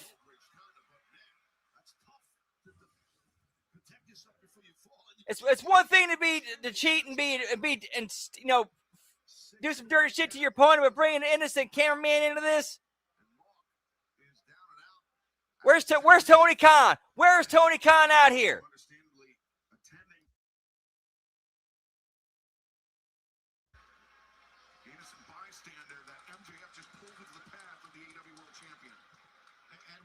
We do need to mention MJF is rolled in the ring.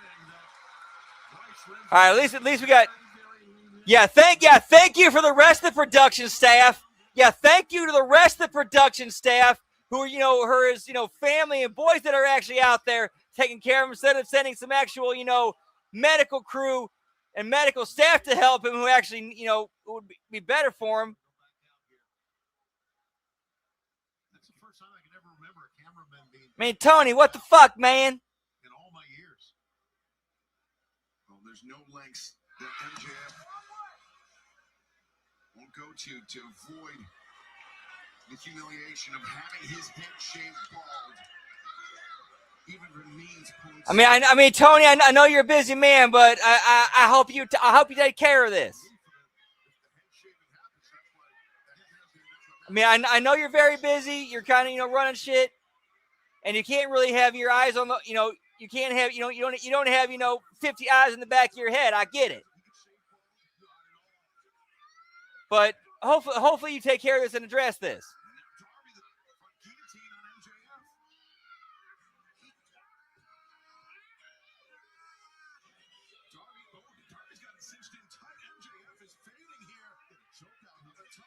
Man, the way they got this barbershop set up, I'm expecting to see some Brutus beefcake here tonight, pal.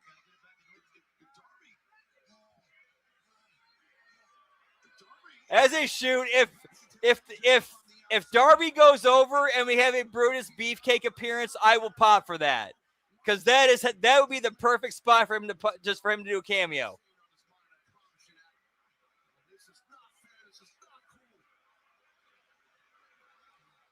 We got Darby sitting on the table. What's Darby thinking? Well, we were talking about scaffold matches earlier tonight. Well, we might have a scaffold dive, pal.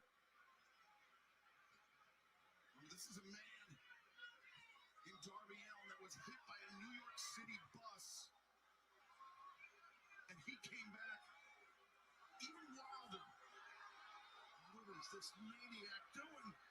We're getting kind of a little bit of scaffold match.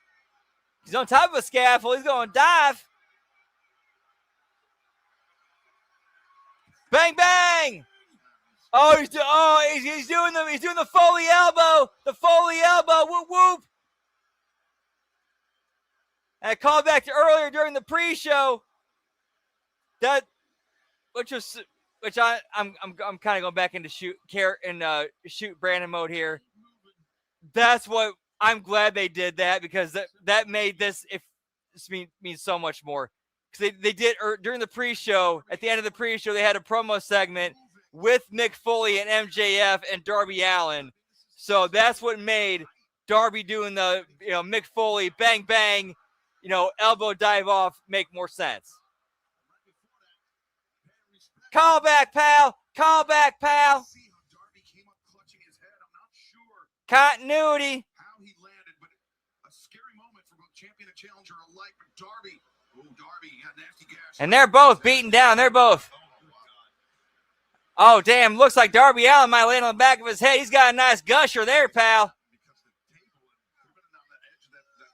think it's what happened on the platform after he hit the table. MJF's done.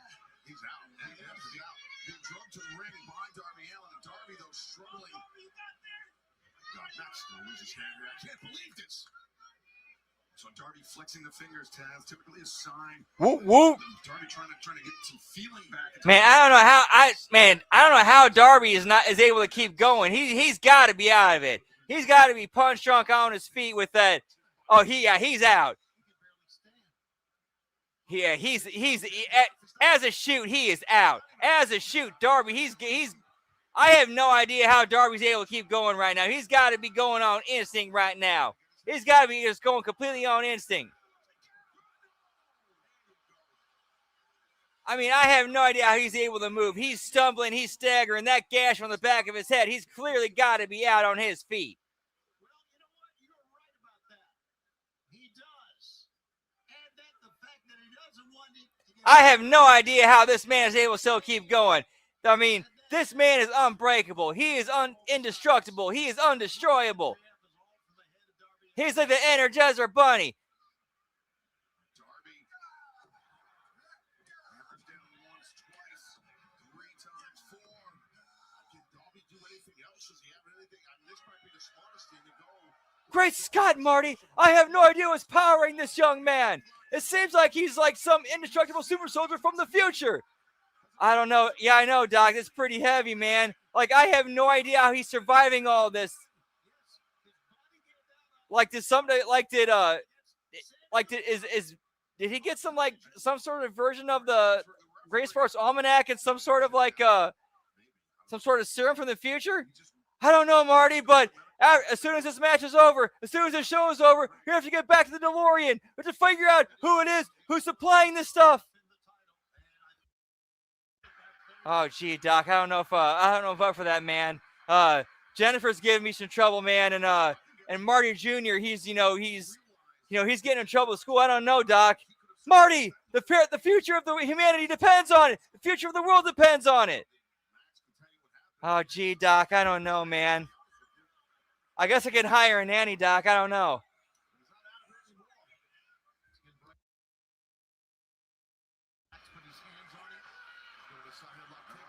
Marty, it's just temporary. When you're done, you dismiss him and give him. You'll have so much more money. You can give him severance pay and you can give him a pension.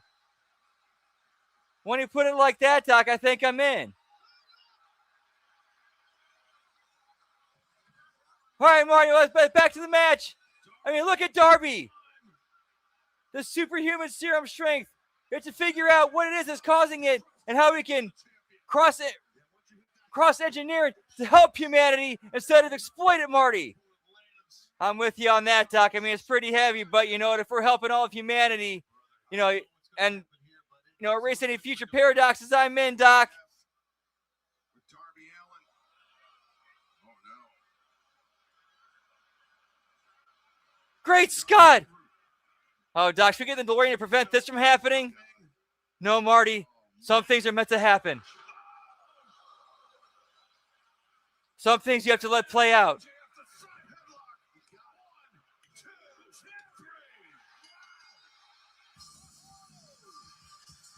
Wow. That was actually perfect timing. That was perfect timing. Holy shit. Holy shit. The heel go as soon as I say sometimes you let things play out, and the heel goes over. Holy shit. Bro. Dude, God authored that. God straight up authored that, man. God straight up authored that. That's why I kind of got chills right now. That's kind of why I got chills right now, man, because I just, like, lived God authoring something through me and through us. That's why I got fucking chills right now, man. I'm sorry. I'm kind of freaking out a little bit right now.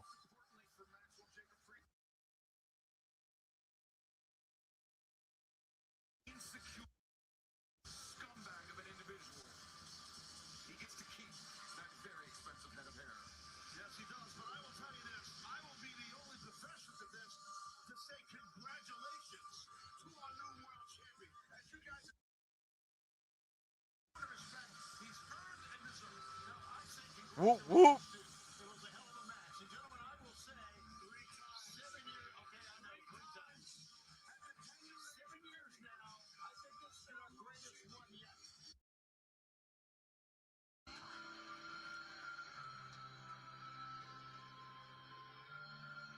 Yeah, looks like that is it for tonight.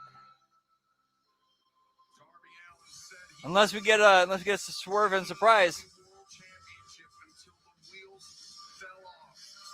And unfortunately for him, they've fallen off on one of the biggest stages that our sport has. Darby has given everything he's had over this past month, and it's finally caught up with him. MJF was a better man tonight. I mean, they could have That's a good point, Todd. Whoop, whoop. physical. I mean, when he hits that off the ropes, that pile driver, a tombstone, I mean, it's done. That avalanche, you're done. You're done. I don't care who you are. That's right. Yep, and this You don't see it like that. and this sets up the this sets up a very good Occam's razor. Sometimes the obvious choice is the best choice. MJF, Osprey, all in. Standing triumphant over Darby Allin. And if you thought MJF was insufferable during his first 2 reigns, They are in Queens, New York.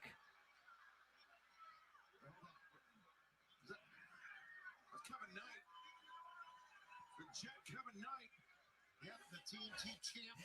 Yeah, if we needed any more proof tonight was that. I guess he felt like Max was to do something devious. Speaking of devious,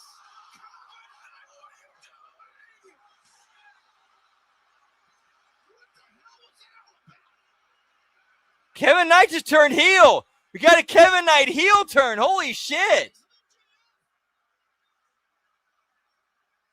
Kevin Knight, the man, that trained under the late Buddy Wayne just like Darby Allin did. The man who gave Darby Allin a pep talk on Wednesday, remember that? What have you done?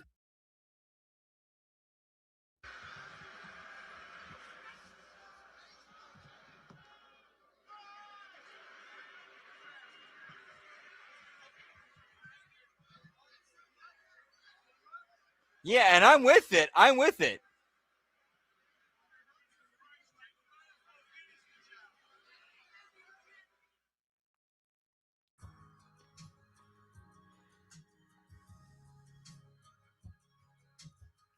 Jet Willie, pal. Whoop, whoop.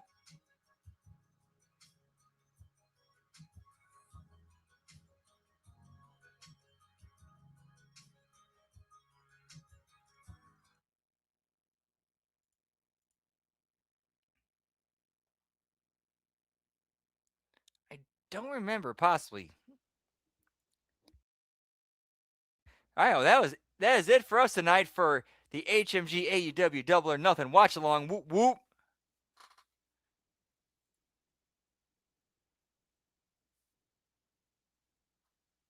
Same here, Todd. Whoop whoop. All righty, thank you guys so much for stopping in and hanging and chilling for tonight. Final bell count tonight is 12.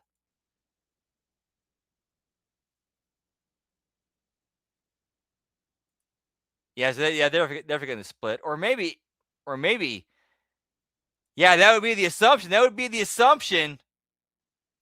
assumption. But you never know. You never know with Tony. Because there are times where he might go. He just might out of pocket decides to go the other way, and he might have Bailey turn with Knight. Who knows? I can see Tony doing that too.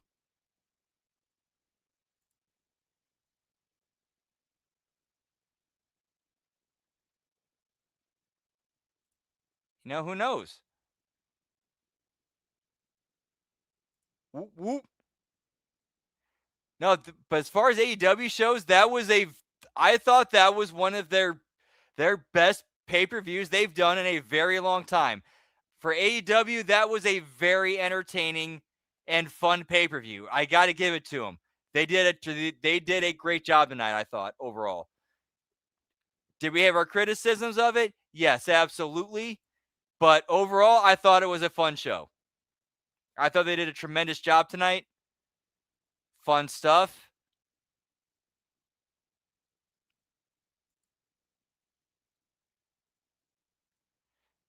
Yeah, the speedball heel turn. Yeah, him joining Kevin Knight. I think that would be better and more entertaining and interesting. I'm with you guys on that. Whoop, whoop.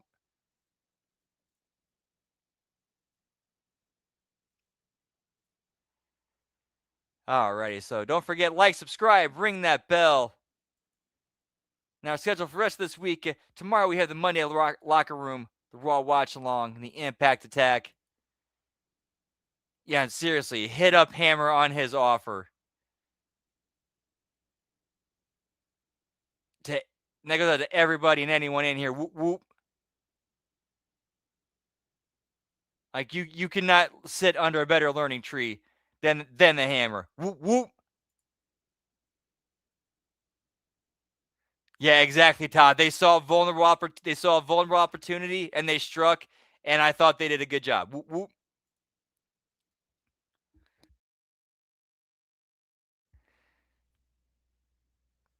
Yeah, that was a good spot. That was a good spot. Exactly, Todd. And I believe AEW did it this month.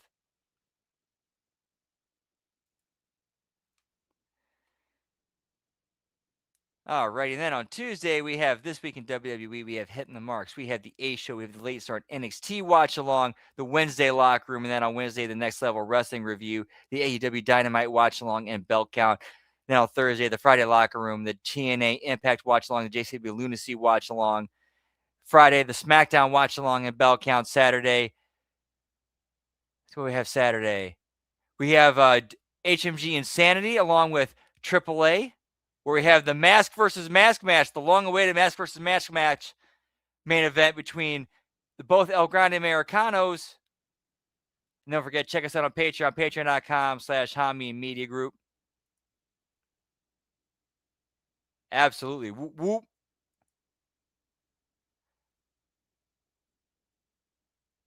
All right, Todd, always good hanging with you, man. Have a great rest of your night. Whoop, whoop. And also don't forget to check out our friends over on YouTube at youtube.com/TheVinceRusso, where they have clips and content. And also that's where they air JCW Backstage Lunacy with Jeff Lane and Mac Davis every Thursday after JCW Lunacy. And also their Patreon at patreon.com/RussoTWC. We get the brand content such as Castrating the Marks, the Raw SmackDown review, Master Shoot Theater, Lions, Tigers, Bears Ahead, and a lot of other great content as well. Whoop, whoop.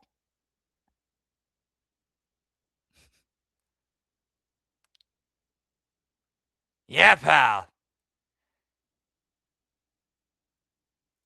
And also, you want to check out JCW Lunacy. That airs every Thursday at youtube.com/psychopathic records, 7 p.m. Eastern, 6 p.m. Central.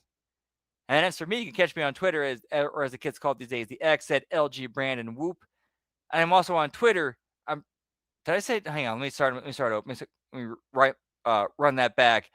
I'm on Twitter, or as the kids call it these days, the X at LG Brandon Whoop. And I'm also on Twitch at twitch.tv/LG Brandon Whoop Whoop, where I'll probably be going not live tonight, unfortunately. It has been a long night. It has been a very, very long weekend. I'm gonna take the time to rest tonight.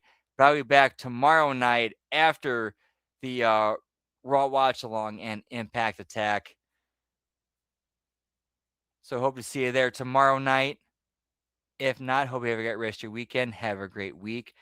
And much love. Whoop, whoop. Take care, y'all. Yeah, pal.